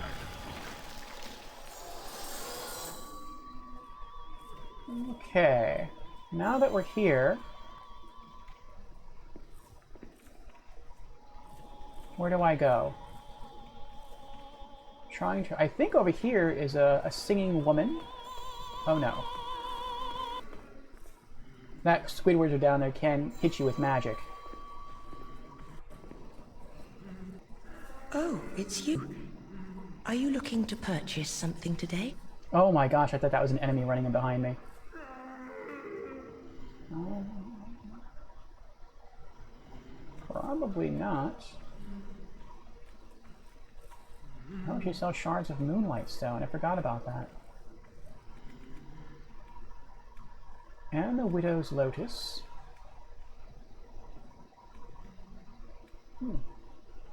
Nope, never mind. Well, that's quite all right. I wish to stay here, but I need souls to stay sane. Surely you must understand this. I do, I do.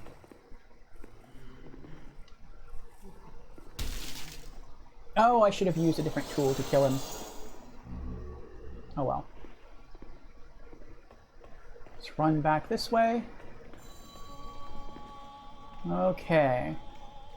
So it's not that way I have to run. It's this way. I have to go down this hallway. And then I think I'll find the staircase that leads further down. But he can hit me with spells from across the hall. I can't hit him, but they can hit me, because they have greater spell casting range than I do. It's part of what makes the game difficult. The game always has the difficulty balanced in its favor, not yours. Okay, good. Now I can switch to my backup weapon and poke. Good. And oh, where are you going? You done now? You gonna leave me alone? Huh? Nope, nope, he's not done. He still wants to bother me.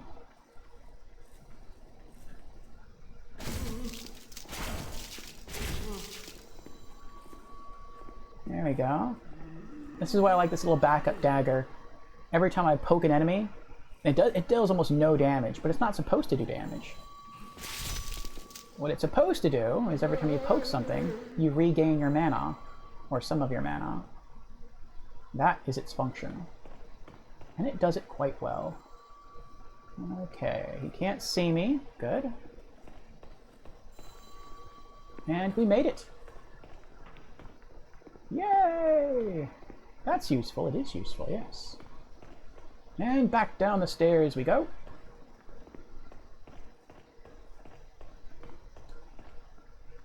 And we have made it to the 3rd floor. What? This is not what we want. Let's go down further.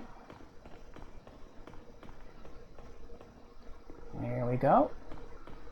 We are now on floor 2.5, which doesn't really make sense, but that's fine.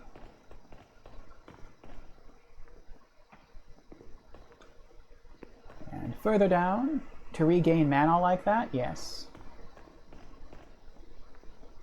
And we can upgrade that small sword as well with colorless demon souls, but I won't be able to fully upgrade until New Game Plus. Where right now, every time I stab, I get 5 MP back. When it's fully upgraded, I believe I'll receive 20 MP back every time I stab something. So that is a lot of mana to get back very quickly. Alright, there's the 2nd floor. We're going to go down again.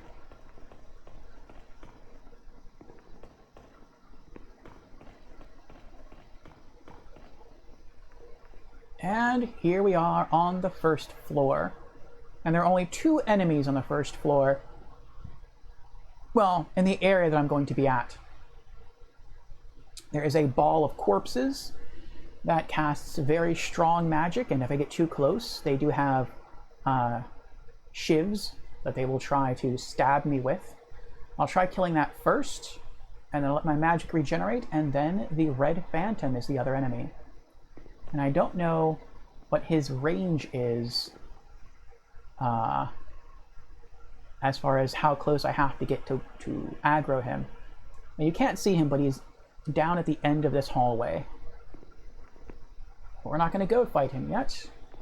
We're going to go fight this corpse ball thing here. There we go. Yeah, we can't see him, but he's down there. So we lock onto this, and we wait. And its magic keeps slamming into this. So we go over here, we hit it, we move back, we hit it, move back again. And we probably don't need to use a fireball next time. We can use a cheap soul arrow. There we are. And it is dead. Alright. One enemy left to go. Alright. And we're going to take a short break because I really have to use the restroom. It's probably all this coffee I'm drinking. And I think when I get up, I'll refill my cup. I have one more full cup of coffee left in the pot. So...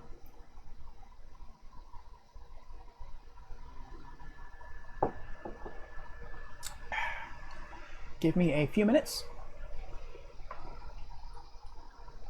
and we will be back to slay the Red Phantom and get the phosphorescent pole. I really don't know what the phosphorescent pole does. I just know it's a magic weapon.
right.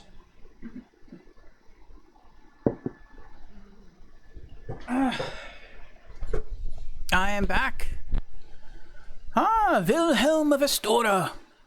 Good evening, kind sir. Good evening to you as well, Wilhelm. How are you doing tonight? We get the camera back on.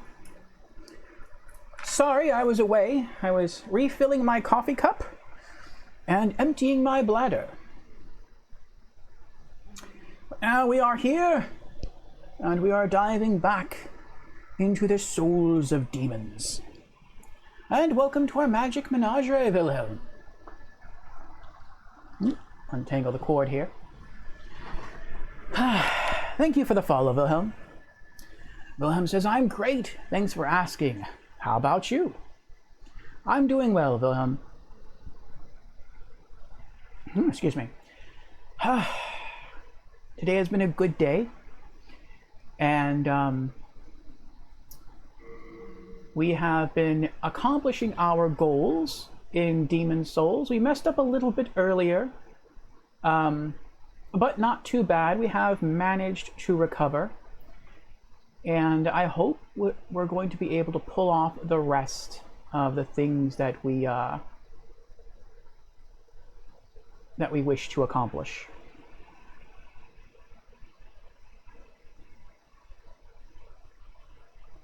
The most amazing DM voice I've heard in a while?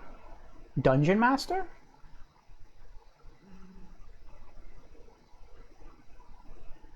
Well, thank you. This is just the way I normally speak. Yes. Ah. Well, thank you again, Wilhelm. Thank you again. So you are a Demon Souls fan? Dare I say a denizen of the Demon and Dark Souls variety?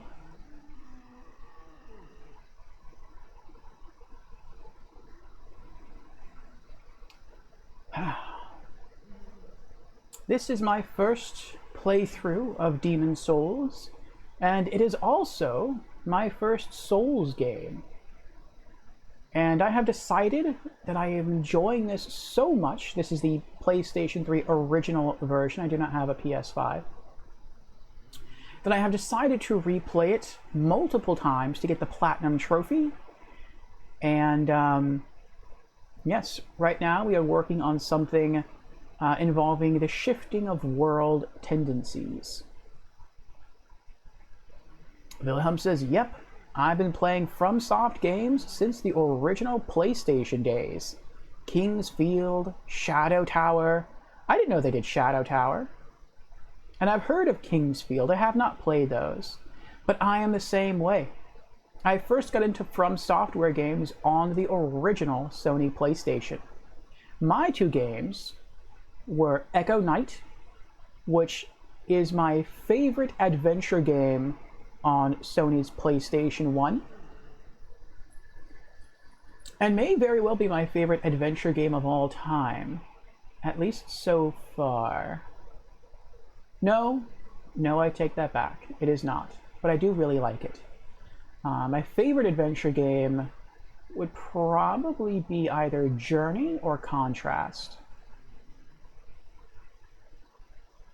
Wilhelm says, yeah, Echo Knight 1 and 2 are amazing. I never played Echo Knight 2.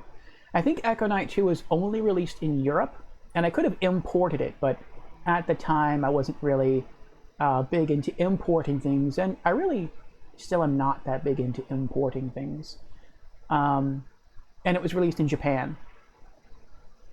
And yeah, I never got a chance. It was never released locally here in the States. Now, I have found a website where you can play the game through a web browser, and I might try that. But if I do, I would like to stream it, and so I have to see if that's possible for me. But yes, Echo Knight is a really fun game. I played it through and I got the different endings. It has 3 different endings, sort of. You could say like 2.5 different endings. And I really enjoyed it. And eventually, on Saturday, I will be streaming Echo Knight Beyond, which is like Echo Knight 3. and that's on the PlayStation 2. And so I'm looking forward to that very much. And my second big game from From Software that I played was the original Tenchu Stealth Assassins. Live by honor, die by stealth. Great game. Back in the PS1 era, there were 3 great stealth games. There was Tenchu, there was Metal Gear Solid, and there was Siphon Filter. And Metal Gear Solid sort of won out. But my favorite was always Tenchu. 32-bit Sekiro, you could say that. Though I haven't played Sekiro, and people have said Sekiro focuses a lot more on parrying, and that was definitely not something you did in Tenchu. Tenchu was all about stealth kills. But yeah, I really love Tenchu. Tenchu is my favorite games of all time. It had really great stealth mechanics. I liked how it had 3 different enemy layouts. I know it was A, B, C, and the game would randomly choose one, and the enemies would be placed in different places depending on the layout. The story was really good. I liked how you could play as one of 2 different characters, and they had very different personalities. And the boss encounters would actually be different depending on the character that you play. And sometimes, and it was rare, but sometimes the characters would have unique missions solely unto them. And I thought that was really neat. And I really, really, really love the ending when you were playing as Rikimaru. He is my favorite ninja in a video game, period.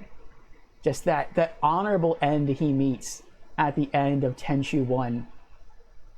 Where, have you played it? I don't want to spoil it for you if you played it. I mean, it's so old now, people probably wouldn't care anyway if I said the ending. Yes, Sekiro is a masterpiece. You gotta play it. I may, we'll see. I'm kind of iffy on Sekiro just because I'm not really into the whole parrying thing. But I had another Souls streamer tell me, well, if you're not really sure about it, then go through and beat all the other Souls games first. Finish Demon Souls, beat all the Dark Souls games, beat Elden Ring, beat Bloodborne, and then afterwards, then through that lens and with all the experience you've gained from the other Souls games, look at Sekiro and see if you think it's something that you get into. And so that's what I'm planning to do. I'm planning to beat all the other Souls games and then look at Sekiro and see if it's something I might get into. Yeah, I've played both of them. Nice. Yes, I know there's multiple Tenchu games now. I did play both of them as well in the PS1. Tenchu 1 and then Tenchu 2, Birth of the Stealth Assassins, which I totally get because while Ayane was fun and a little feisty, and I like that, Rikimaru was the true honor-bound one. And it's like when he sort of died at the end of the first game, like it hits you, like you just sunk. And so it made sense that Tenchu 2 brought him back in the form of a prequel. Yeah, I'd say the same thing. The gameplay style is way different. Okay, yeah, then I'll do that. But that was so awesome. After you kill the King of Hell, Lord Meol, in Tenchu 1, and everything starts to collapse, it's like a huge rock collapses, blocking the portal back to Earth, and they can't escape. And Rikimaru's just like, take my sword. And it's almost like in that moment, like the princess doesn't understand what's going on, but Ayame knows he's about to sacrifice himself, and Rikimaru just lifts up the stone, and then she drags the princess screaming for Rikimaru through the portal, and then an explosion happens, and you see the boulder fall back to block the portal. And then like the credits to the end of the game rolling, you have that thumping soundtrack. Da da da da da da da da da da da da. Like gets you misty-eyed. And then it's like the king embraces his daughter and then looks up at Ayane like, where's Rikimaru? And she just like looks away and she takes out the sword and stabs it into the snow. And it's like, that's just so epic. Like, I have never seen a ninja game that was so epic, that ended in such a great way and handled the encounters with such awesomeness. Like, there was another boss in Tenchu 1 where they talked to Rikimaru because they had betrayed their lord. And after conversing with Rikimaru and sensing his honor, the person actually killed themselves. They went out and they committed seppuku, I think it's called, and they stabbed themselves in the stomach with a short dagger, and then Rikimaru helped to end them by slicing off their head. And so all you really had to do was just make it to the boss, and it was over instantly. But Ayane, or Ayane being like the spicy one, if you chose to play her instead, when you reached that boss, she got sassy, the boss felt jilted, and so you actually had to kill the boss with Ayane. And I thought that was really cool. Like, it's different things like that that made the game just such a great experience. And eventually, Tenchu came to the PlayStation 2, and it was also on other systems. I know it was on the Nintendo DS, it was also on the PlayStation Portable. But I remember in the trailer to one of the PS2 games, I was watching it, and I was like, all right, I guess, you know, what are they going to do now? This is supposed to be like a true sequel. So I guess Ayane is going to be carrying the torch, or I guess they're going to bring in maybe a new ninja. And it's like you hear running, and then it shifts to the sword in the snow. And then you see like ninja legs running. They look like Rikimaru's legs. And then it goes back to the sword in the snow, and all of a sudden a hand reaches out and they just yank the sword out of the snow. And you're like, oh, is it Rikimaru? Is he back?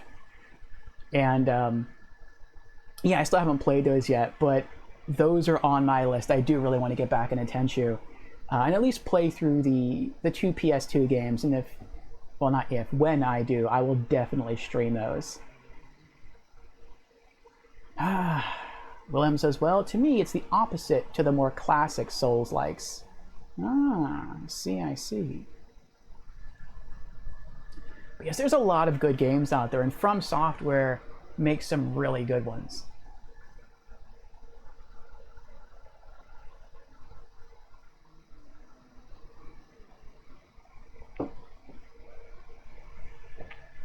But now that you have followed, I will briefly go over my schedule. If not, you might not understand what's going on the next time you tune in.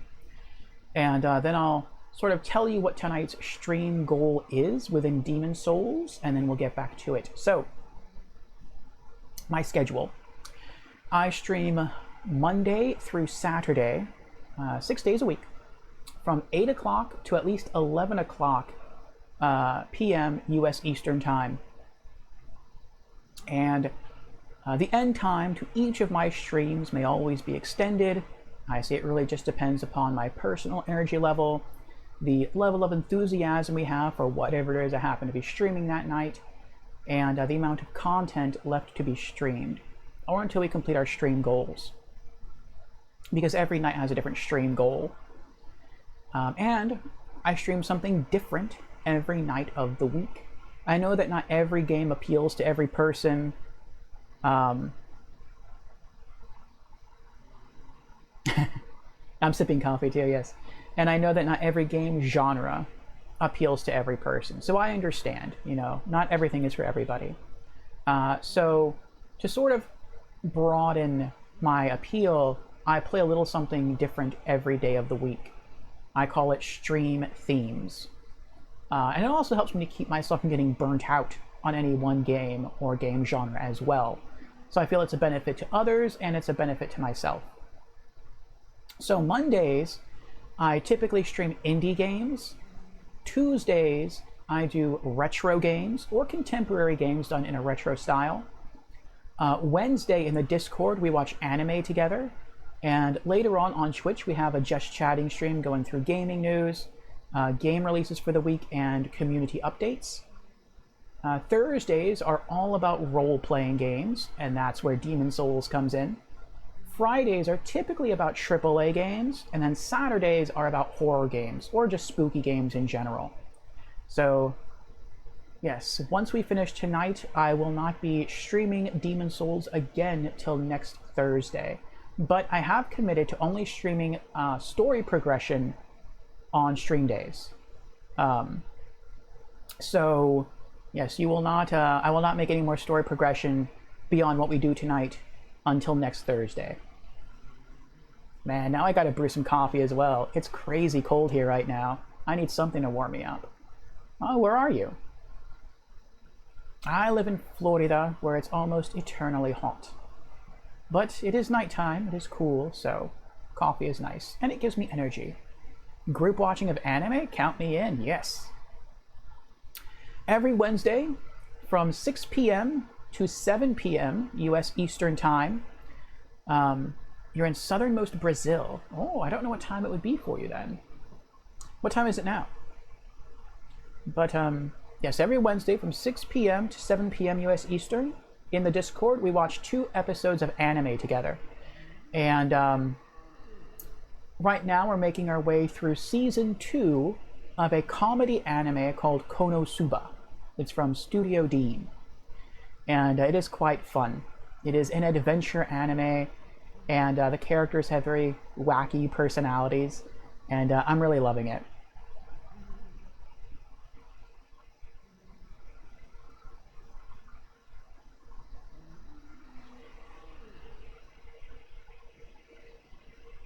(1:52 a.m. right now, minus 2 degrees Celsius. Wow, that is cold.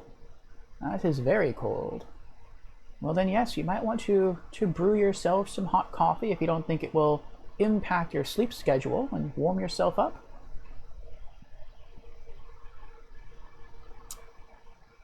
We're not really too far apart on time. It is 12:53 a.m. for me. So you're ahead of me by just 1 hour.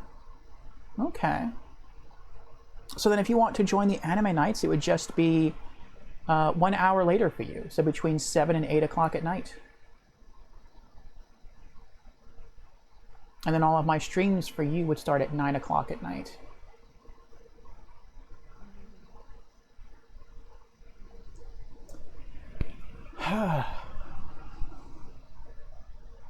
Unfortunately, the Discord link is invalid. That is weird. Try... Let me see here. Yeah, let's try that one and tell me if it works. I don't know which one you saw.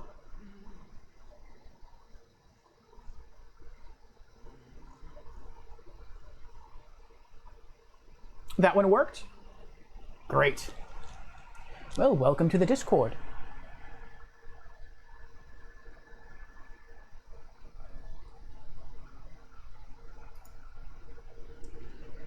Ah, yes.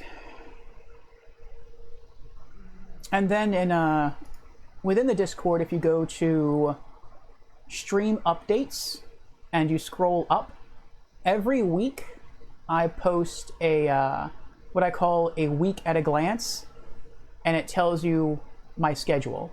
So it lists the day, the stream theme, the game, the developer of the game, and a little synopsis and the stream goals for that game, for that night. So I like that people know what to expect. And for the stream goals tonight, we were going through Demon's Souls last Thursday, and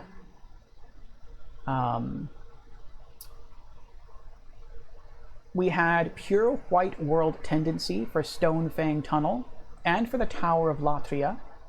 And so we went through and did all of the Pure White World Tendencies for those 2 realms.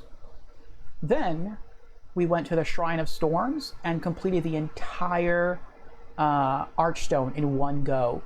And at the end, we had Pure White World Tendency again. So I was pretty excited by that. And I wanted, just like I did with Stonefang Tunnel and the Tower of Latria, I wanted to do the White World Tendency event for the Shrine of Storms. And so we did that. But something happened that I did not anticipate. A swordsman appeared, and he asked for the magic sword Makoto. I gave it to him, and then he attacked me. And so I defended myself, and I killed him, and I took back the sword. And after killing him, my world tendency shifted from pure white all the way back to neutral. And that sort of bummed me out. That irked me. And so I tried to look up if there was a way to shift it back to pure white, and there is not because all the bosses have been beaten. But there is a way to shift it back to white. And this is especially important for me because I do plan on going through New Game Plus, and World Tendency does carry over into New Game Plus. So, I learned that I can plunge each realm into pure black, and then that will spawn two things. A primeval demon and a specially named Red Phantom NPC. Killing either one of those will shift that realm's world tendency from pure black back to neutral.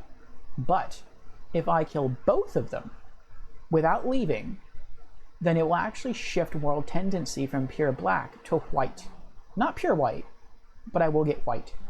And so that is my goal. And by killing the red named NPCs, I also shift my character tendency from neutral to pure white. That's something else I want to do, because I need character pure white tendency to receive a special ring from the Monumental, and I have to collect all rings to get a certain trophy. And I am trying to go for the Platinum Trophy in this game. And I also get special weapons or special items that the red named Phantom NPCs drop, and by slaying the primeval demons, I get colorless demon souls, which I need to upgrade my main melee weapons. So all around, this is a good thing. We're finished with the Stonefang Tunnel. I did mess up. I thought I had pure black world tendency. I didn't. I only had black. But it appears that even in black world tendency, the primeval demon will spawn. You do not need pure black world tendency, but you do need pure black world tendency for the red named Phantom to spawn. And so I didn't know any better. I killed the primeval. It shifted world tendency. I didn't leave. I went to look for the red Phantom. He wasn't there. So basically I had to kill myself all over again to get it back to black, and then even more to get to pure black. So I wasted a lot of stones of ephemeral eyes. And I did it. I killed the red Phantom. I got the item. And I shifted my character tendency up towards white. So now we are here in the Tower of Latvia. We finally got it to pure black world tendency.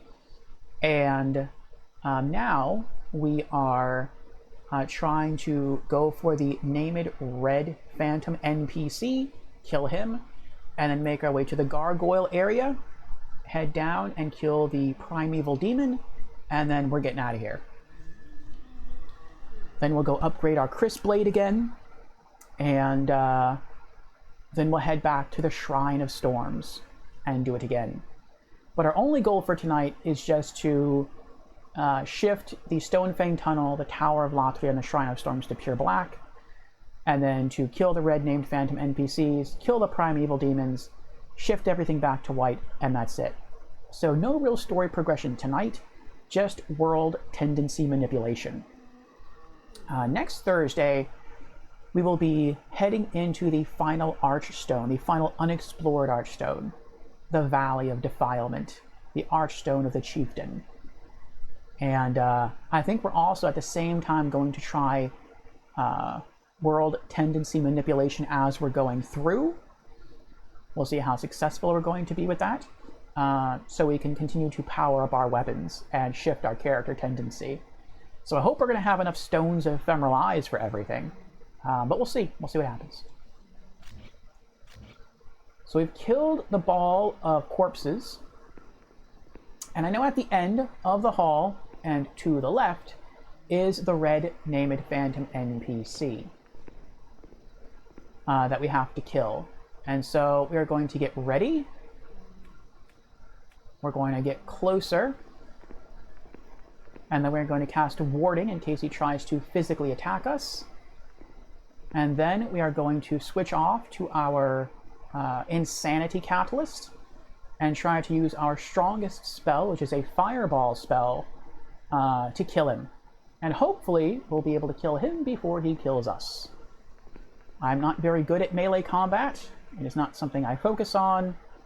So hopefully we'll just be able to defeat him. This is sort of like a race in terms of who can outdamage whom first. And that makes me quite nervous. Especially since he can cast spells, I think, as well as use physical attacks.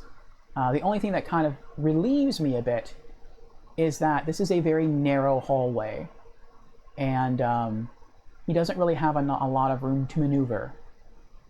So I'm hoping to use that to my advantage, but I feel like this is a very bad way to approach him. I feel like by the time I see him, I'm not going to have enough time to backtrack and cast. And I don't remember the layout to this area too well, so I'm going to see if I can run all the way around. I'm going to be careful because I know there are holes in the floor somewhere. And I'm going to see if I can get all the way to the other side there.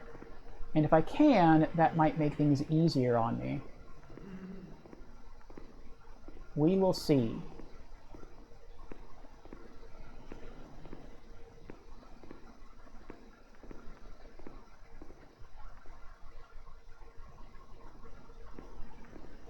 It doesn't look like there are any holes here, which is good.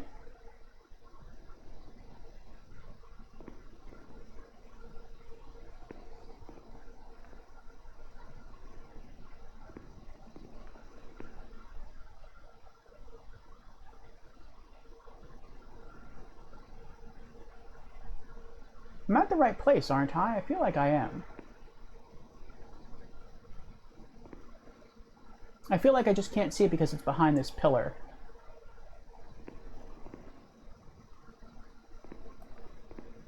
Let's get rid of him.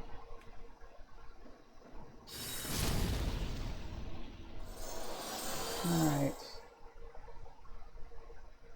See if I can peek around the corner. Am I wrong? Is he not here? I could be on the wrong floor. I thought he was on the first floor. I think I am in the wrong place.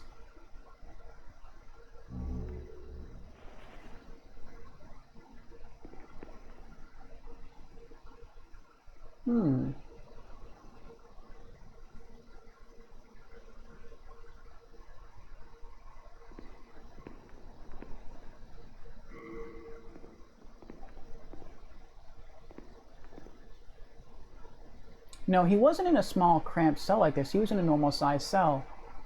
I am in the wrong place. So then where is he? Where are you? Maybe he is still on the first floor, but maybe he's on the other side.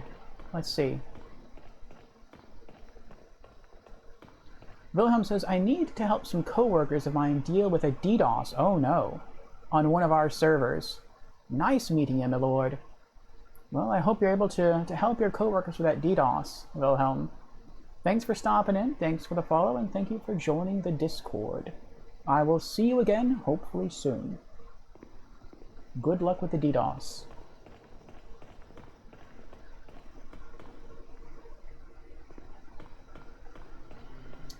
I know there are enemies around here. I think there's at least one enemy mage. I think. I don't see anyone down there.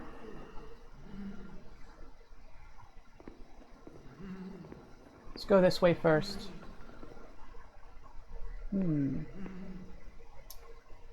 I explored this area not too long ago, and I really don't remember.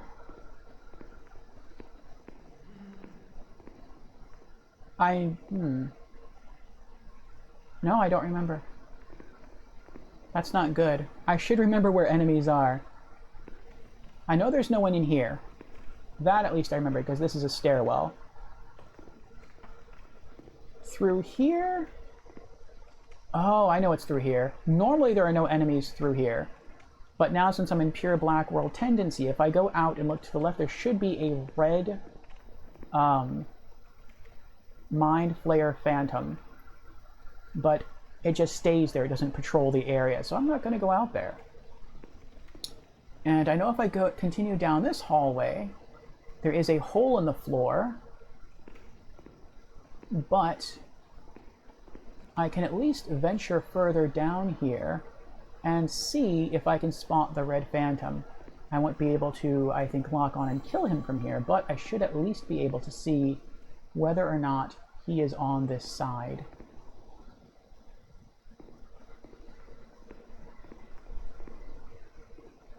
And I'm walking slow because I really don't remember. I feel like there is a hole here in the floor, but I really don't remember. And I really don't want to die.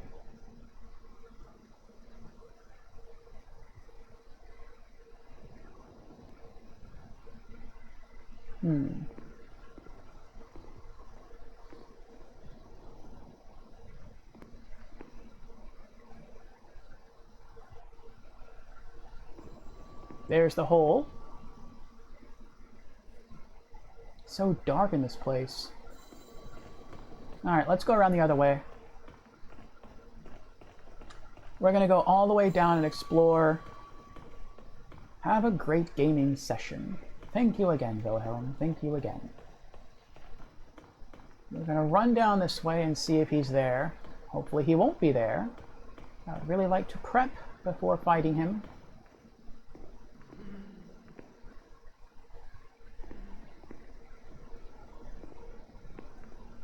I have it in mind to cast Warding for a strong physical defense, and then I'm going to cast, switch to my Insanity Catalyst and cast Fireballs at him, and hopefully kill him before he kills me. But we will see. No, he's not down here. So he's not on the first floor at all. Okay then. Well, we've narrowed down one floor.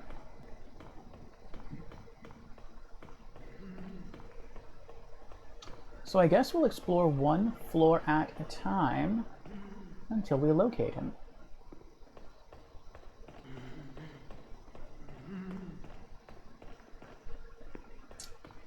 Let's see here.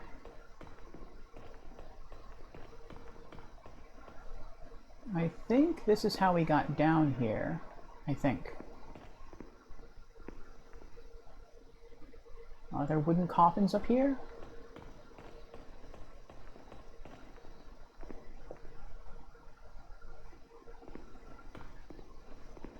I know there's two different pathways. No, I think this is the alternate pathway. Now, sometimes you get stuck on the stairs, it's aggravating.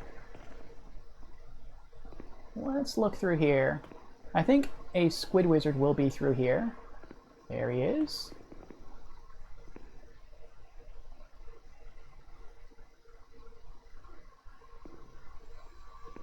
Let's switch to our fireball spell.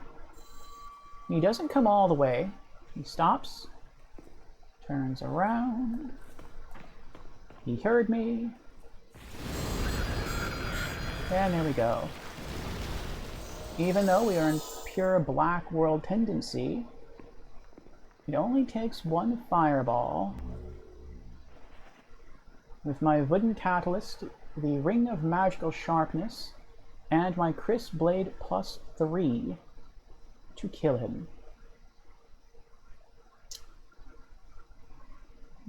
Okay. I guess I should also be looking across the hall.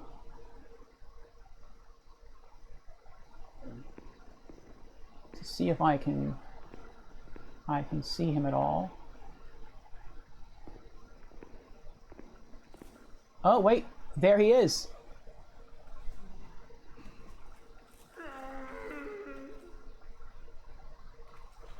Ow! What was that about?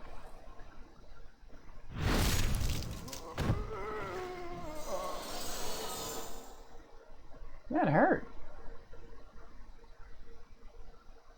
I think he just randomly punched me. Okay. So, this is going to make things more interesting.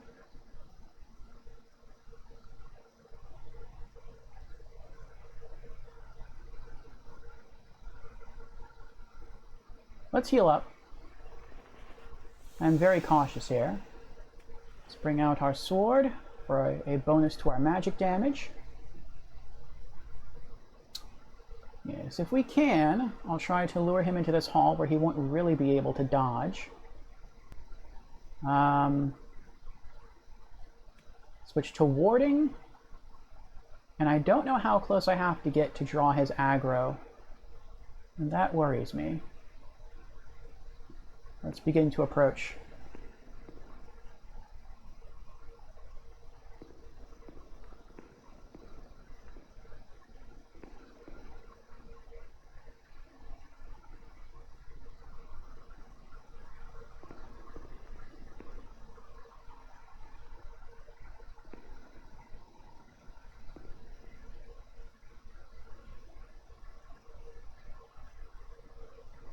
I think if I get much closer, he will aggro. Especially since he's facing me. This fight, I think, would be better fought if I approached from the other side. But that's fine. We shall wing it from here. Alright. Let's do warding. Boost our defense. Switch to fireball. Insanity catalyst, and let's go. Here he comes. Oh no.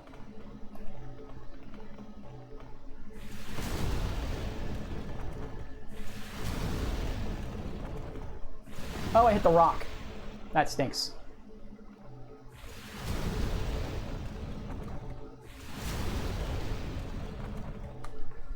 One more. Oh, he's good. He is good at dodging. Wow, he's good at dodging.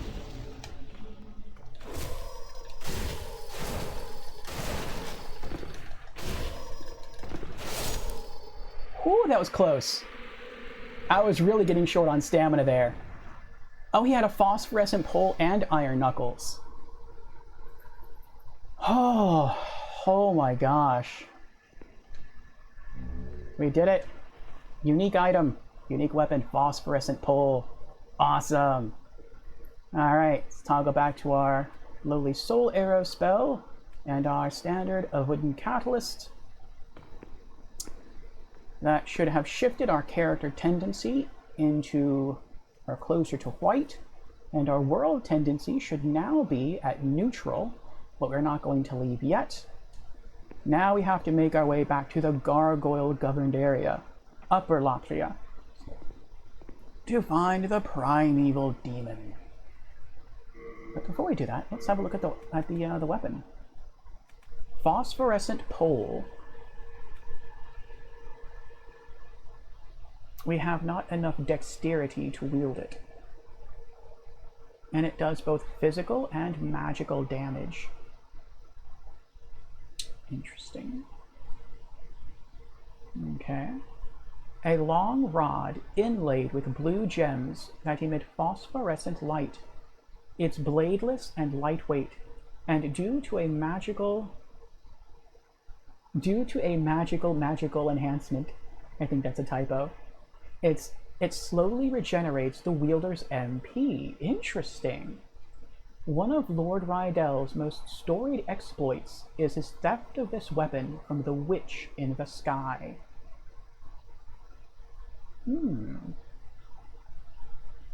Very interesting. I wonder how much mana it regenerates when you hold it.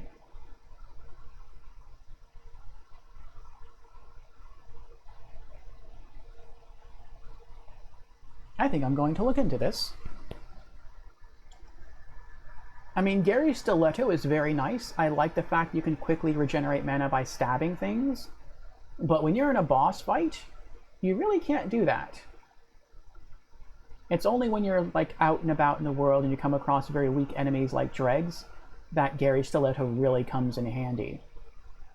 But if I can always have constant mana regeneration, then that is awesome. I mean, I do constantly have mana regeneration now because I'm wearing the fragrant ring, but it is a very slow MP recovery effect. So let's see here. Phosphorescent pole.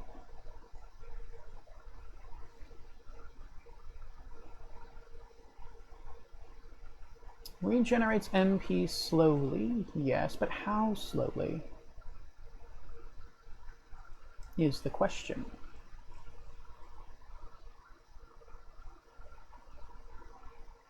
Ah, I see, I see. So if I equip it now, it will regenerate 1 MP every 4 seconds, which is the same effect as the Fragrant Ring. But if I fully upgrade the Phosphorescent Pole to +5, it will regenerate instead 1 MP every second.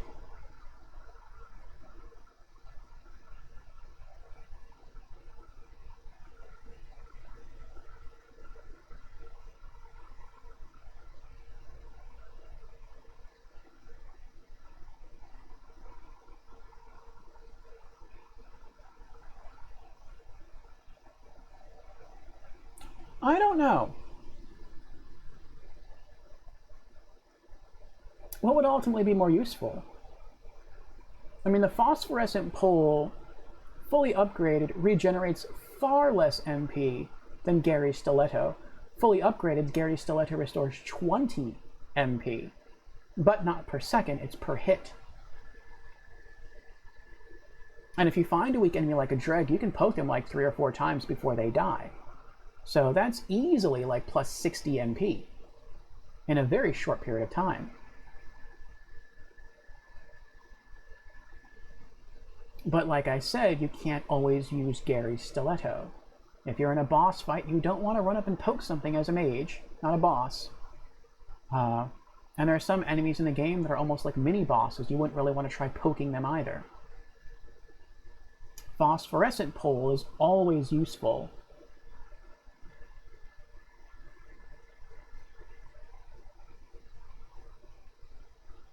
I'll think about it. For now, for tonight, we are going to continue to upgrade our Crisp Blade, and then I will think about whether or not I want to continue with the original plan, which was after we finish fully upgrading the Crisp Blade, to move on to upgrading Gary's Stiletto, or if I want to upgrade the Phosphorescent Pole instead, or some other item.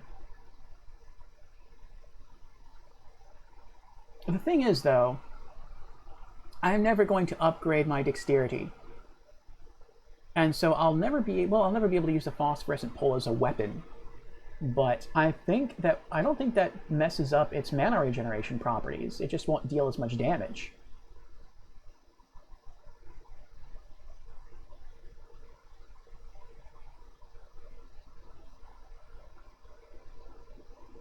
No, I think I will upgrade Gary's Stiletto. I think I can see the point behind using the Phosphorescent Pole. I think with the Phosphorescent Pole, if you wanted to be more of a balanced character, like you wanted to use a weapon that was just better at melee, like a sword, like a stronger melee sword, but you also wanted to dabble in magic, then I can really see the Phosphorescent Pole being the way to go. Because the Phosphorescent Pole is like a jack of all trades in a sense. It has good, or at least decent, physical damage. It has decent magical damage. It regenerates mana. And so, really, if you're going to use that, you don't need to have 2 different weapons like I do. You can just have, like, 1. And then a good sword. I think I'll stay with my more specialized weapons here. Alright. Before I leave, though, I do want to make sure that I know where I'm going with the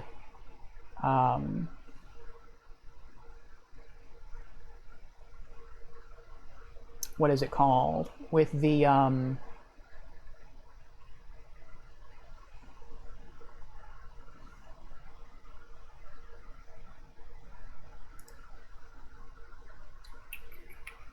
Primeval Demon. I do believe the Primeval Demon is in the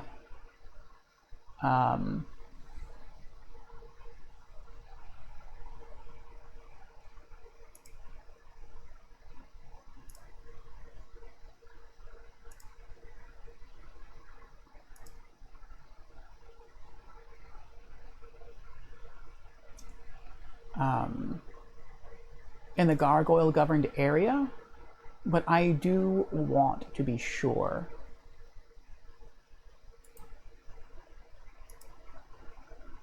So let me check that real quick. Because if I mess up and I head to the gargoyle governed area, I can't get back here to the Prison of Hope. I'll have to warp out to the Nexus, and then I'll have to warp back. But when I leave to the Nexus, as of now, World Tendency will shift away from pure black to neutral. And that means I'll have to kill myself like 3 more times and waste another 3 stones of ephemeral eyes to shift the world back to pure black World Tendency. And I won't get white World Tendency. I'll just be set at neutral tendency, and I'd rather not have that. So let's see if we can look this up real quick. And where I see character tendency, where's world tendency? Oh, it's probably under the world tab. There it is. Okay.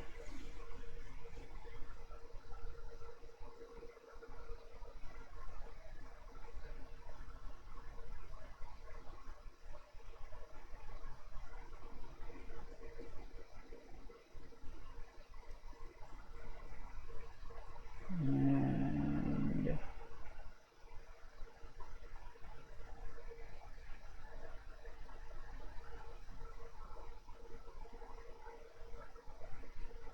okay.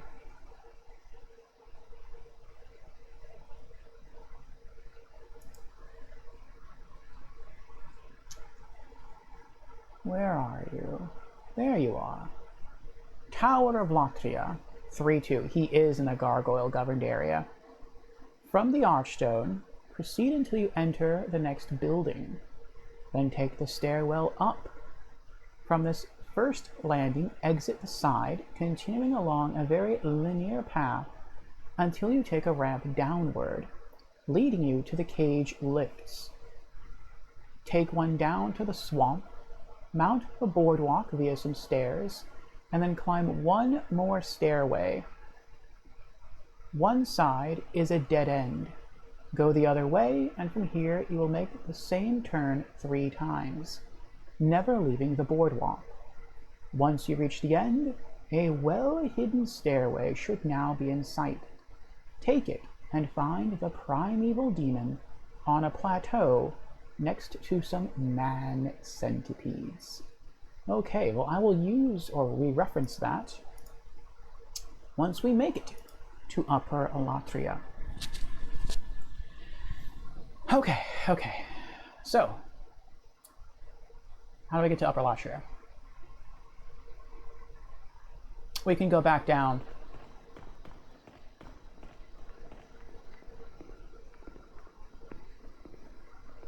I'm glad we just did that, took time out to do some research there. Since I am wearing the Fragrant Ring, my mana has gotten a chance to regenerate a bit. Okay, we are back on the first floor. Now, if we go this route, we are going to have to face the red phantom. He's right through here on the left. Now, we can either choose to kill him or to try to roll through his magic spell. I confess I'm very bad at rolling. I'm very bad at parrying. I am the best at keeping distance. That is what I do.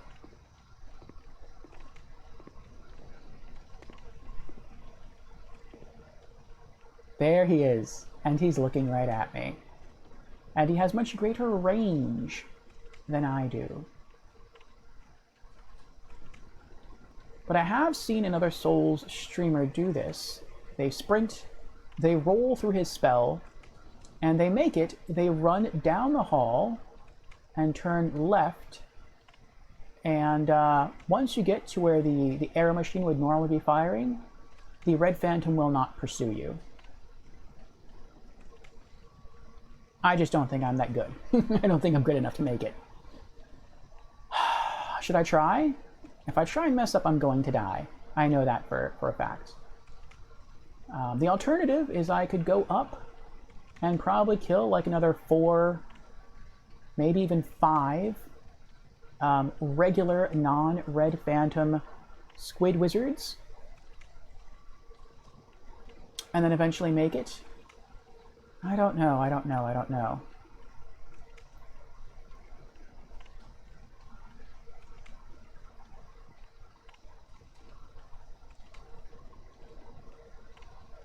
I think what I'm going to do is I'm going to try to peek out and then come back and see if he follows me. To see if he comes this way. If he does, and he actually makes his way all the way up to this archway, then he'll be within casting range, and I'll try to kill him with fireballs before he can kill me.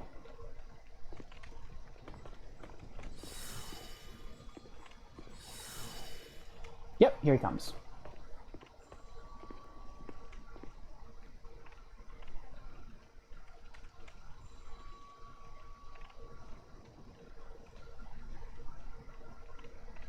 I'm not sure if he's coming. I'm waiting. Are you not coming?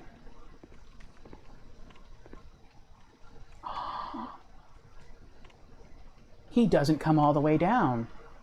He turns his back to you. Oh, he's mine.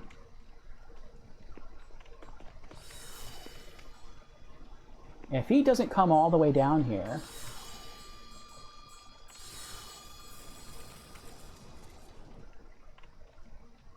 and we wait.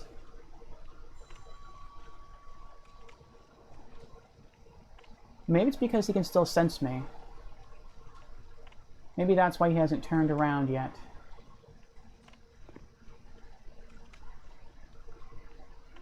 I don't want to move too far away because I want to know as soon as he turns around.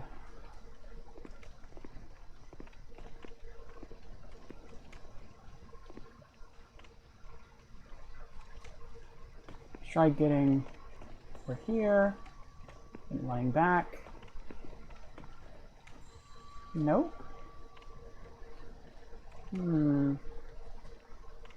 Alright, let's peek out again. See what happens.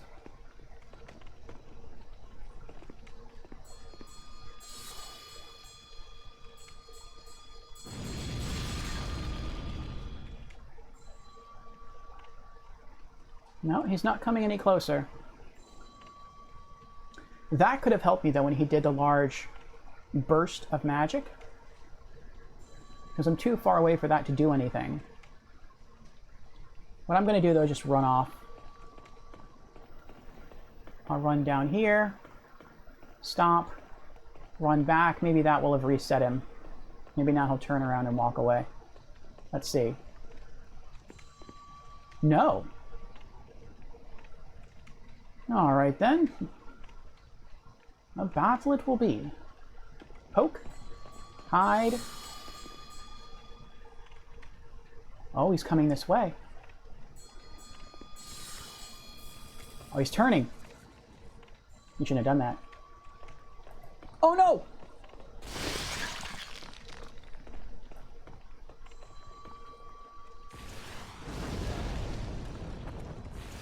So I don't know if you saw that on stream or not, but my screen flashed black. Sometimes it happens on just my screen, sometimes it also happens on stream.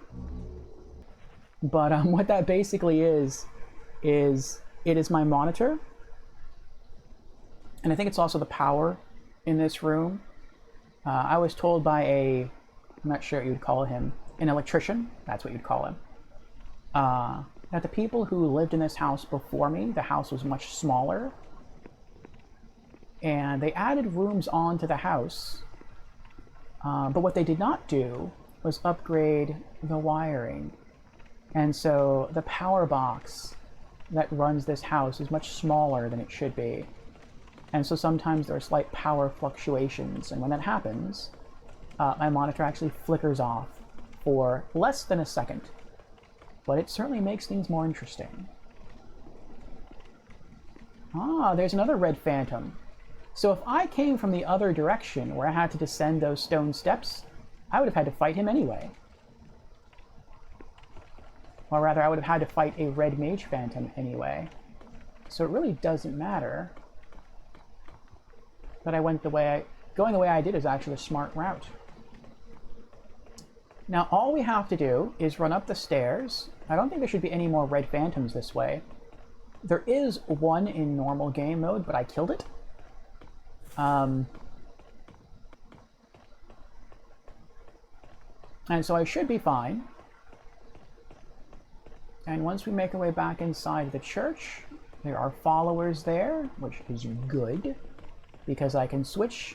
Let's switch back to our Soul Arrow spell, and switch to Gary's Stiletto. And now we can use Gary's Stiletto for what it's supposed to be used for. Absorbing mana. I just have to not backstab. That's the only thing. Because if you backstab, they die instantly. And I don't think you actually gain any mana by killing something with backstab from Gary's Stiletto. I believe you do actually have to poke it in the side or the front.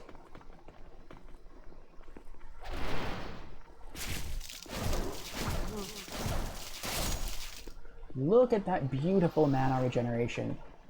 Isn't it lovely?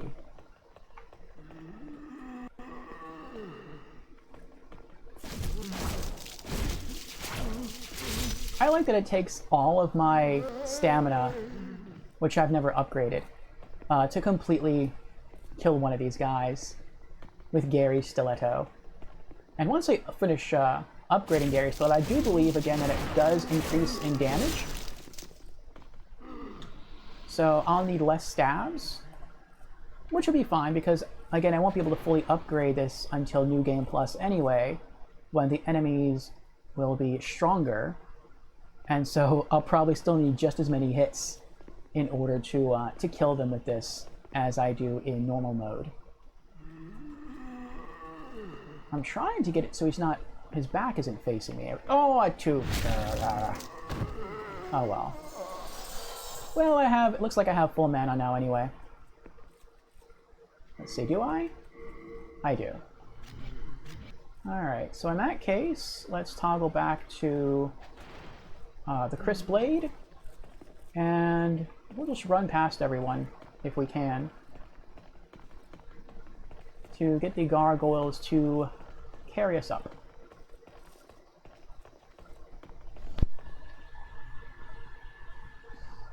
All right.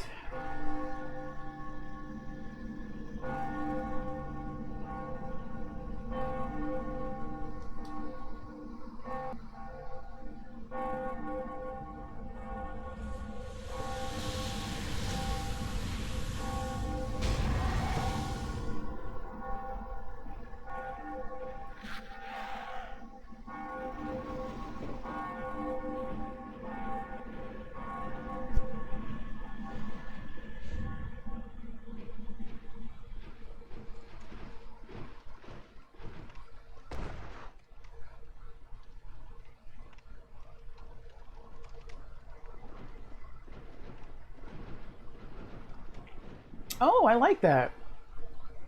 When they dropped him, he had no sword in his hand, and when he stood up, you saw that his sword was tucked into his belt area.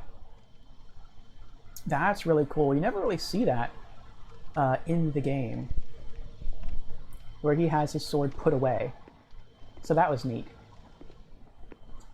Okay. Ascend the spiral stone steps.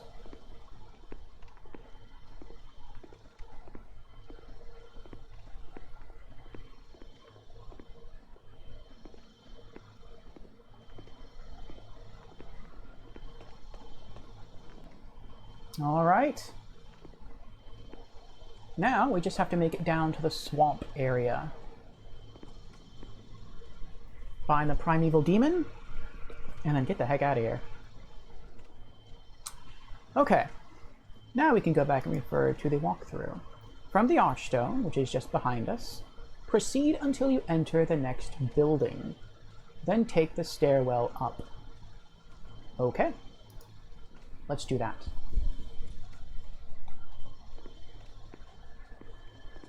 We are going to be very careful. We are not going to run, because if we run and we mess up, we are going to fall off and die, and I do not want to do that. I hope we're not going to have to walk as far away as I think we're going to have to walk. I feel like this is going to be a long and treacherous trek to the elevators. And I hope I am wrong about that.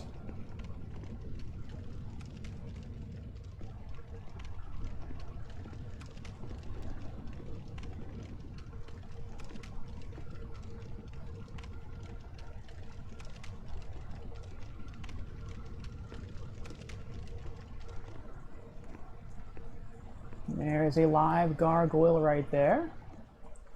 In pure Black World tendency, I wonder how many spells it's going to take to kill it with Soul Arrow. Let's see. 1. Ooh. 2. 2. Really? Now that is interesting. When this was in White World tendency, I think it took me like 3 or 4. I want to say 3. So the fact that it's in pure black and I still only need less is quite a shocker. But that could be because I have upgraded my Crisp Blade to Crisp Blade plus 3. The last time I was here, I just had Crisp Blade. It didn't have plus anything. So that could very well be what's causing the difference.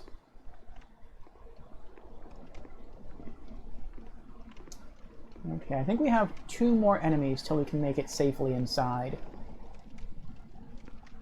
On the other side of this fire urn and just down the steps, I believe there is a large man centipede. Let's see if I am correct. Oh wait. Yes, there it is. But I just had another terrifying thought. A very, very chilling thought. And that is, when I was here earlier, I did not have the Fragrant Ring or the Ring of Magical Sharpness. And so when I ventured this area for the first time, I was wearing the Thief's Ring because it was the best ring that I had. And that means I had very low aggro range for all enemies. But now, since I'm no longer wearing the Thief's Ring, I could potentially walk by a gargoyle that could just be fluttering off to the side. And because they don't have the Thief's Ring anymore, they might try to close the distance and attack me from behind, and I wouldn't know it until it's too late. So I do have to be extra alert. Alright, let's see how many on the centipedes. 1 and 2. Not bad, only 2 on the centipedes. I like it. Alright. We have that flying gargoyle over there, and then we can make it inside the building.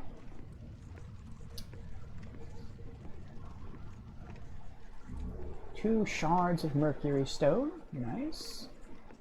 For those who don't know, Mercury Stone imbues any weapon you upgrade it with into a poison weapon. Waiting for him to drop, because I can't target him in the air. There we go. Lock on and fire. And once more. Very good. You know, after doing this in all 3 Archstones, I may, not sure I will, but I may have enough souls to level up again, which would be pretty cool. And if I do, I'm investing that level up point into increasing the power of my magic.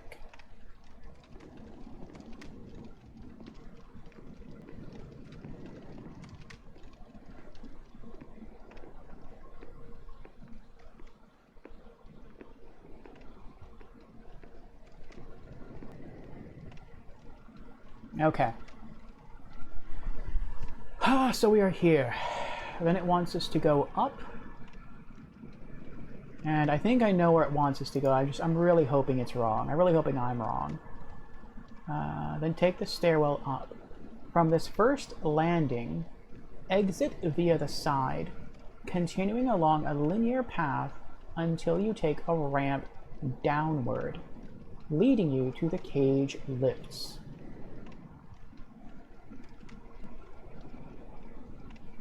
let's see.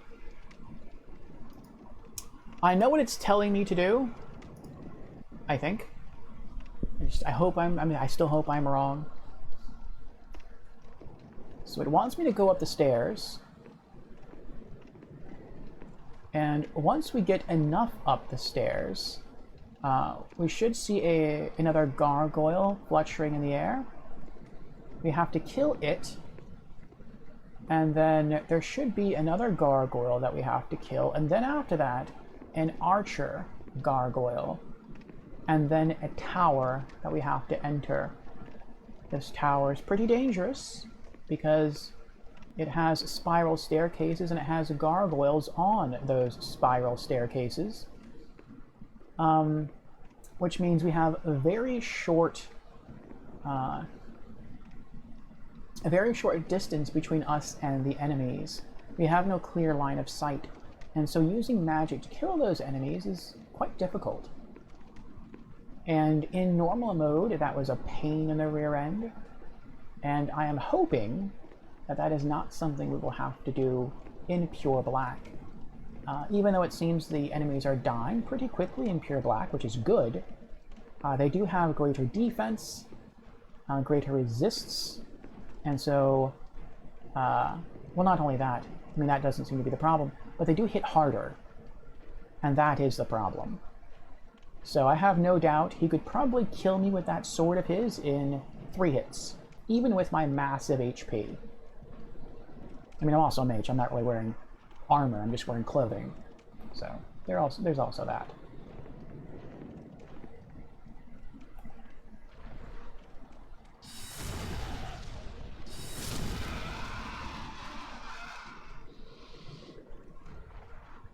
Okay. Now in the distance, affront the flame, you can see the flapping wings of another gargoyle, and that is a gargoyle bowman.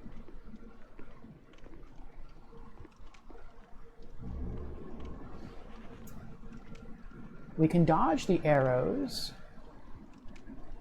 but this is a very narrow walkway.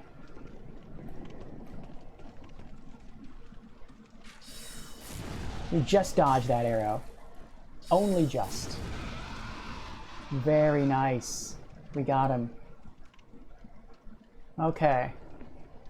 Now there's no other gargoyles between us and that tower. But there is a gargoyle not too far away from that tower.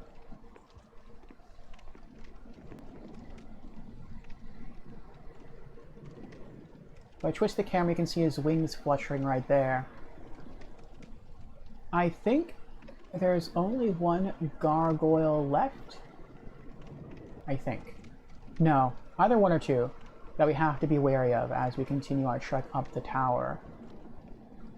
But once we get all the way up the tower, and once we get down to the swamp area, we should be fine. There's no real gargoyles down below at the swamp.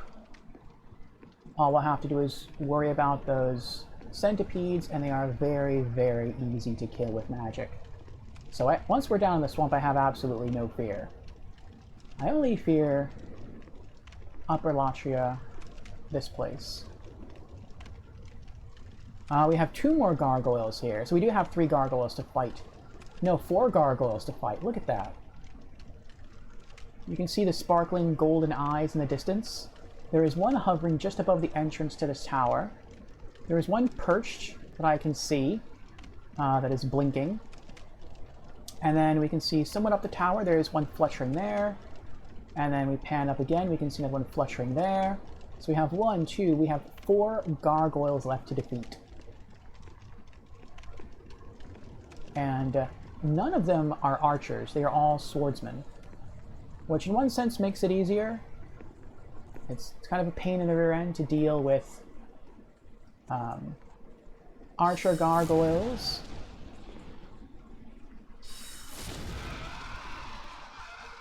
But the swordsmen are more deadly. Alright, 1 down, 3 to go.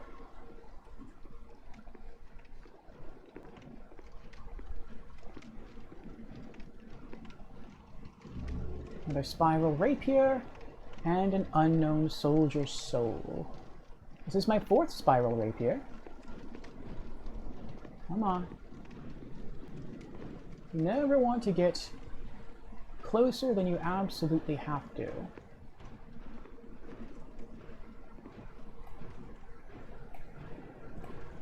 I would think that I can lock onto him from here. I can't.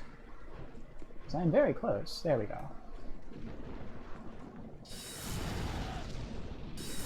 The developers could have made this area so much harder, and I'm glad they didn't. If they just allow the gargoyles to fly at you and swipe their swords at you. This place would be an absolute nightmare if that were the case.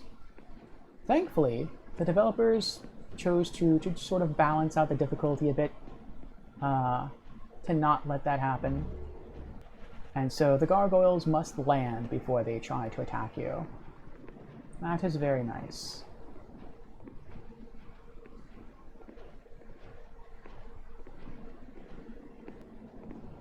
Alright. 2 down, 2 left, and we are finished. Once before the elevators, there might be 1 more gargoyle we have to defeat. So there might be 3, but there's definitely 2 more. One we encounter as we ascend these stairs. We should see its feet and the bottom of its fluttering wings as we ascend. That's the one that's not quite so scary. Not quite. Also, gargoyles can knock you down, which is, that's fun. Oh look, there he is. I didn't see him.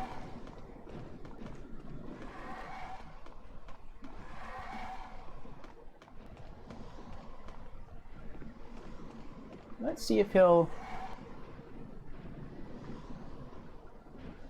He's near. There he is. That works. I'm good with that. He landed, and now he's going to try to run at us. That I am good with. I'm completely good with that.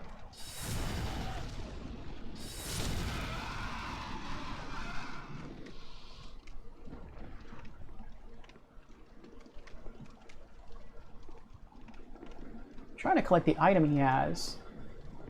Probably going to wind up... There we go. I was going to say, I'm probably going to push him off the bridge before that happens. Alright. 1 gargoyle left to kill. At least 1. He's fluttering right there. What makes him especially difficult is that you need to take the elevator panel up. And as soon as you do, he's waiting for you. And that makes it really scary. So... the plan I typically like to do is to not get off the elevator, to stay on it, wait till it comes back down, and then try and run down the stairs and sort of do what we just did with the previous gargoyle. It does not always work. Sometimes the gargoyle is like, you're too far out of the way. I'm not going to bother chasing you. I'll just go back to where I came from. And you're kind of stuck. Oh, look, there he is. I was wrong. He's not at the, Very nice, very nice. Okay. Just to be safe, we're going to use warding. Protect ourselves from physical damage. And let's ascend. There we go.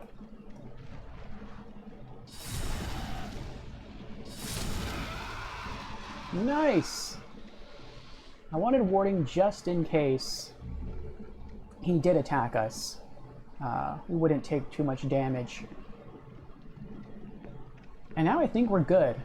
All the way up. Maybe. Oh wait, this tower doesn't have an elevator? Oh yes it does. Yes it does.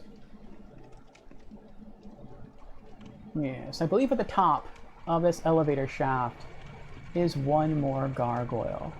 I sincerely hope I'm wrong. I really, really hope I'm wrong. But I don't think I am. Well, let's see if I am. Let's wait.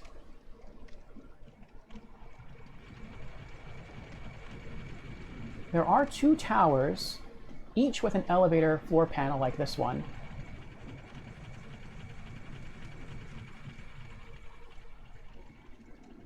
Okay. maybe it's only the second tower that has the gargoyle guard. That could be it. And if it is, I'm fine with that, because we aren't going to be going that way.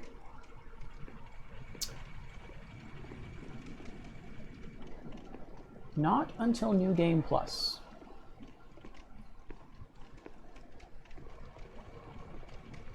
Since again this is pure Black World tendency, I know there might be new enemies around. Who knows, there could be a red phantom gargoyle waiting to kill me. And I do really want to make sure that isn't the case, so I am being extra careful. I am walking extra slow. Okay, so that's done. Now, we go to this separate staircase. I know it looks like the same staircase, but it is not. Slowly descend. I don't think there are any enemies down here. No, those are just statues. The lighting changed on one of its wings that freaked me out. Okay.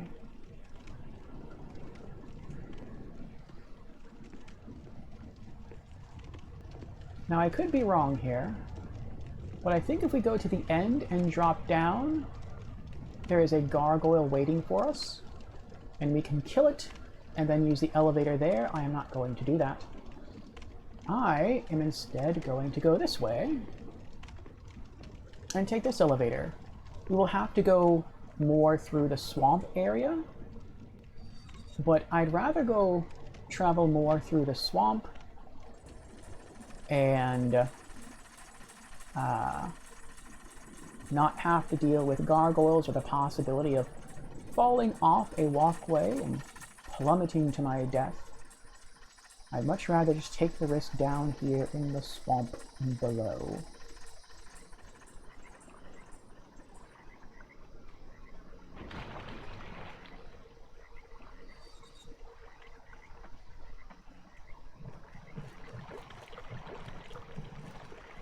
Oh, I hear it.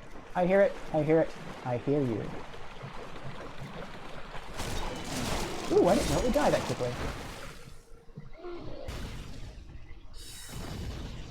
Curse you! Curse you!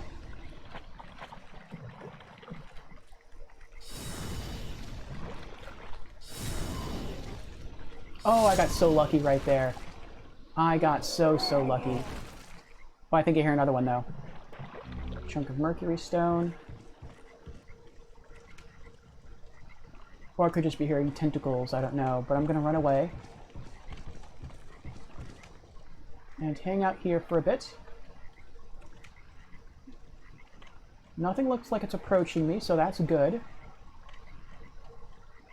Okay. I'm safe. We're safe. What makes the centipedes annoying is that the height of the water that they're in is just high enough so that even though you can lock onto them with spells, if you try to hit them with spells, they will not work. Your spells will just hit the water and nothing will happen. So you have to use your sword. And that larger one almost made its way into the water, but just enough it was still on the stairs to keep its overall body within casting range.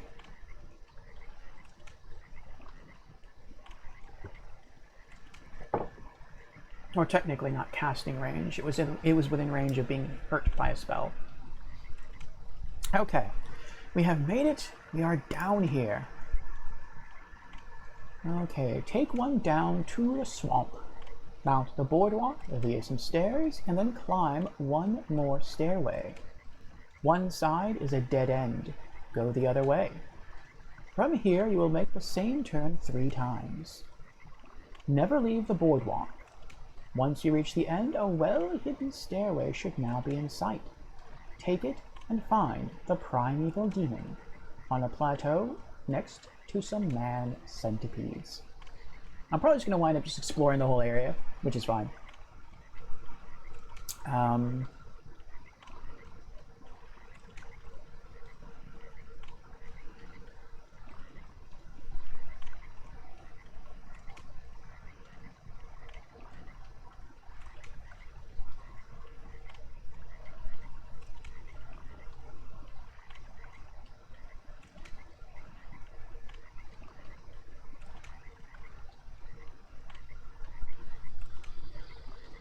Okay. And then once we do find it and kill it, we can backtrack, go back up in the elevator, and just follow the path backwards, and we are out of here.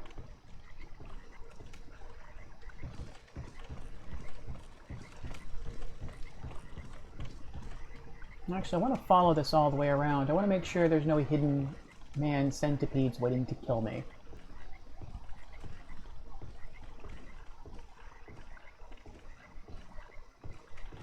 No, okay. This is the end of the boardwalk.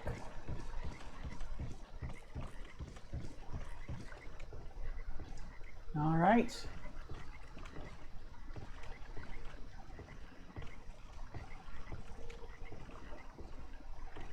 I really thought we'd finish with this a lot sooner. But, no, this is indeed taking us some time. Oh, here comes another large man centipede. Ooh, he's quick too.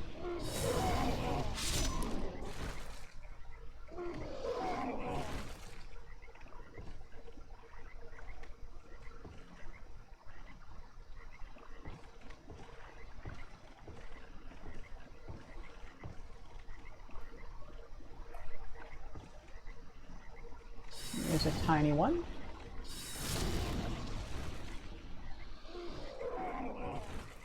Good. And the fact this area is so dark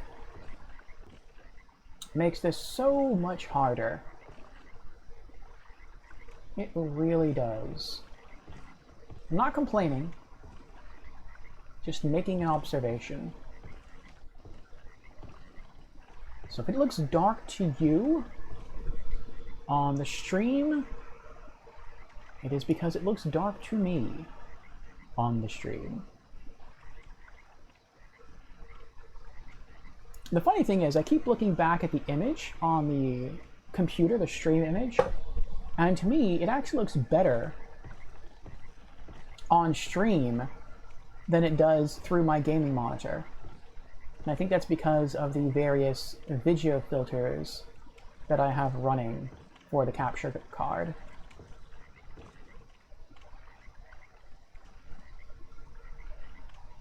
Okay. Trying to see where the next enemy is. There you are. They're so quick that if it weren't for the fact that my spells stagger them, he would easily be able to kill me. Or at least injure me. Oh, here comes the next one.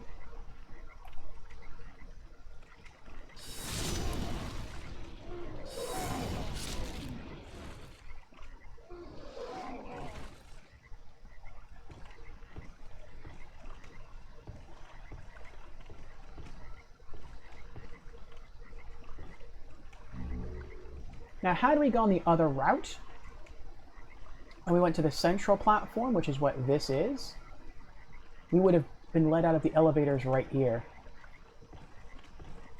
Which I am not a big fan of. Because you'd have been surrounded by more enemies.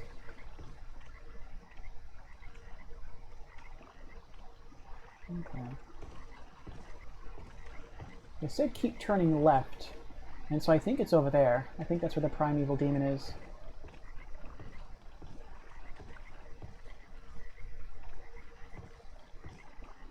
I haven't taken any rights yet.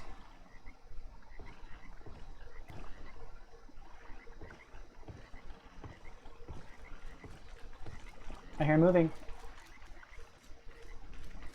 Oh, crap!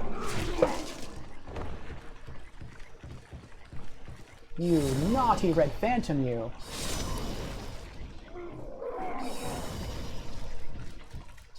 Oh no.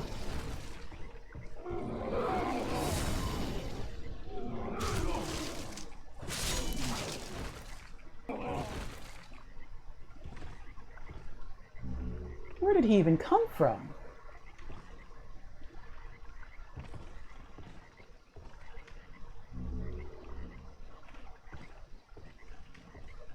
Maybe he was underneath the boardwalk and I didn't notice him because the water is also red.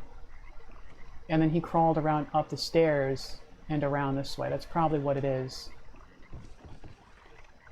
So I'm very cheap. I don't really like to use healing items, and I've been using healing items because I forgot I had this new ring because I got it so recently. I got it just last stream. We're gonna go take a little sort of break. Replace our Ring of Magical Sharpness with the Regenerator's Ring, and we're gonna hang out a bit. And the Regenerator's Ring will completely restore our health pretty quickly. And by the time that's done, our mana should also be fully regenerated. And we will not have to use any healing items this way. I did use up one earlier because I forgot that I had the Regenerator's Ring, so we will have to buy another Crescent Moon Grass once we return to the Nexus. But otherwise, we should be fine. Alright, so during our downtime, let's see what will be next for us at the Tower of Latria. No, I'm sorry. At the Isle of Storms, at the Shrine of Storms. I keep calling it the Isle of Storms because it is a storm place. Let's see. I know the Black Phantom at the Shrine of Storms is very, very easy. It's basically the first enemy you come across. So I don't feel bad about that. The Primeval Demon, though, that looks like it'll take some work to reach. And it's on World 4-2. Actually, 4-2 isn't that bad. No, it's not that bad.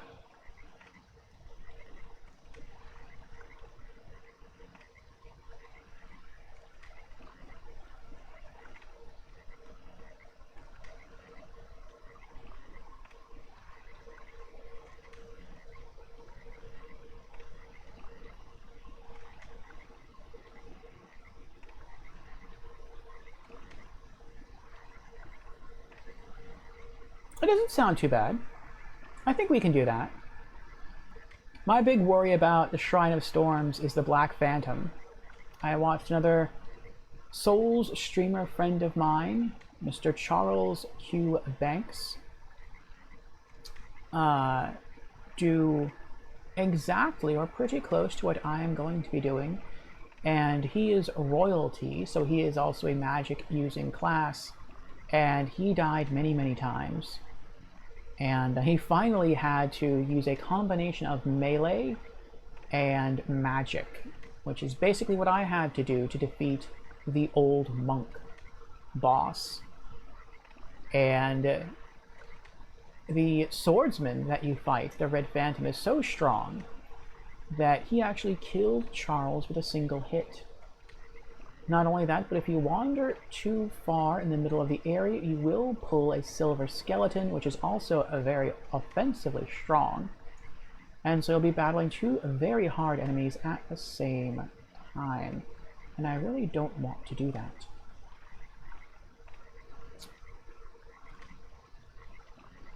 Okay, we have full health again, and full mana thanks to our regenerative rings. Let's toggle back from our Regenerator's Ring to the Ring of Magical Sharpness, and we are ready to continue our trek. Okay.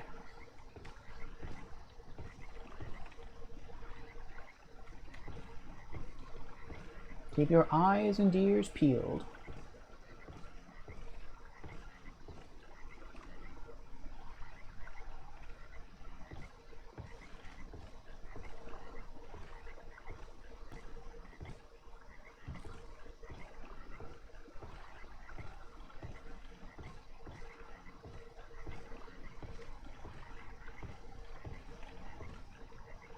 There it is.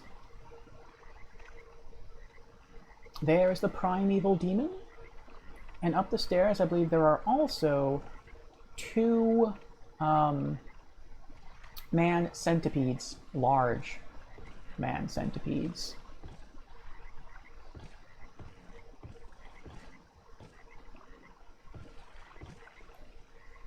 So I'm going to try to lock on as quickly as possible.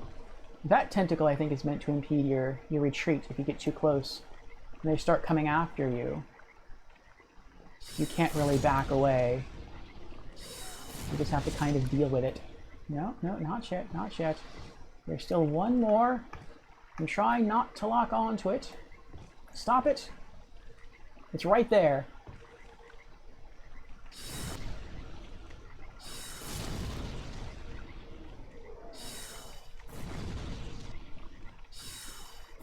I'm not hitting him.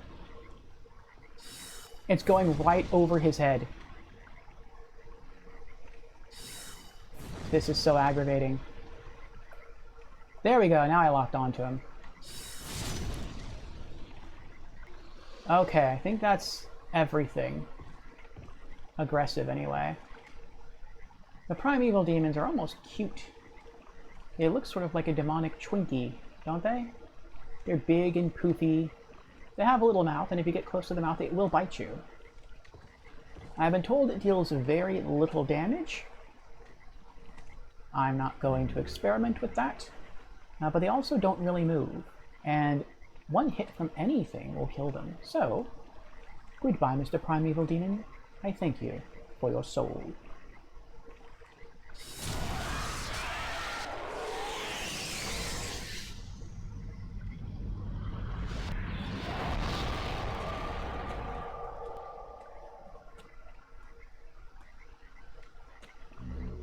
There we go. Alright, we got the soul that we needed. Now if we go to World Tendency, you can see it still looks pure black for the Tower of Latria. Ooh. When you look at our character, he has a white light glowing in his chest, so he is getting closer to pure, or not to pure, closer, well, yeah, closer to pure, white character tendencies. That's really neat. Alright, now let's get out of here. We shouldn't have to fight any enemies, since we killed them all coming in.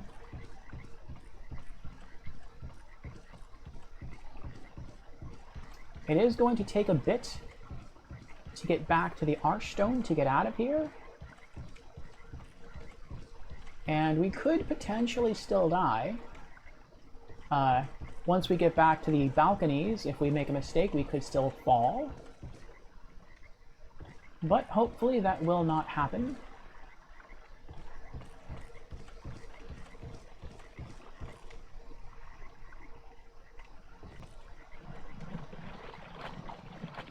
Going up.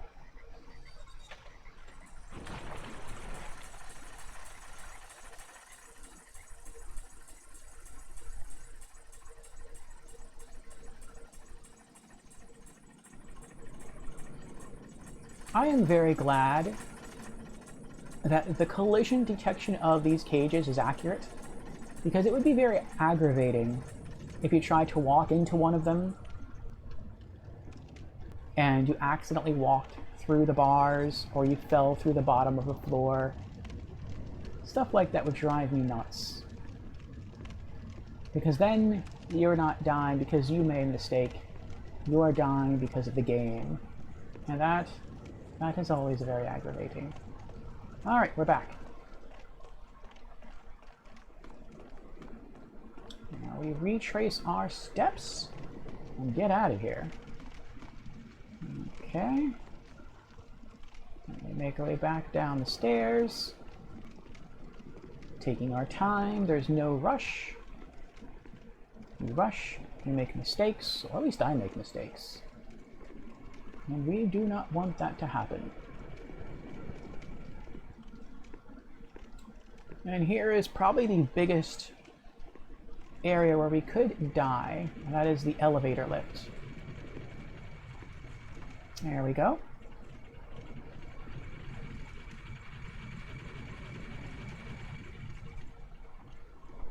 We made it. Good.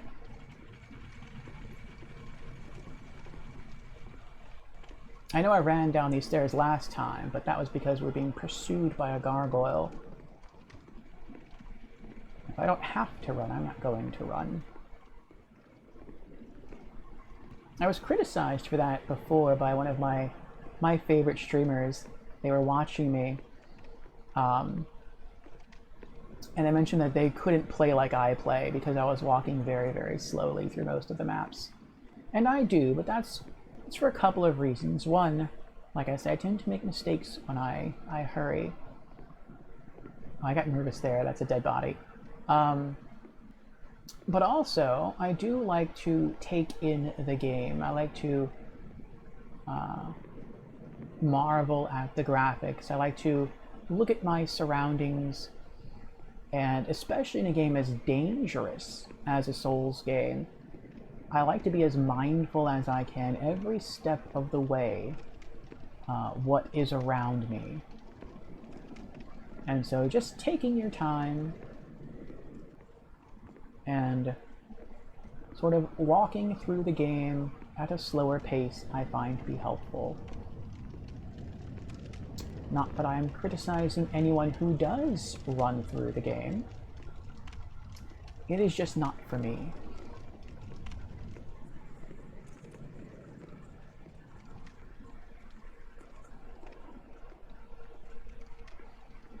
Okay, there's the archer. And here is the swordsman.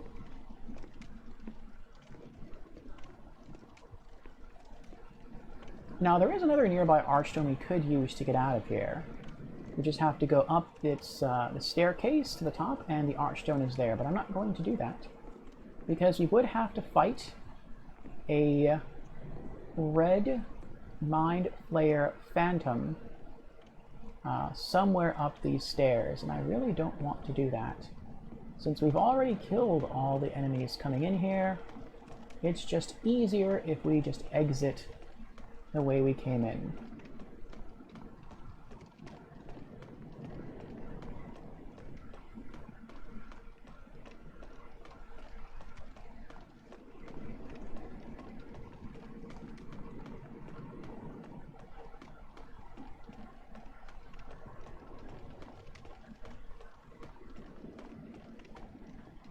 Go.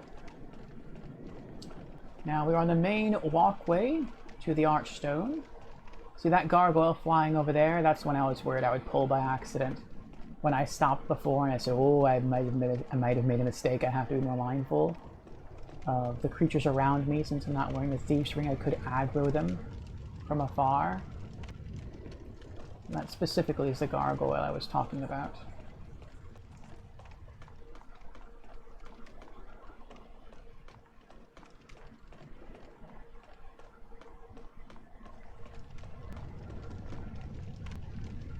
That one right there. In fact, I think if you get to the end of this, where is it? Maybe to the end of one of these, might be to the end of that sloped one. You can actually pull that gargoyle. I could be wrong. I'm not going to try it. I don't want to try it. I am done with this place, and I won't have to see it again until New Game Plus.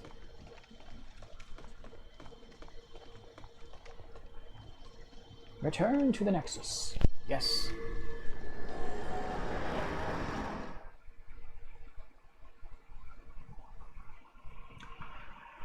Alright, 2 archstones down, 1 to go.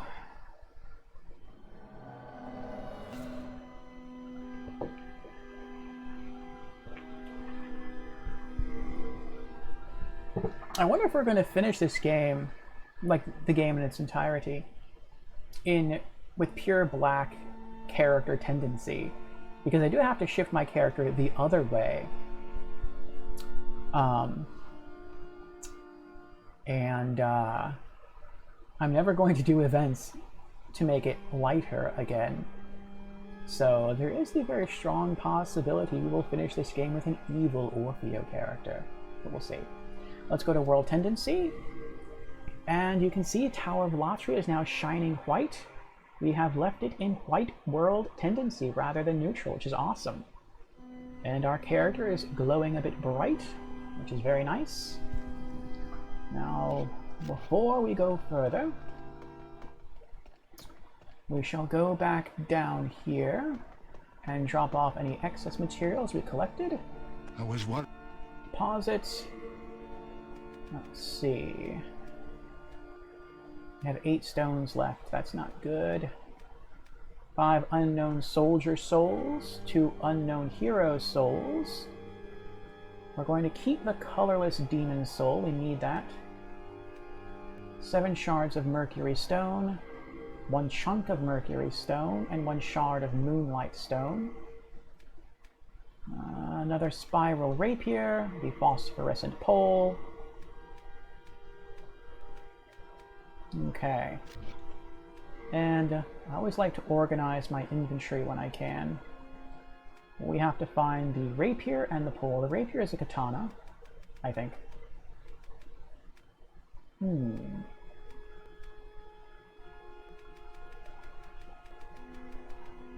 Is it a rapier?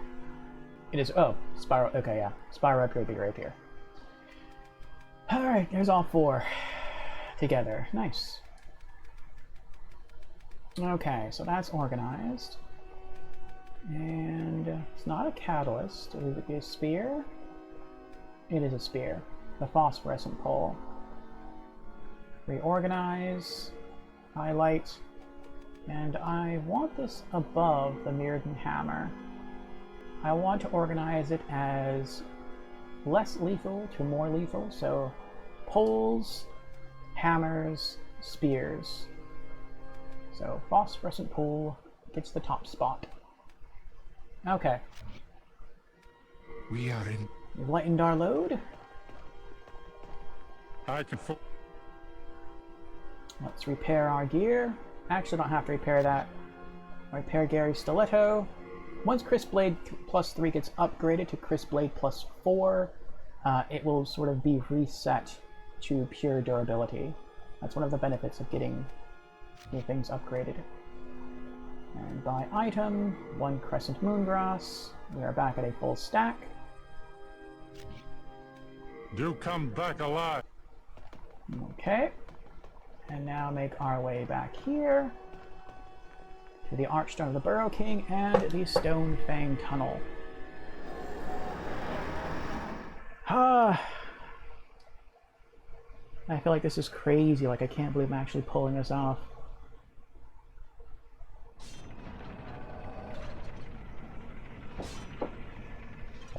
And again, this is taking much longer than I thought it would. I thought this would take like 3 hours. Maybe like 4. We're almost at 6.5. And we're only 2/3 of the way done, which is crazy. But the next Archstone, we're either going to finish very quickly or very slowly. Because it's not... the enemy that we have to kill is very nearby.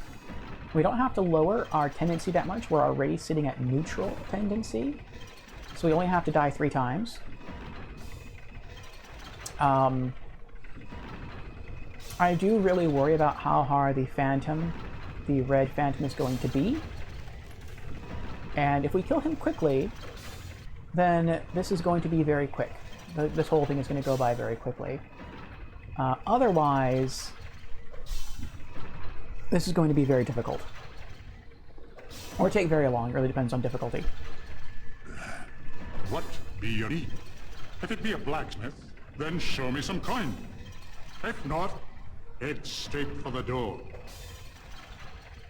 Upgrade equipment, upgrade weapon. Crisp Blade plus 3 to the Crisp Blade plus 4. We need 1,250 demon souls. Actually, souls in general, don't have to be demon souls. And 1 colorless demon soul to infuse it. And that will up it from 111 magic damage to 132 magic damage. So what is that? That's 20... It adds 21 magic damage to the blade. Very cool. Okay. Yes. Okay. Ta-da! Crisp Blade plus 4. Very awesome. And there's only 1 more level. Crisp Blade plus 5, and it is done. It will be at max.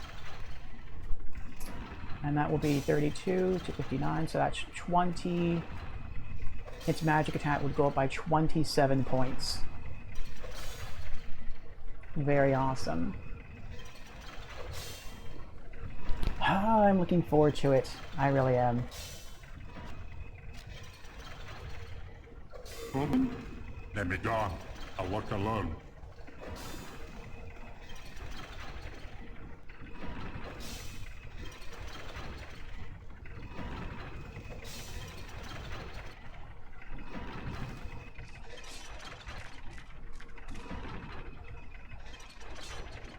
Now we are just that much more powerful. And I'm hoping it will be enough to ease our fight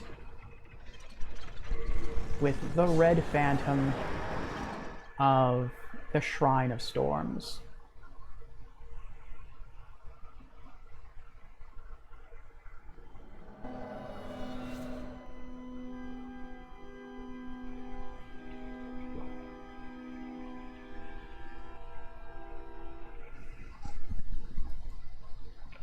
Okay.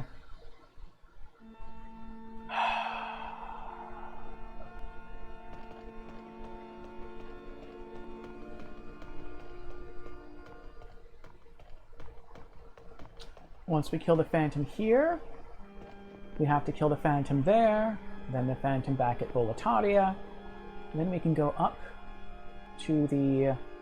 what's his name? To the Monumental, and he will give us the Allies Ring. One step closer to our ringed trophy. Alright. Archstone of the Shadowmen, here we go.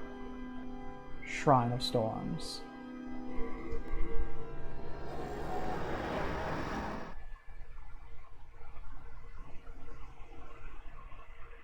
You know what would make this easier?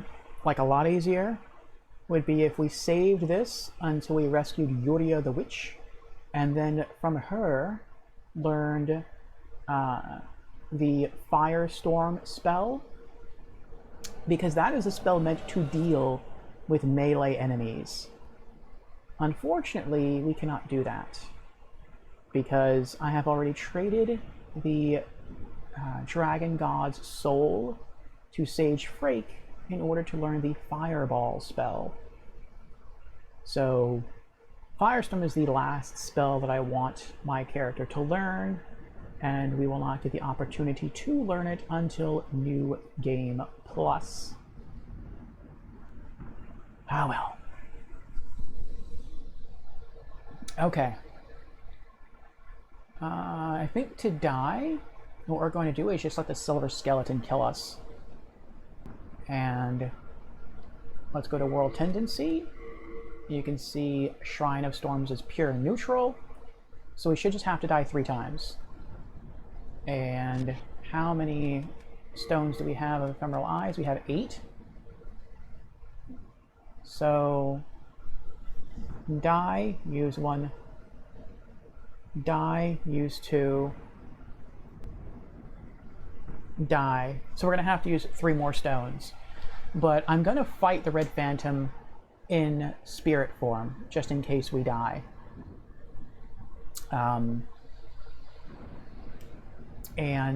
Hopefully that will work. Hopefully that will be enough. And, yeah.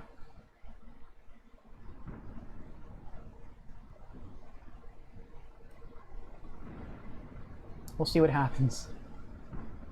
Then we'll have 5 stones of Ephemeral Eyes after that. Right? Die. We need to die 3 times. Die once. Use 1 stone. Die twice. Use a 2nd stone. Die 3 times. And then we fight. After we're successful, we use a 3rd stone. So yes, that will drop us down to 5. After we're done with the lowering our world tendency, we'll be down to 5 stones of Ephemeral Eyes. And then we're going to have to get really creative with how we lower our world tendency with the other realms, with the Boletarian Palace and with the Valley of Defilement. That will require some planning, which is fine because I'll have a full week to plan. We're not going any further afterwards than this. Okay, let's do this. Time to die.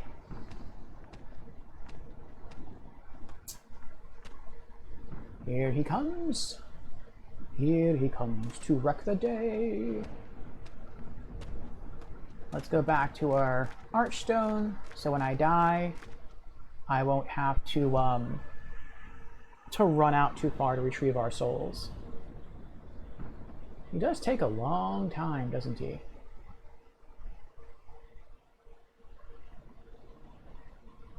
He actually lost interest. He's like, nah, I gotta walk too far. Alright, come on, come on. Hey!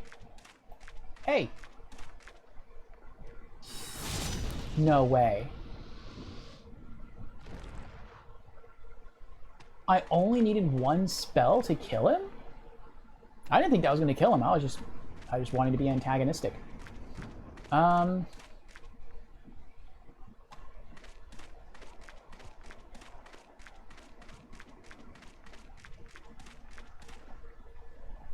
Yeah, let's go respawn him. I don't want to run further in and then die and then risk not being able to retrieve my souls.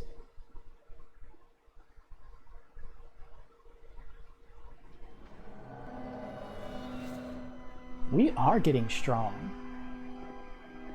The weakest spell on neutral world tendency, and we one-shot a silver skeleton. That is amazing. That really is amazing.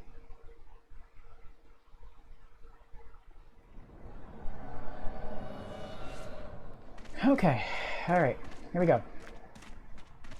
Come on. There we go, that's what I'm looking for.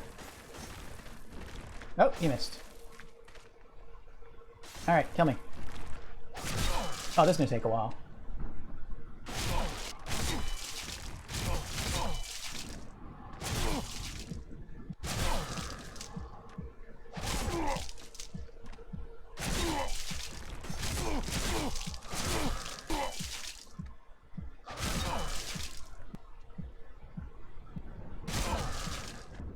He's standing there. He's like, it's like he's confused. Like, why isn't he fighting back?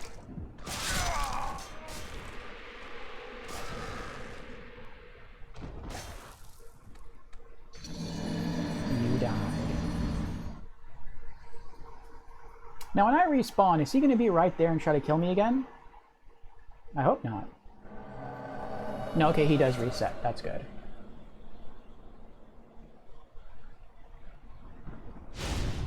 Hey, it's Swank! What's up, Swank?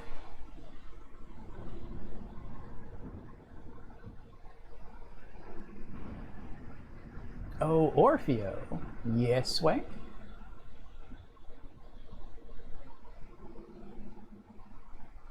Oh, OG Orfeo. What's up, Swank? How you doing tonight?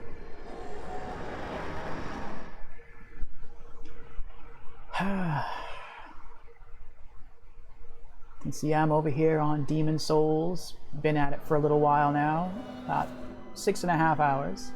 I didn't think it would take this long to do what it is I'm doing, but it has proven to be a lengthy process. Let's check our tendency. Good, we are a bit darker now. And Stone of Ephemeral Eyes. Coolin just got fired. Really?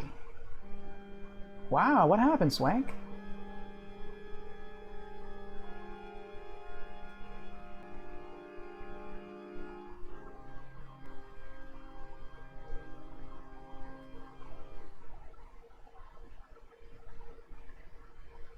I mean, you said it was, you said it was like a hard environment in a previous stream. Oh, they caught you with an ounce. That stinks. That's rough, Swank. That's rough.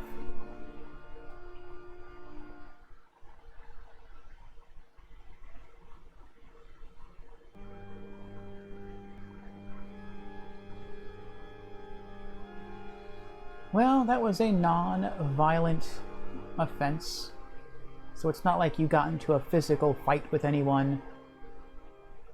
At least I got to keep the ounce. That's a positive. That's a silver lining to your cloud. But hopefully it shouldn't be too hard for you to find another job. Like I said, it wasn't like you got into a confrontation with anyone. You weren't stealing anything. So... It's like, nah, they ain't firing me, I just left. What do you mean you mean you quit, or you mean you just left for the night?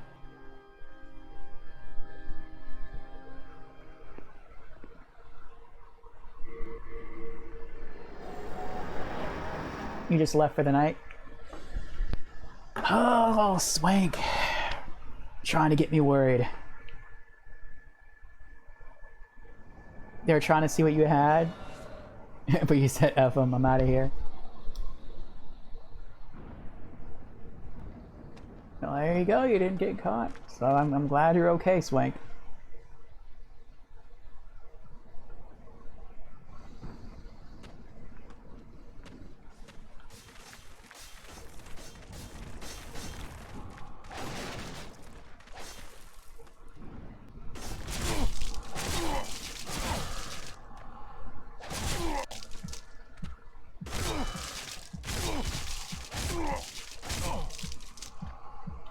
Well, you are welcome to hang out here. I'll be back in more a minute. I'm ready to roll up and smoke. Alright, Swank, I will be here. I will probably be here for the next couple of hours. Really depends on how long this takes.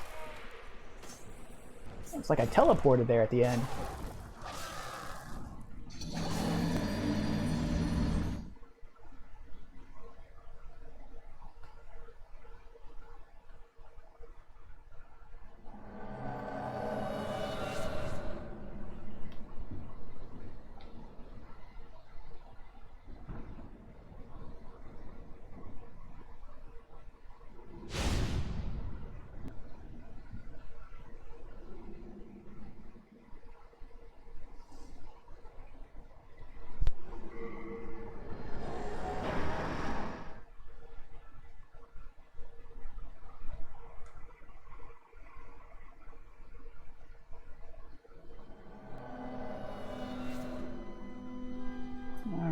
See what our tendency is now. It is black. We are getting there. I don't know though, I feel like maybe I'll have to die 2 more times. I hope I'm wrong. I hope it's just once more, but we'll see.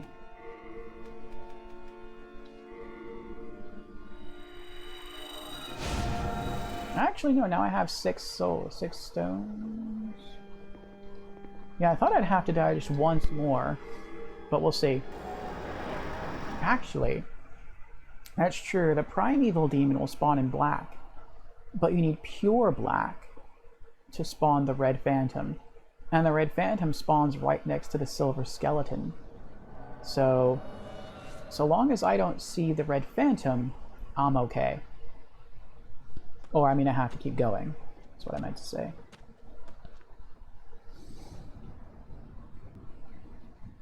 Come on. Actually, I should experiment with this. I didn't think about that till now. Hold on.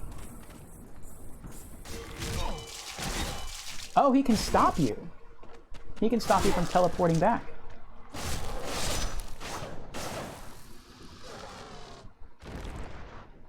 I didn't realize I could kill him that quickly. Man, this sword is strong now.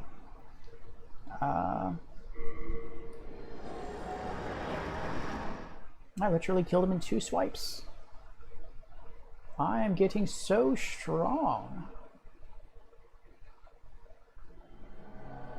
Okay.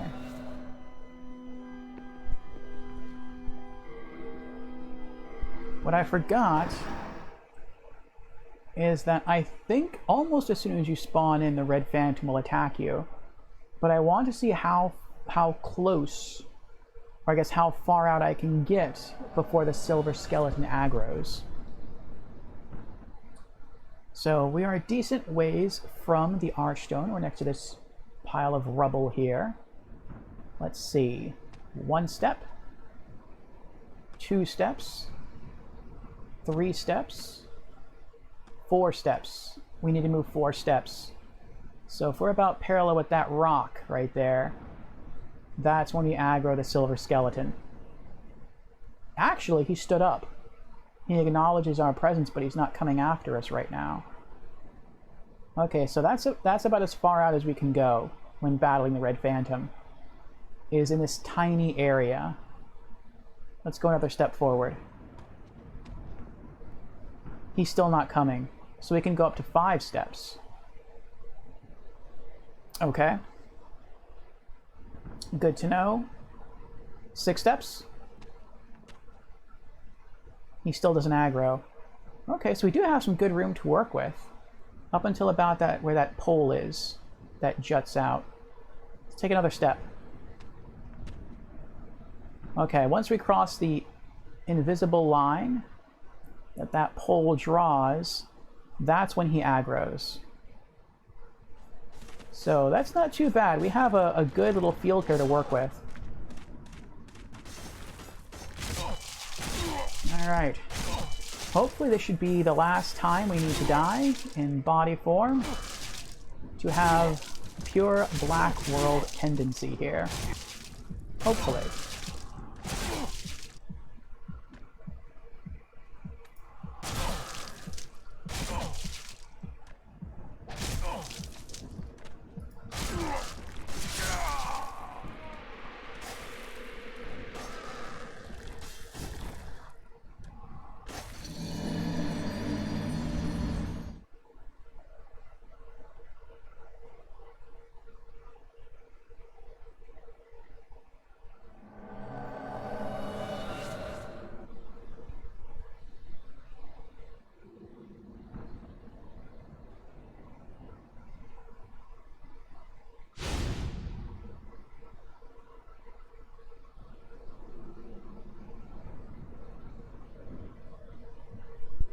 Return to the Nexus.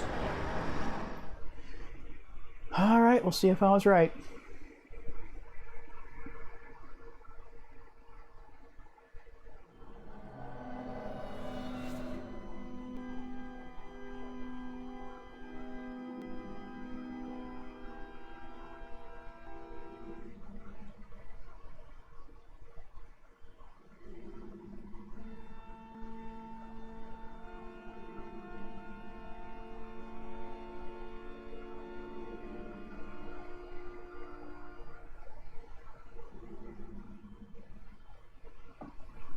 Okay. Just curious who else was streaming right now. Let's take a look at our world tendency. It's dark gray, but I don't think it's black yet. It's not pure black. It is black, but not pure. Let's return to the Shrine of Storms and see if I am right. I don't think the Red Phantom will be there.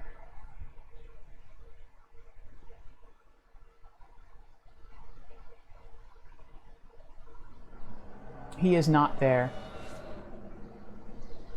Oh, so I do have to use up one more stone of Ephemeral Eyes. We have to die one more time.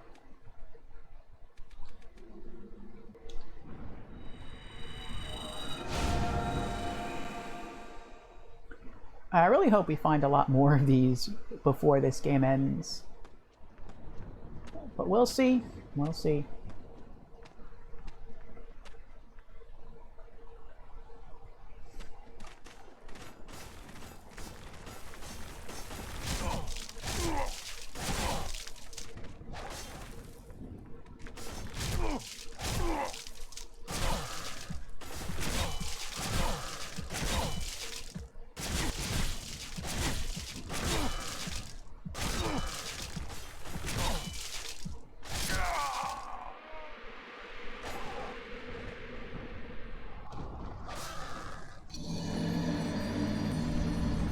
Okay, now I believe we should be pure black. At least I really hope so, because we're really running low on stones of Ephemeral Eyes.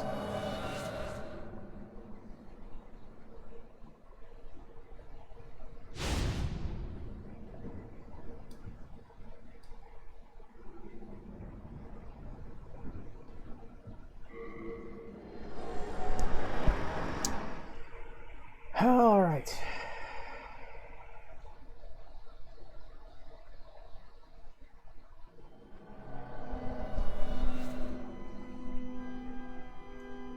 Let's take a look at our tendency. Now it's pure black. There we are. Yo! Ah, Wipeout is here. Hello, Wipeout. Ah, welcome, welcome. How are you doing?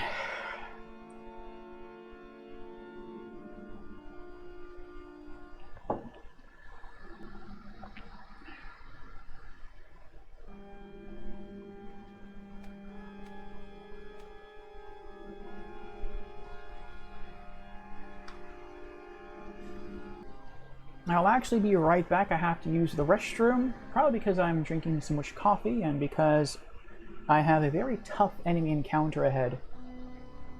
And that is making me anxious. Doing alright, that's good. Just give me just 2 minutes, and I will be right back.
Okay, I am back.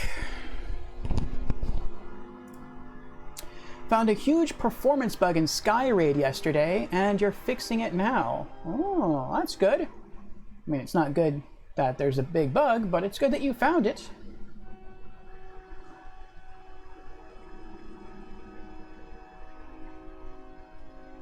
What exactly was it doing? Just slowing down the game overall?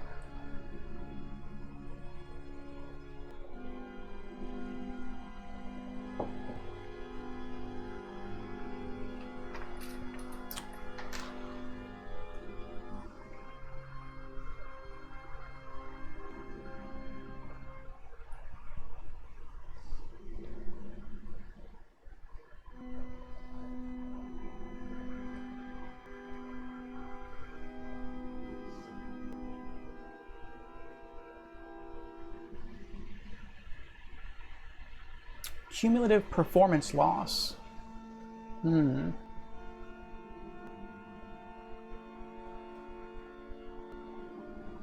That's not good. Well, like I said, it's good that you caught it. Is it a hard fix?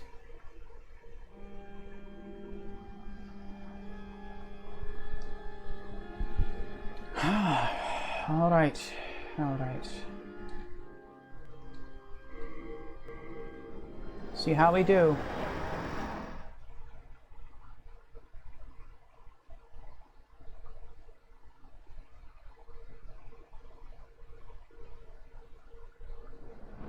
He's here.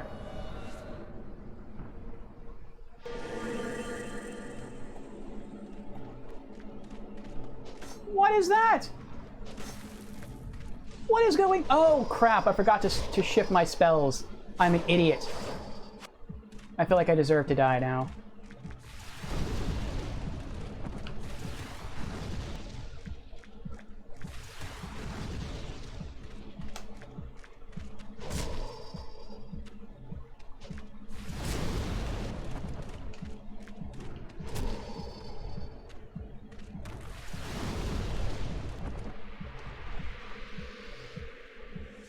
I did not think that was going to happen. I thought I was going to die.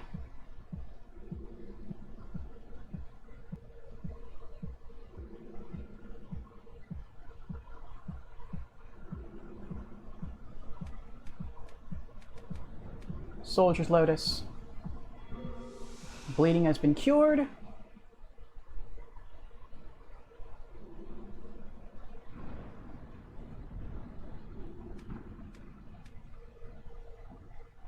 No, wait. Equip. I was going to let him kill me, but I was just going to toy around and see how effective I could be in combat. And we beat him first try. That was shocking. Alright, we'll sit here with the Regenerator's Ring on. And let's also toggle back from the Insanity Catalyst to the Wooden Catalyst and let our HP and MP regenerate.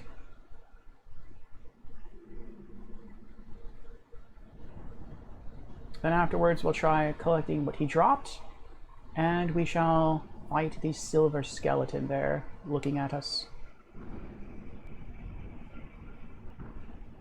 Wipeout answers, well, the hardest part is over. Identifying the cause of the problem is usually the big part. I got to rework some of the particle systems. Okay.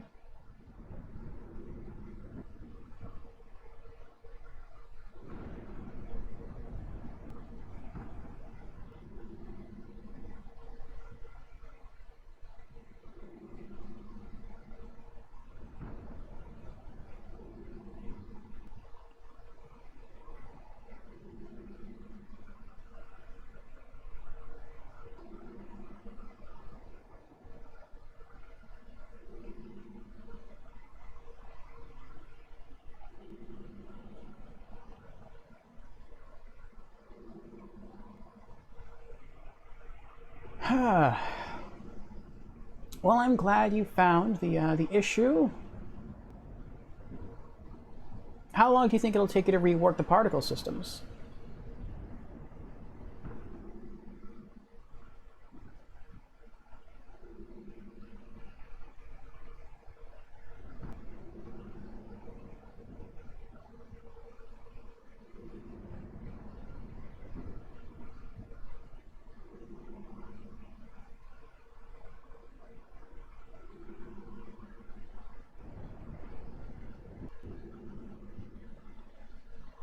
Okay. Our HP has been fully restored. Let's go back to our equip screen. Swap out the Regenerator's Ring for the Ring of Magical Sharpness again. Yeah, I'm really shocked I did as well as I did. That was very shocking to me. Another hiltless sword. That's the second one we have now. Alright. Time to kill this silver skeleton.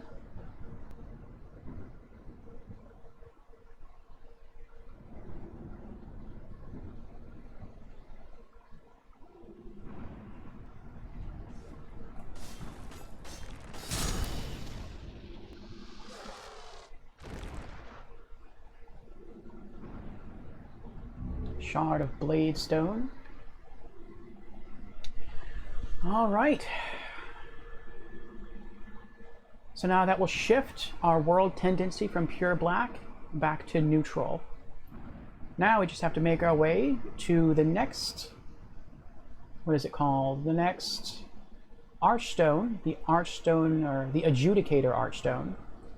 And then from there we can make our way to the Primeval Demon, slay it, retrieve our final colorless demon soul for the night, return to Stonefang, and max out our Crisp Blade. And then we'll use another Stone of Ephemeral Eyes to resume human form. Or should we?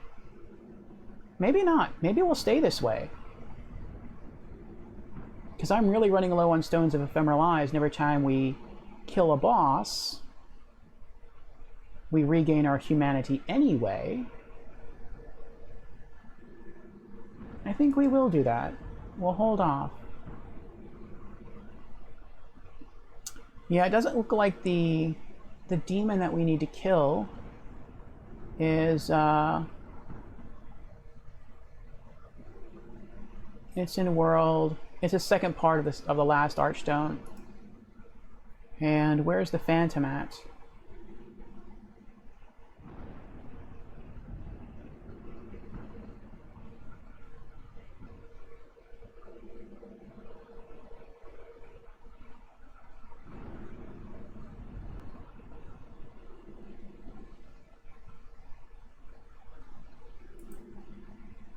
Where's the Swamp of Sorrows? Oh, that's very convenient. The Swamp of Sorrows is World 5-2, and that's also where the Primeval Demon is. So they're both in the exact same area. That's pretty awesome.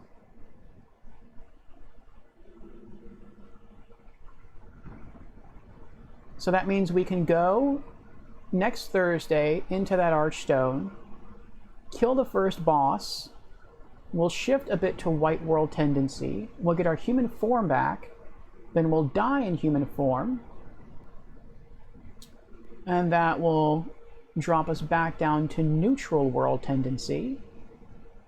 And then we'll just have to kill ourselves either 3 or 4 times. I think 4 times. And then we'll have pure black world tendency. And then we can fight the Phantom. We can then fight, or just easily kill the, what is it called? The Primeval Demon. Leave. That should shift world tendency back to white. Actually, I might even shift it to pure white. And, no, it won't. It'll shift it just to white. And we can use that final colorless soul from that Archstone to increase the power, perhaps of Gary's Stiletto, probably of Gary's Stiletto. Maybe to the phosphorescent pole or some other weapon. I'll have to do some weapons research between now and next Thursday.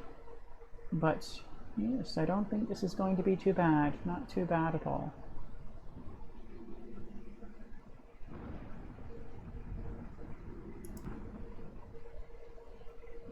Okay.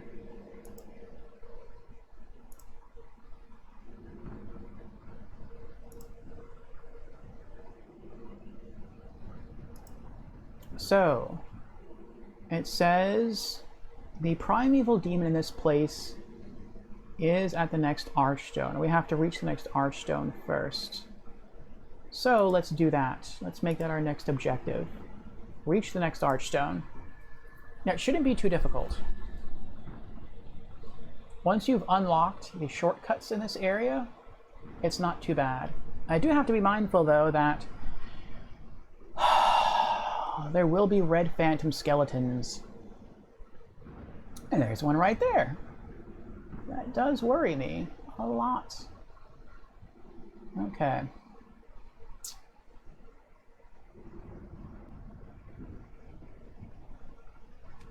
Let's use our fireball.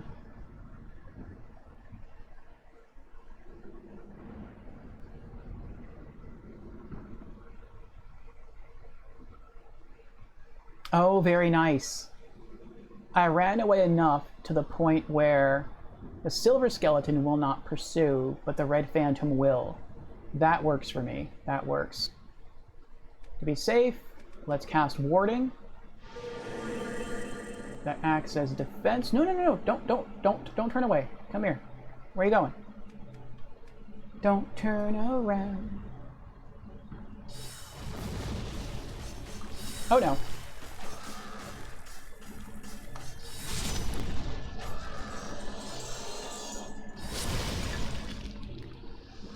Oh, I thought my back was at the door. I was trying to jump back the whole time and I couldn't do it. Oh my gosh, that was so scary. I'm like, I don't know why I can't back up, but I'm dead. But I made it. I lived.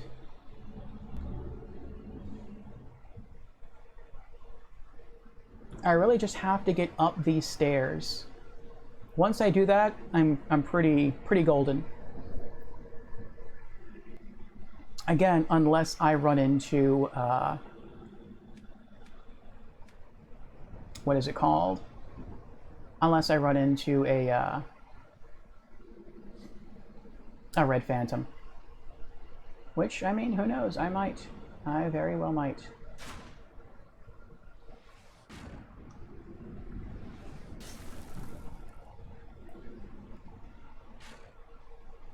There we go. He's coming.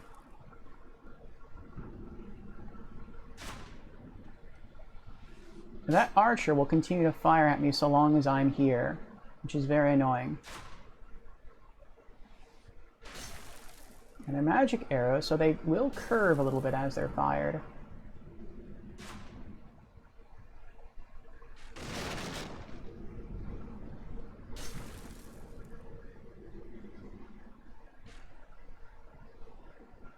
Here we go. Excellent. Okay. Now the archer becomes much easier to take out.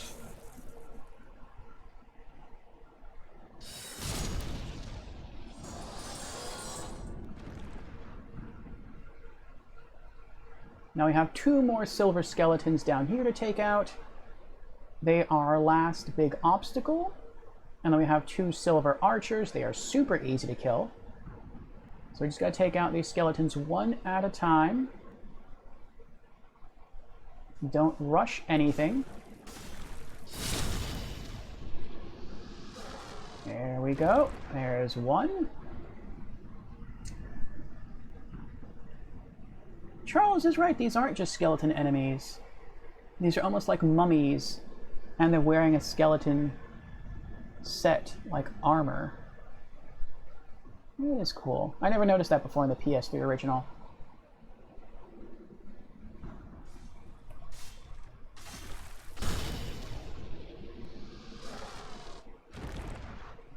Okay.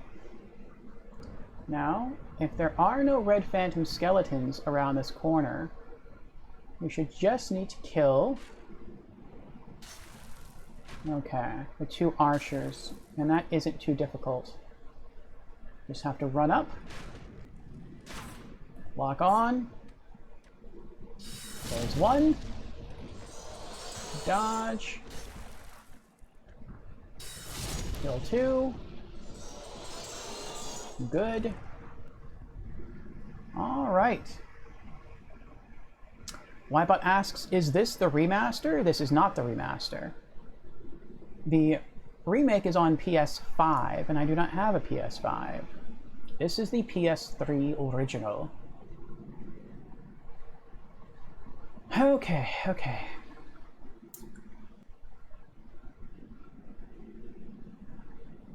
Now I just have to make it from where I'm standing, run past the tower, and go through the doorway. I feel like just hanging out here, though, letting my mana fully restore itself, but that's going to take a really long time if I do that. Let's see exactly how long that would take. Let's crunch some numbers here.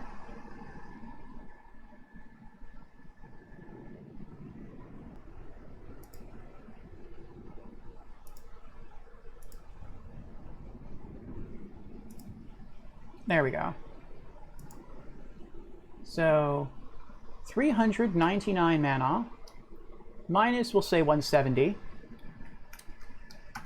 We need to regenerate 229 mana, times 4, because we regenerate 1 mana every 4 seconds. That would take us 916 seconds. Divide by 60 seconds in a minute. We'd be sitting here for 15¼ minutes until our MP is completely recharged. I am not going to do that.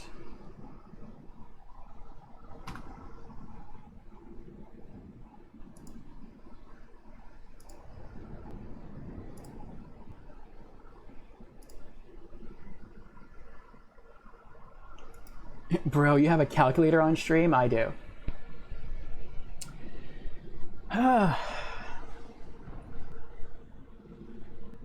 Really, I have it just to keep track of souls. Like you can see down in the bottom right-hand corner, I have 36,492 souls. And I thought it would just be convenient to just keep track of exactly the amount I need to level up and have it always displayed. And then once my soul total reaches the total amount we need to level up, then I know to go back to the hub world and level up. That's really why it's there. But it can be used for other purposes. Alright, I'm hesitant to run out here because if there's a red phantom here, I could die very quickly. And I don't want to do that. If there is no red phantom, it should not be that difficult getting through. Calculators are lit. Yeah, it took me like an hour to figure out how to do that with the calculator. That was not something that I could easily do.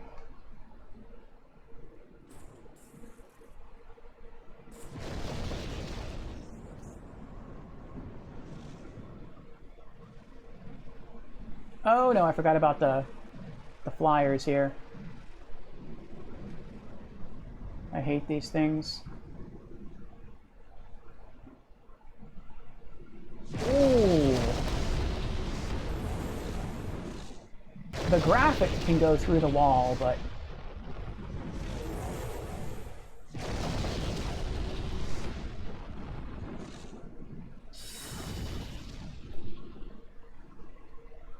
I think there's two of them that fly around like that.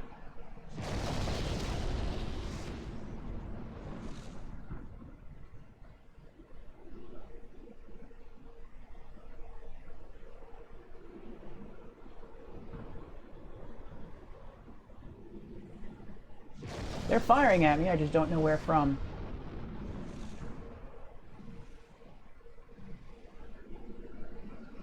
Ah, there he is. Ah, I missed.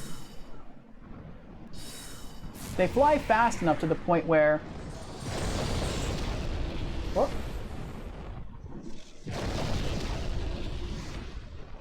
Where they can usually outrun me. Or I guess outfly me.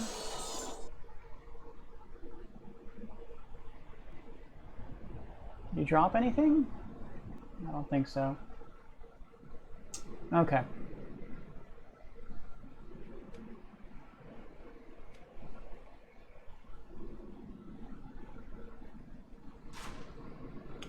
But yeah, required a good amount of work to figure that out.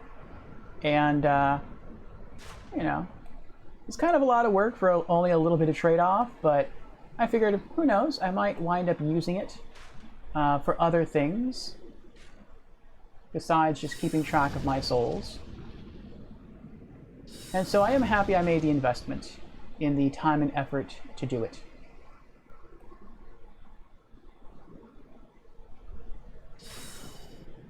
And I missed. Are you using display capture and cropping for that? Because I saw some background after you closed it. Yeah, so it's a thing with OBS. There we go. I think it's lined up perfect now. Hold on. Excellent. One-hit KO. I tried using... what is it? Let me see what this is.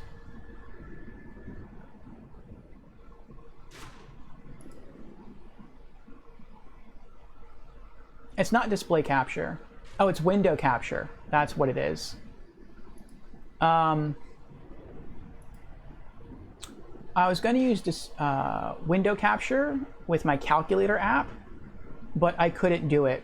So there was an update to OBS Studio a while ago, and when that happened, I think it was like maybe almost a year ago, I could no longer use window capture to capture anything except for a web browser window. And so window capture would not work with my calculator app. But I found, yeah, it's weird, but I found a website that has a free online scientific calculator.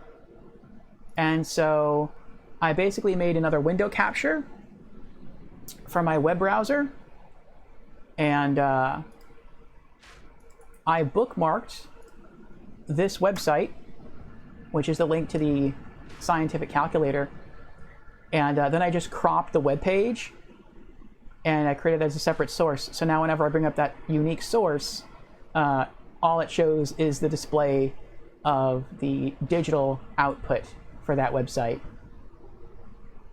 So that was kind of like a cool workaround for me. That's why if I go to any other website, it looks different when that little bar is there. It's just displaying a different web page section, or a different section of a different web page. All right. Now I could go this way. Now I'm interested in why your window cap doesn't work. I don't know, I think it's just maybe an incompatibility issue with my Windows operating system and OBS Studio. I have read online that there are other people who suffer the same thing. And I'm fine with sort of where it's at.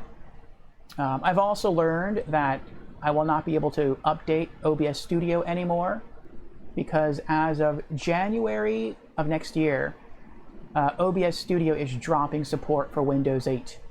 And that is the OS I use, is Windows 8.1.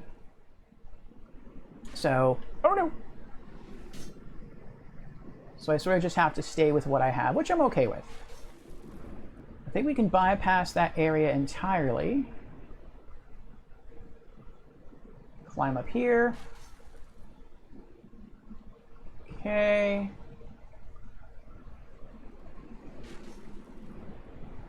You just have to try not to fall down there, because there is a black phantom that will kill us very quickly. I don't know what the hell is going to happen with the future of Windows 10.11. Nor do I. Oh, there's a red phantom. That's why I have said most people don't own hardware that supports 11. Yeah. That's why I've said once I get a new computer, whenever that will be, even if it comes with Windows, and even if it has hardware that supports Windows 11, the first thing I'm going to do is to remove Windows 11 and put a different OS. And what I really want to use is Steam OS. But so far as I know, Steam OS is only available on the Steam Deck. But once Steam OS becomes available for computer use, that's going to be my main OS from now on.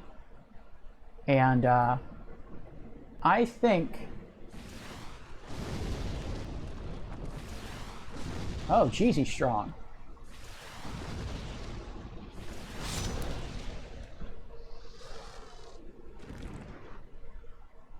I honestly think Valve is going to shift a lot of people over to their OS once it becomes available for PC use, especially if they offer it for free, which I think they might. You think people having Steam OS running on PC? What do you think about that? Get up there. A shard of Bladestone. Now I just have to get over there. Wait, am I going the wrong way?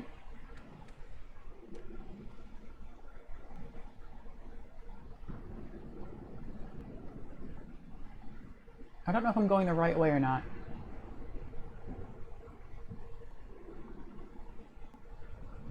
No, I think I'm going the right way. Okay, we're up here. Now I go down. I go up here.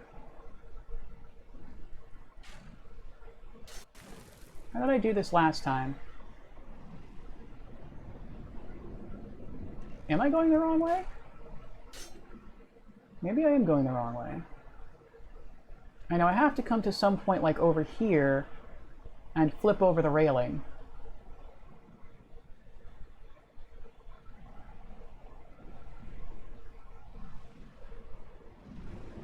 Oh, I don't remember.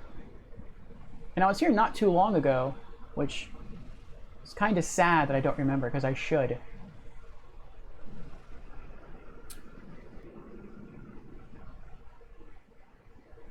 I think it's already being done, I mean. Oh, okay. Are you allowed to smoke in here? Gonna cloud up the place? I don't mind.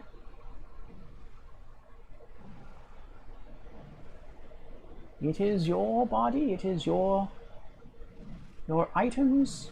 You may do as you please. I think I went the wrong way. I have to go back down. I wonder if I can, ooh, no. You done now? Can I not target you? I cannot.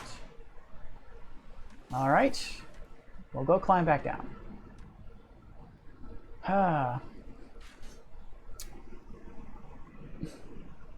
Inventory -1. But yeah, I think Valve potentially stands to take over the PC market with their OS. I really do. Like, that's how people adopted Blu-ray over HD DVD. Because when they got a PS3, it came standard with a Blu-ray player. And it was the gaming market that shifted the media, that sort of decided the media format wars. And I think that games having a hard time running on Windows, and the fact that Windows games actually run better through Proton on Steam OS is a big thing for gamers. And I think that there's a lot of other benefits to a Linux-based operating system over Windows. It requires a lot less overhead, so you don't need as powerful a machine to run the OS, and you're going to get a lot more out of your computer because the OS is less demanding and it's more refined. And a lot of the programs through Linux, while there are fewer programs on Linux than there are on Windows, a lot of them are free. So there's definitely a lot of advantages. And from what little I have used of Steam OS through the Steam Deck, that is an OS I can get used to using regularly. It runs very smooth, it's very fast, it does everything I would want it to do. And yeah, the only reason I don't do it now, like if I could get a copy of Steam OS right now and put it on this computer, I wouldn't do it. But the only reason I wouldn't do it is because I have so much stuff working through Windows right now that I don't want to go and just set everything up all over again. And not unless I like really, really have to. So if that time comes, then yes, this will become a Steam OS machine. But this is most likely going to be the last computer I use that runs Windows.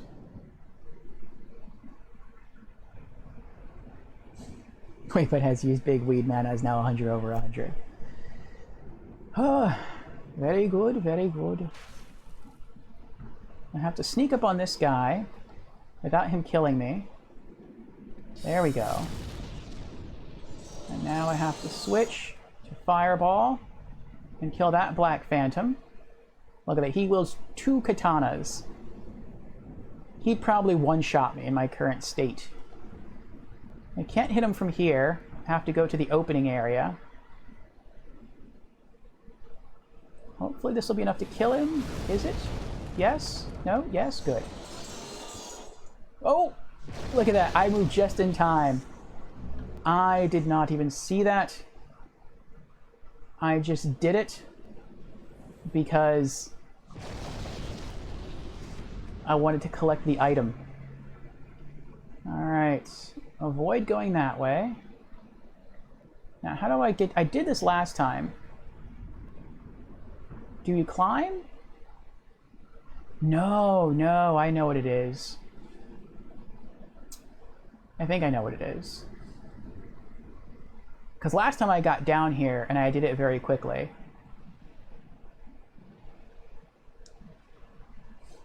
And I think it's because I saw items down there that I wanted to collect. So I think what I do is I come back over here and I climb this ladder. And then once I get on the upper floor, I think I try to roll off the edge.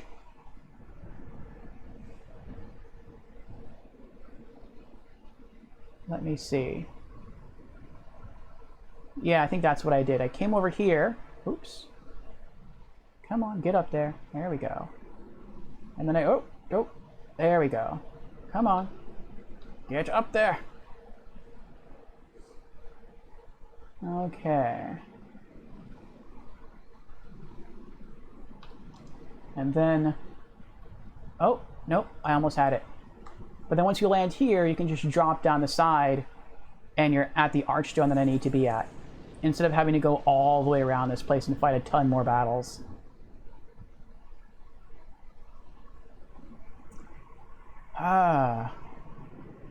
Oh yeah, I just looked into, people are currently running Steam OS on PC. Very nice. Yeah, I don't know when the next time I'll be getting a PC is, because I just got the Steam Deck. And like I said, I really think in the future the Steam Deck is going to become my my main computer, my main PC. But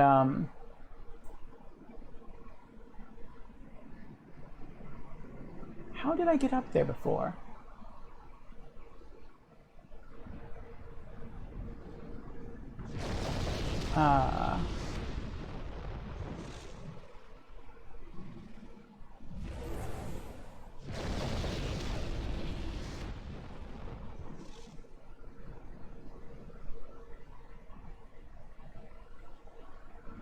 But the next time I buy a standalone computer, if it's available, Steam OS is going to go right on it. That's the first thing that's going on that computer.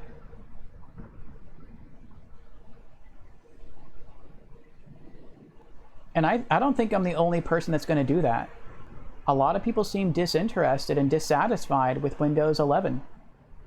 And if they can choose to go with a different OS instead, I think that that's something that a lot of people would prefer. Oh wait, maybe that's what it is. Did I get up here? I so wish I remembered how I got up there. Oh! I tried to roll. I know that the very first time I played through this level, I got down there super quick.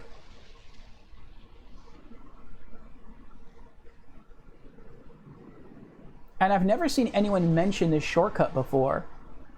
So maybe it's like a unique thing that I discovered, which would be really weird because this game came out in 2009. So I would think that all the secrets to this game have already been discovered. But I mean, I don't know. Maybe I did discover something unique. Oh, come on. I hit roll again and he didn't roll.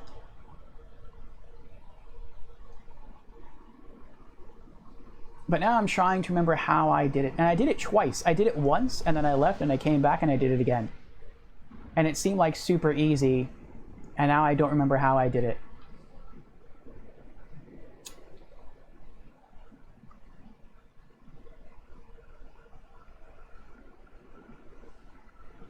But I feel like this is the way I did it.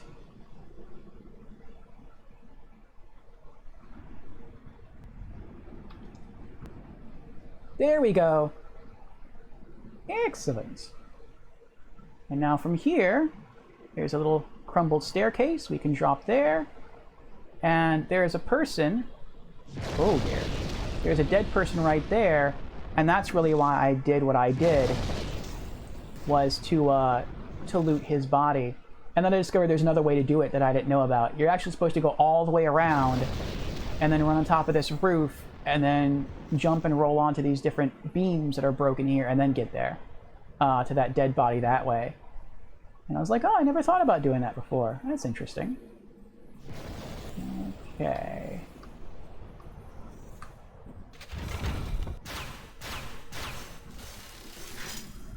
Trigger the trap. Now there should be a black skeleton with twin katanas. There he is. I should be pretty safe here. Never noticed those other people up there, though. Oh, no items. Alright. Let's switch back to our fireball spell. And descend and wait for him to come at us.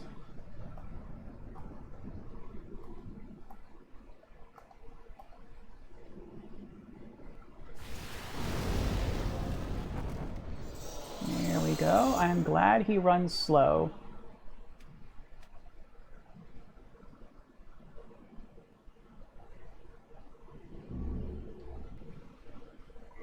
Equip. Regenerators ring. And there we go. Let our health go back up. But yeah. I can definitely see people switching over to Steam OS. And it's not going to be quick at first.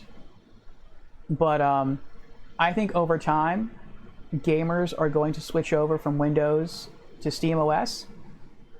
And you know, a lot of PC gamers' games are from Steam, and so I think they're going to see that as something cool to do, and they're going to influence others. And I think other people are going to start adopting Steam OS as their primary OS, and I think the market's going to shift. I think Microsoft is actually in a lot of trouble, and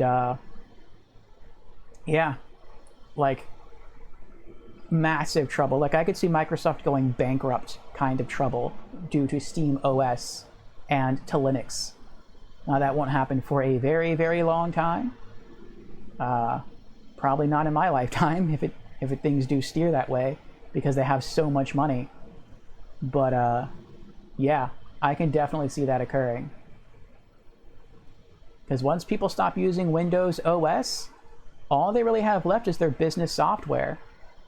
And that same kind of software exists on Linux, but it's free. You don't need to license it. You don't need to buy it. It's just completely free. And once you figure that out, it's like, why would I ever get Windows? Why would I ever pay money for more Windows programs when literally everything on Linux is free? It makes no sense. And first, it's going to be the gamers who switch. Then I think it's going to be the casual consumer to switch. Then it's going to be businesses to switch last. And then Windows is done. Microsoft is done. They don't have anything outside of that. All they got left is what? Their hardware? They nearly consistently lose money on the Xbox hardware brand. The only thing they have after that are their games. And so it's really going to have to be Xbox Live Gold that carries them. Alright, we're back at full health. Ring of Magical Sharpness. Okay. Let us reference the walkthrough.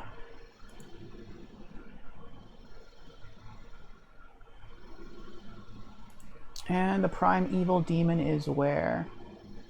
Proceed to the first Reaper and drop down. Okay, I know where that is.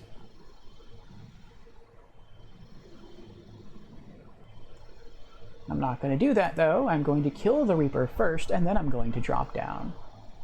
Because I do not want to die. If you're a melee person, then yeah, you would drop down. But I am not. Oh, wait, let me not get cocky here. Let me not relax too much. There still might be other phantoms about.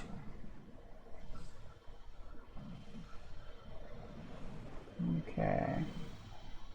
Crisscross run a bit in case they shoot spikes in here. There's the good man, Grave Robber Bly. Oh, hello. I'm here to ease. What can I get you? Do you have anything else I want? Oh, he sells soul remains. I didn't realize that.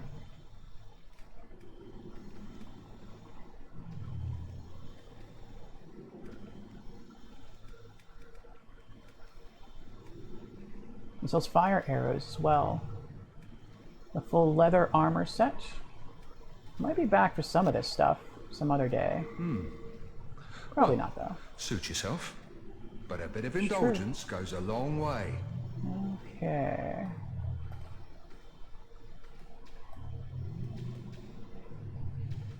Kill some ghosts. Uh-oh. Oh, that was so close. I didn't realize how close he was. Luckily, they're too tall to come through this doorway.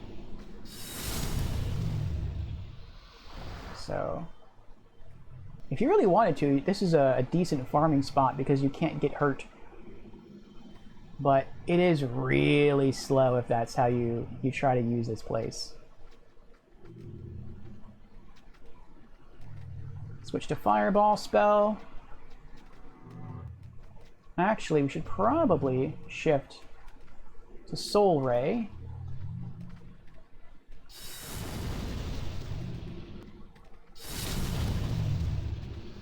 Oh, I guess not. We are going to have to switch to Soul Arrow.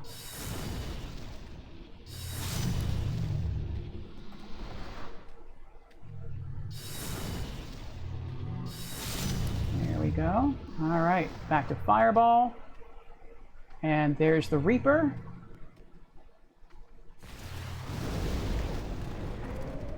And now that he's dead, so are the ghosts. All right. We gained a lot more experience from that than I thought we were going to. Maybe we will level up again tonight. Maybe. Okay. But I'm curious how they got a hold of Steam OS. Can you go to an official Valve website and download Steam OS on your PC? Or have people found a way to, like, upload a copy of Steam OS from Steam Deck and then download it to their desktop?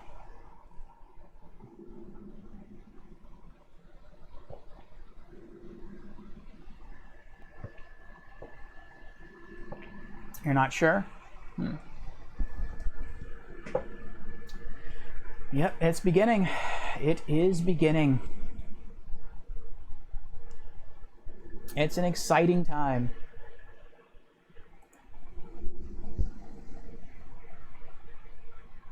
Okay, proceed to the first Reaper and drop down. No. I will take the stairs to go down, so I take no fall damage.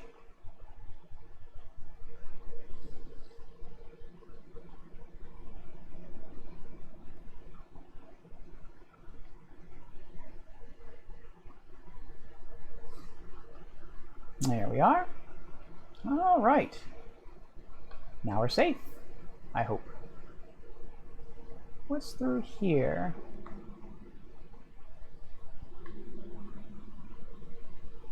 I wonder.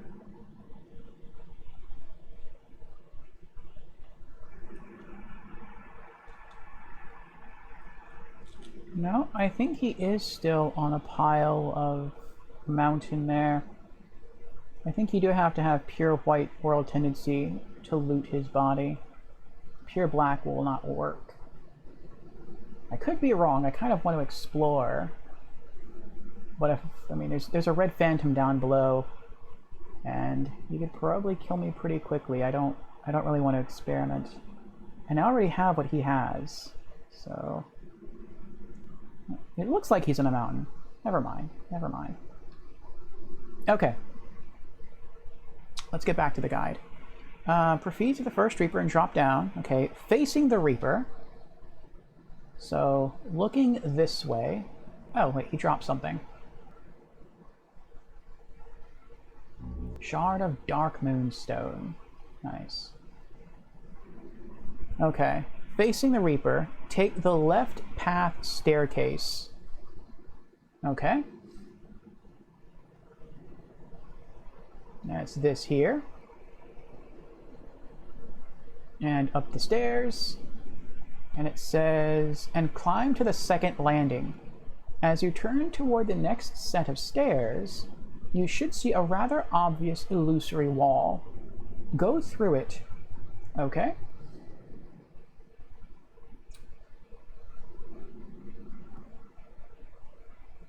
I know what they're talking about. I discovered the illusory wall earlier. What's that glowing up there? Oh, that's a trap. So yes, you can see there's an archway here. When you get closer, the wall looks like it's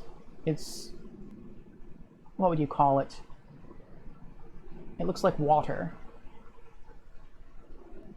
So we strike it, and it goes away. Okay, go through it, and from here, the path is completely linear. Defeat or ignore the black skeleton. If I can ignore it, I will. If they mean by ignore, run past it, I am not going to do that. Okay. Climb the cliffside, and you'll find the primeval demon right away. Sounds good to me. See what it says. I know SteamOS was previously offered as a standalone long before the Steam Deck existed. Oh, interesting. I did not know that. So then they didn't create SteamOS for the Steam Deck. They may have tweaked it for the Steam Deck, but the existence of the OS itself predates the Steam Deck. There's the skeleton they say you can ignore. I am not going to do that. I'm not that chancy. Oh, he's still alive.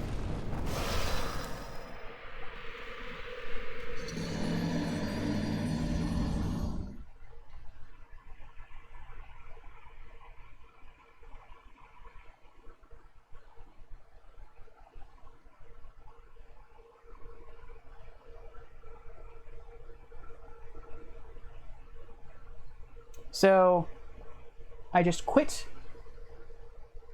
It took me a while to quit though, so I'm not sure what's going to happen here. Basically, if you die and you quit soon enough and you load back in, you will load near where you died.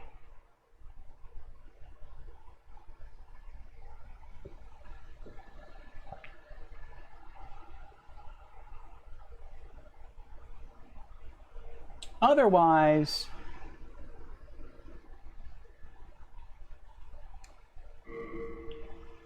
you have to go back. Actually, I don't think I could have just stayed there. I wouldn't have gone back that far. I think since I passed by the second Archstone, I would have spawned at the second Archstone. So I just had to kill some of those ghosts and the Reaper again, and then I'd be fine. Ah, well.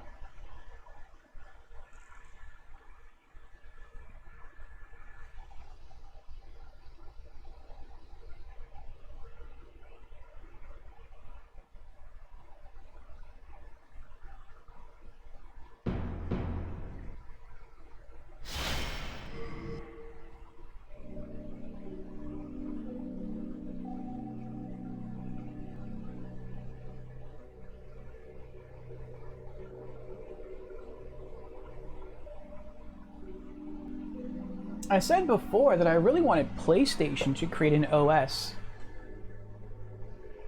because there's a lot of PlayStation gamers out there, and I think one way you could have helped console gamers sort of bridge the gap with PC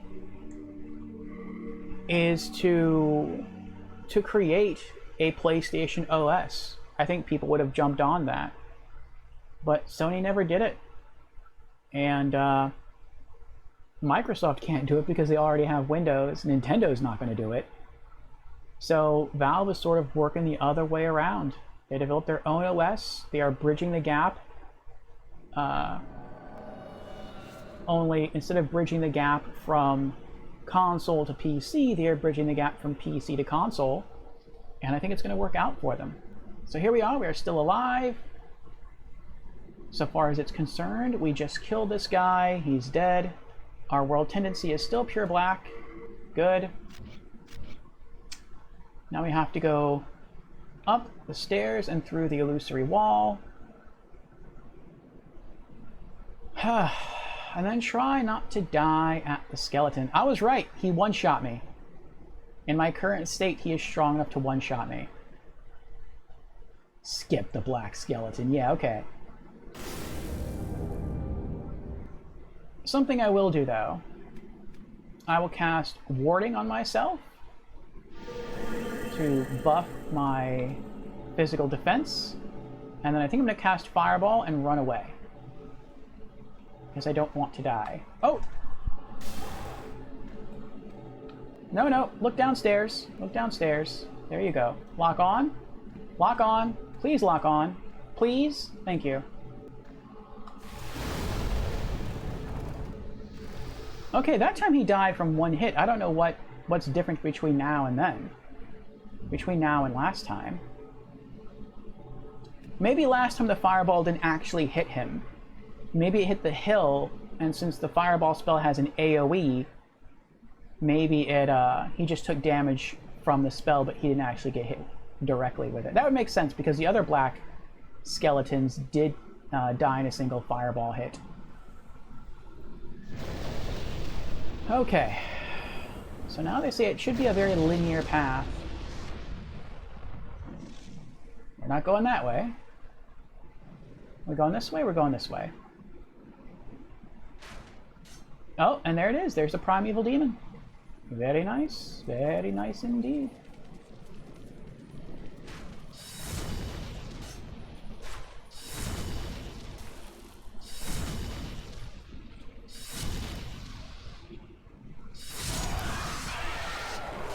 I got so nervous right there, I thought he was going to fall. Alright, we got everything. Let's get the heck out of here. I took a lot of damage from that spear that those stingrays threw at me. They're still trying to kill me. Alright, we made it. We're safe. Do I have the right rings on? I do. Okay. Back downstairs.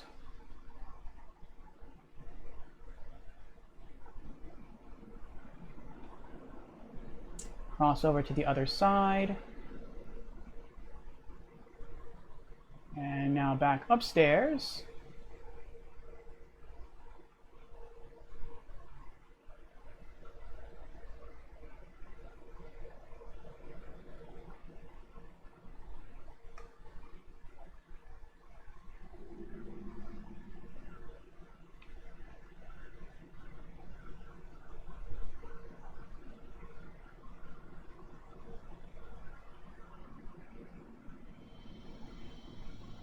We have 58,800 souls. I think we need like 71,100 to level up. That would not take a long time at all to grind.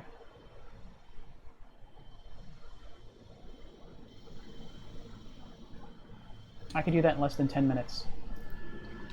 And return to the Nexus.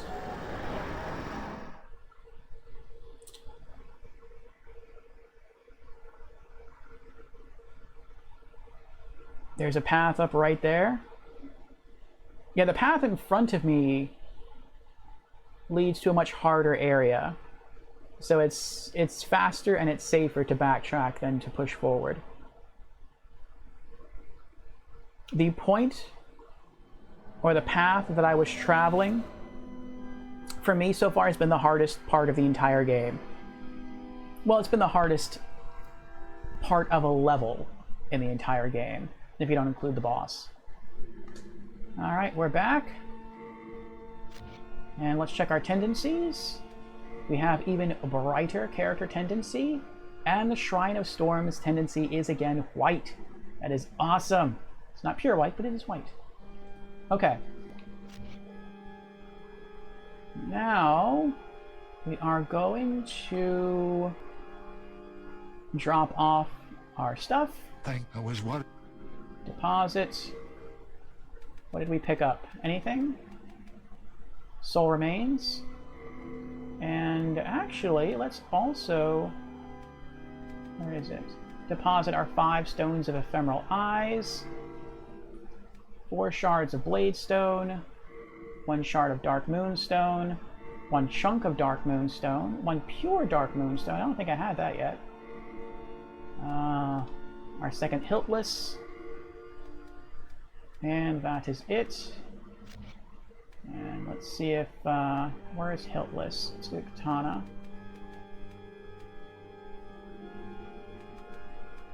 Reorganize. There we go. I like to have all my stuff in roughly alphabetical order. Okay.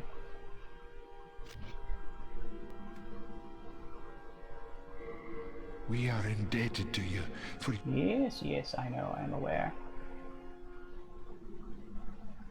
I can And by one crescent moongrass, we're back to having a full stack of healing items. Let's see what we can get repaired. Fix that, that, that, that. do come. All right.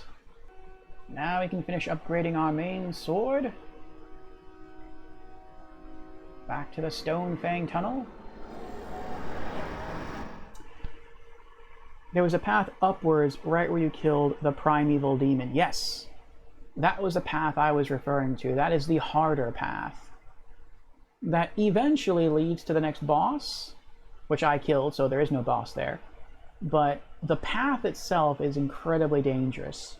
It has more reapers, it has many more ghosts, it has different kinds of ghosts, it has vampiric slugs, it has explosive spirits that float about.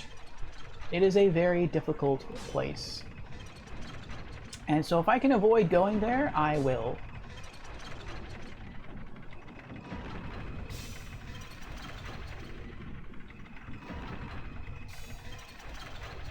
But I will have to go back that way in New Game Plus mode.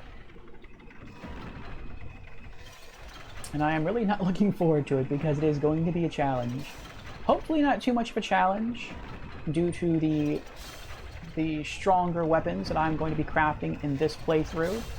And also due to the fact that I now have White World tendency, so the enemies shouldn't be as strong as they would normally be in New Game Plus.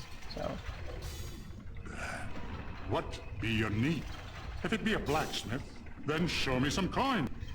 If not, head straight for the door. Upgrade Crisp Blade +4 to Crisp Blade +5. Requires 1,250 souls and a colorless demon's soul. Alright. So, our magic attack is going to increase by 3, 4, 5, 27. Nice.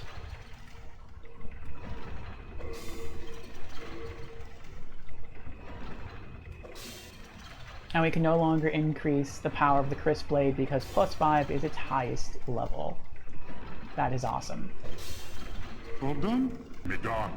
I work alone. If you are a mage, the Crisp Blade is it's an awesome weapon. Some of its damage is based on your strength, your physical strength to pick up and wield the weapon, but it's mainly a magical weapon. So its damage is really based off its level and your magic level. My magic level is very high. So when I swipe it, it deals a lot of damage. But it has another effect, and that is, as long as I'm holding it in my hand, when I cast spells, the spells deal a lot more damage. So it makes your spells stronger, and it is a strong sword. So it is all around an amazing weapon for a mage. It kind of stinks if you're a tank or a melee class, but specifically if you're a mage, it is very awesome. So, let's see, we now have 57,170 souls. Let's return to the Nexus. And we're going to see exactly how many souls we need to level up, since we're so close, and then I think we're going to grind out a level, which should not take very long. Thou seekest soul power, dost thou not? I do hope you play this eventually, Wipeout. Then touch the demon inside. I would love to see you play this. He's holding it backwards. Oh, the sword? I thought that too, but... because it looks like the little the point at the bottom of the sword should jut this way, but he's holding it so that it goes towards his arm, like inside. It's weird.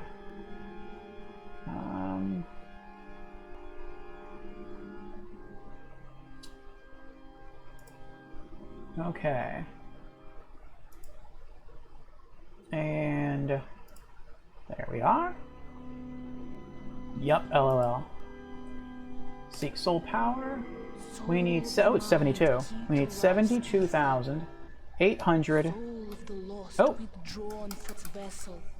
I'm typing the wrong area. Let strength be granted so the world might be mended. We need So the 72,872 world might be mended. souls. Okay.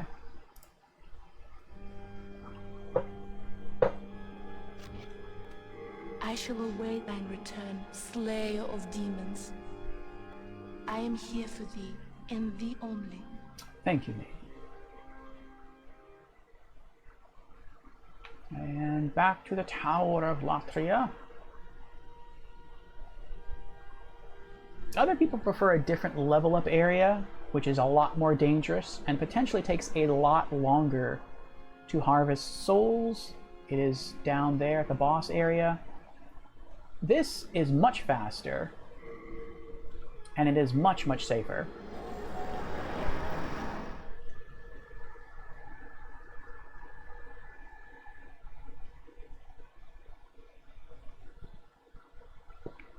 And if you're playing the PS5 remake, it is much, much, much faster.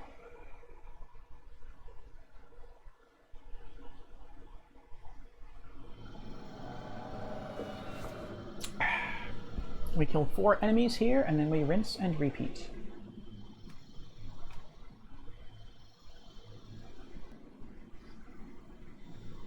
Enemy number 1.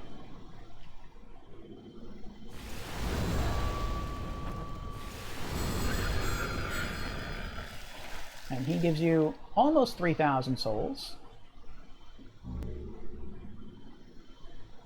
We're at 60,000. And we kill these 2 little buggers.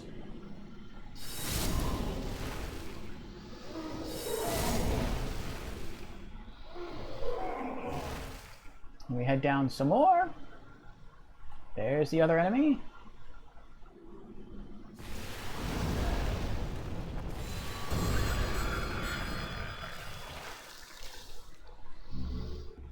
And that's it.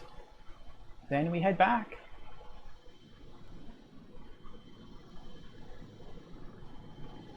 And if you're wearing the Ring of Avarice, which I have, but I'm not wearing it, I don't feel I need to wear it. Not for this minor grind.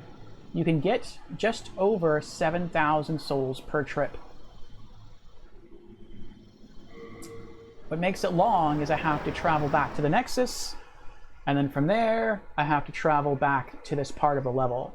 If you're playing the PS5 remake, all you have to do is just run back to the Archstone, touch it, and all the enemies respawn. You don't have to go back here and then go back again. Which is, it's the loading time that causes the extended wait. But it's not that bad. But yes, White, but I would really love to see you play. I would love to see everyone play this game. This is just, it's so much fun. It's a lot more fun than I thought it would be.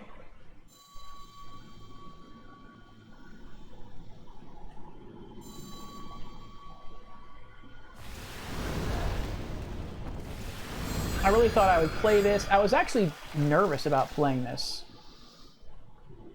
Not because of its difficulty, but because before this, I played Stranger of Paradise, Final Fantasy Origin, and they said that that is a Souls-like experience, and I realized about 3/4 of the way through that game that I really didn't like the game. I felt it was too difficult. I felt like it was just difficult for difficulty's sake, but I was already thoroughly invested in the game, and it is a Final Fantasy title, so I wanted to finish it, and part of me is glad that I did finish it, just so I can say that I finished it. But it was not a very fun game, and I know there's DLC out for it now. I am not going to re-download and play it because I just do not like the game. And I was very worried when people said that was a Souls-like game because, again, I didn't like it. But I figured I would try Demon Souls and just see how it is. And this game completely blew me away. It's challenging, but it's never unfair. There are builds you can experiment with that, in their own ways, are overpowered. The classes are very well balanced. Against some enemies and against some bosses, the mage does a lot better than a melee or tank class. But against different enemy types and against different bosses, a tank or melee class will have a much easier time than a mage. And so the developers really put a lot of work into balance, into the whole character and world tendency systems. Those add very interesting, very unique layers to the game. The magic system is fun. The spells are very limited. I would have liked a greater selection, and they remedy that in Dark Souls. But this is a very, very great game. And I can see why it was remade for the PlayStation 5. Some people have said that this is actually their favorite Souls game. And that's pretty interesting, because typically this is not a game considered to be on the list of best Souls games. So the fact that for some people this is actually their favorite, that's pretty amazing. Alright, we just need one more run, and we're done, and we can level up.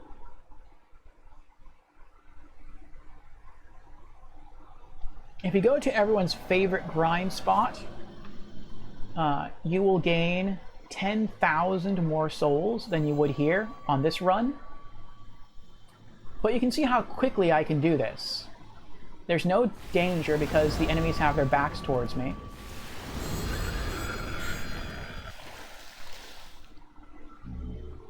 And I can run in, run out. It's very quick, very easy.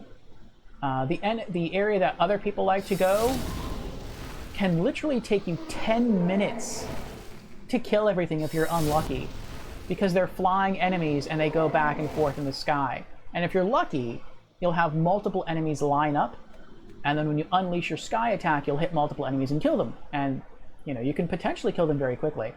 But if you're unlucky, and I'm typically unlucky, then yeah, I can take up to 10 minutes to kill everything. And so it's like, what's faster? Getting like 18,000 souls every 10 minutes? Or getting 8,000 souls every like 3 minutes? And it's like, you do the math. This is a way better grind spot than everyone's supposedly favorite grind spot. And I've never seen anyone mention this grind spot ever for Souls, which again is really, really weird, because this is a very old game. It's from 2009.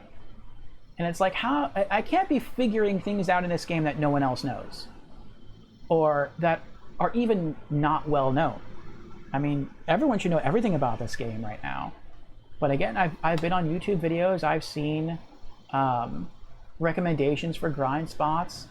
I've seen how people navigate certain levels. And it's like, I'm discovering things that I never knew about, and that seems really, really weird to me.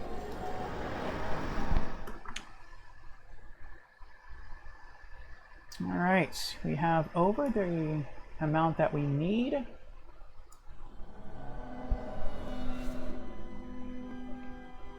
Now let's go... Wait, where is she? She's there. Let's level up.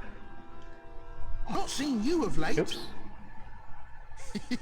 Have I got some stuff for you? No, don't mention it. It's least I can do for a dear friend. But do pay for them. Does he have anything new?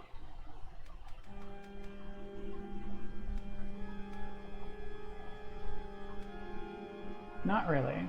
I do want the cat's ring, and I need the cat's ring for a trophy, but I think I'll find that in the next Archstone. Fine, fine, fine. I can't make you. Though I know you'll come back soon. I didn't mean to talk to him. I meant to talk to her. Thou seekest soul power, dost thou I do. not? Then touch the demon inside me. Very well. Soul of the mind, key to life's ether. Soul of the lost, withdrawn from its vessel. Let strength be granted so the world might be mended. So the world might be mended. Magic power goes up by 100. Physical defense goes up by 1. There we go. Next upgrade point, we shall invest into intelligence. MP goes up by 5 points. And that's it. I'll take it though. I'll take it. Art thou done? May thine strength help the world be mended. Alright. We made some really good progress tonight. It took a while, but we made some great progress. We dipped all of the archstones into pure black. We pulled 2 of the 3 back to white. The easiest of all the archstones. This one here we messed up on, but we at least got it back to neutral. We fully upgraded the power of our Chris Blade, so now we deal ridiculous magic damage. And we, excuse me. What was I going to say?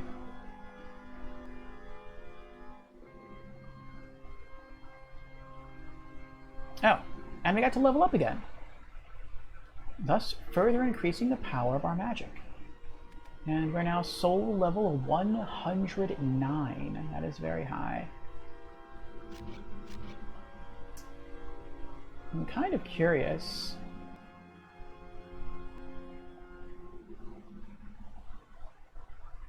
How much damage do we deal now that we have a fully leveled up sword?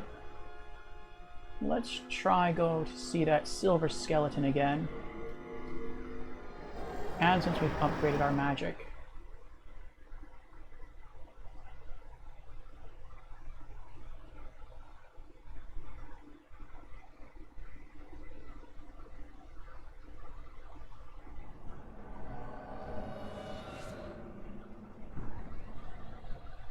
Alright, let's also check our stats. Chris Blade plus 5 deals 21 physical attack, and what is that? 159 plus 62.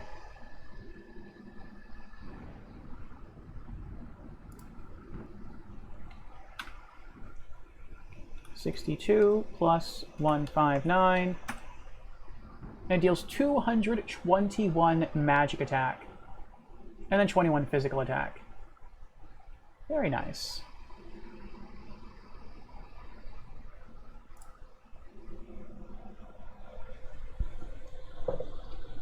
Okay.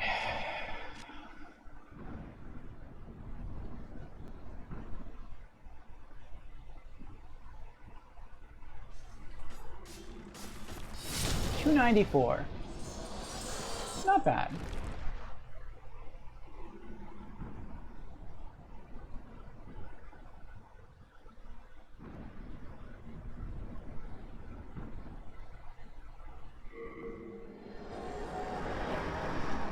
All right. So that does it. We've just topped out 8 hours, but I think the first hour we spent just kind of just chatting, which is fine. I do like rambling on. But yeah, that is going to be it. We accomplished a little bit more tonight than I thought we would by leveling up. So that means next Thursday, we are going to be trying to conquer all of this place right here, the Arched Stone of the Chieftain. It contains 3 bosses. We are also going to try to plummet the world into pure black world tendency, and then I think because we will have bosses left over, we can actually pull it from pure black all the way back to pure white. And so I'm looking forward to doing that. And yeah, we'll use the colorless demon soul we obtain to upgrade one of our weapons. At first I thought it was going to be Gary's stiletto, and it very well might still be, but I feel like I have to do more weapons research, because we might be toggling off of Gary's stiletto. We might toggle off to something else. So we'll see, but I will have that answer for you next Thursday. All right. So, let's see if I remember the correct button push. Was that it? Yes, I did remember. Thank you all for coming by, and for sitting a spell, and watching the magic unfurl. Nope.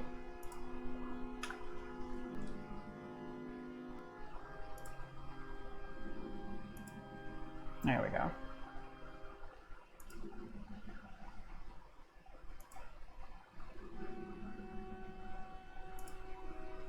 So, we are going to see who we can host or raid.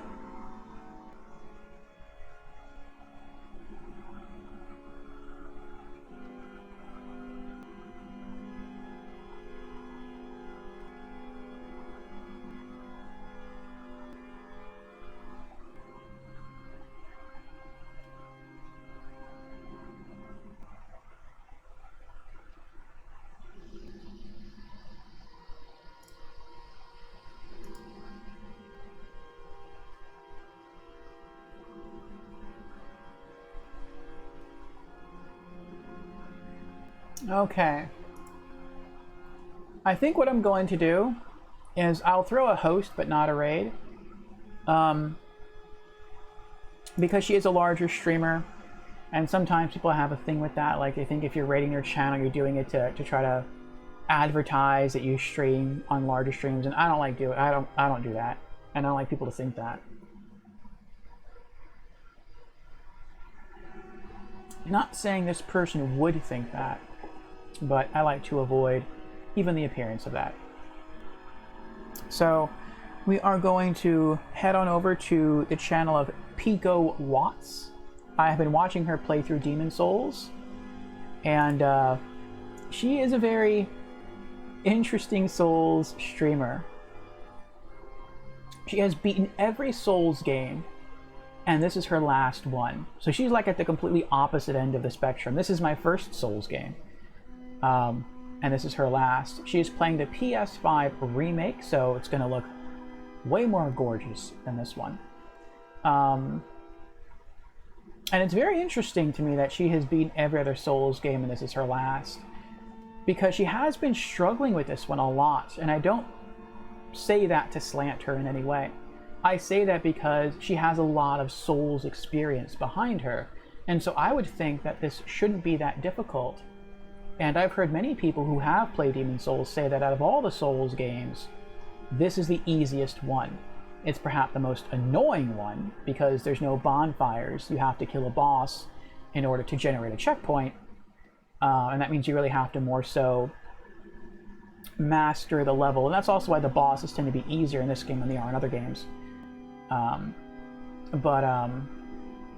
Yeah, I would figure that this would be a breeze for someone who's beaten all the other Souls games, and yet it really is giving her a challenge. And I always find it fun to watch someone not only encounter a challenge, but to figure out how to overcome that challenge. And if someone just breezes through the game, that can be fun to watch too. But I find her playthroughs where she sort of struggles through it, and she's very, very persistent. She does not give up. That to me is fun to watch. So let us throw her a host, and since hosts are instant, unlike raids, I will go through the closing announcements now, and then we'll throw a host over to her, and then I will end stream. So,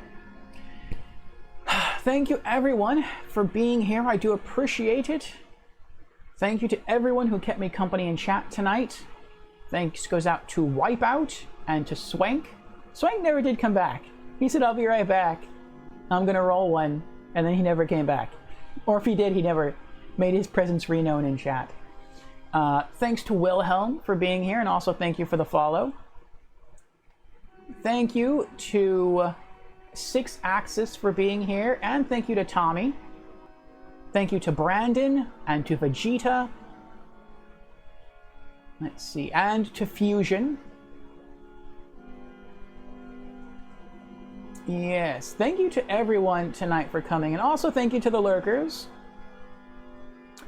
I hope you had some measure of fun by witnessing my gameplay, or by being here for my personality, or perhaps both. We shall continue with Demon Souls next Thursday, and like I said, we'll be trying to completely conquer the Archstone of the Chieftain. The next time I'll be streaming in general will be Friday, 8 p.m. US Eastern for Franchise Fridays, and we will be continuing with Borderlands 2, the Krieg the Psycho True Vault Hunter mode playthrough. I don't think we're going to do too much. We left off at the Iridium Blight. We're going to knock out some side quests there. We're going to knock out part of a story mission there. And I believe it's going to send us from there to the Arid Nexus and then to the Arid Boneyard. We're going to knock out the story chapters there and the side quests there. And that should be it tomorrow. So, like, again, I don't think it's going to take us that long. Both of those areas, at least the Arid Boneyard and the Arid Nexus, from what I remember, are pretty small. So, yeah, it shouldn't take too long tomorrow. But it should still be quite enjoyable. So perhaps I will see you all next Thursday for Demon Souls. Or maybe I'll see you Friday for Borderlands 2. Or I shall see you soon in the stream of Pico Watts for more Demon Souls. And I will shout her out so you have a link, so you know where I will be heading.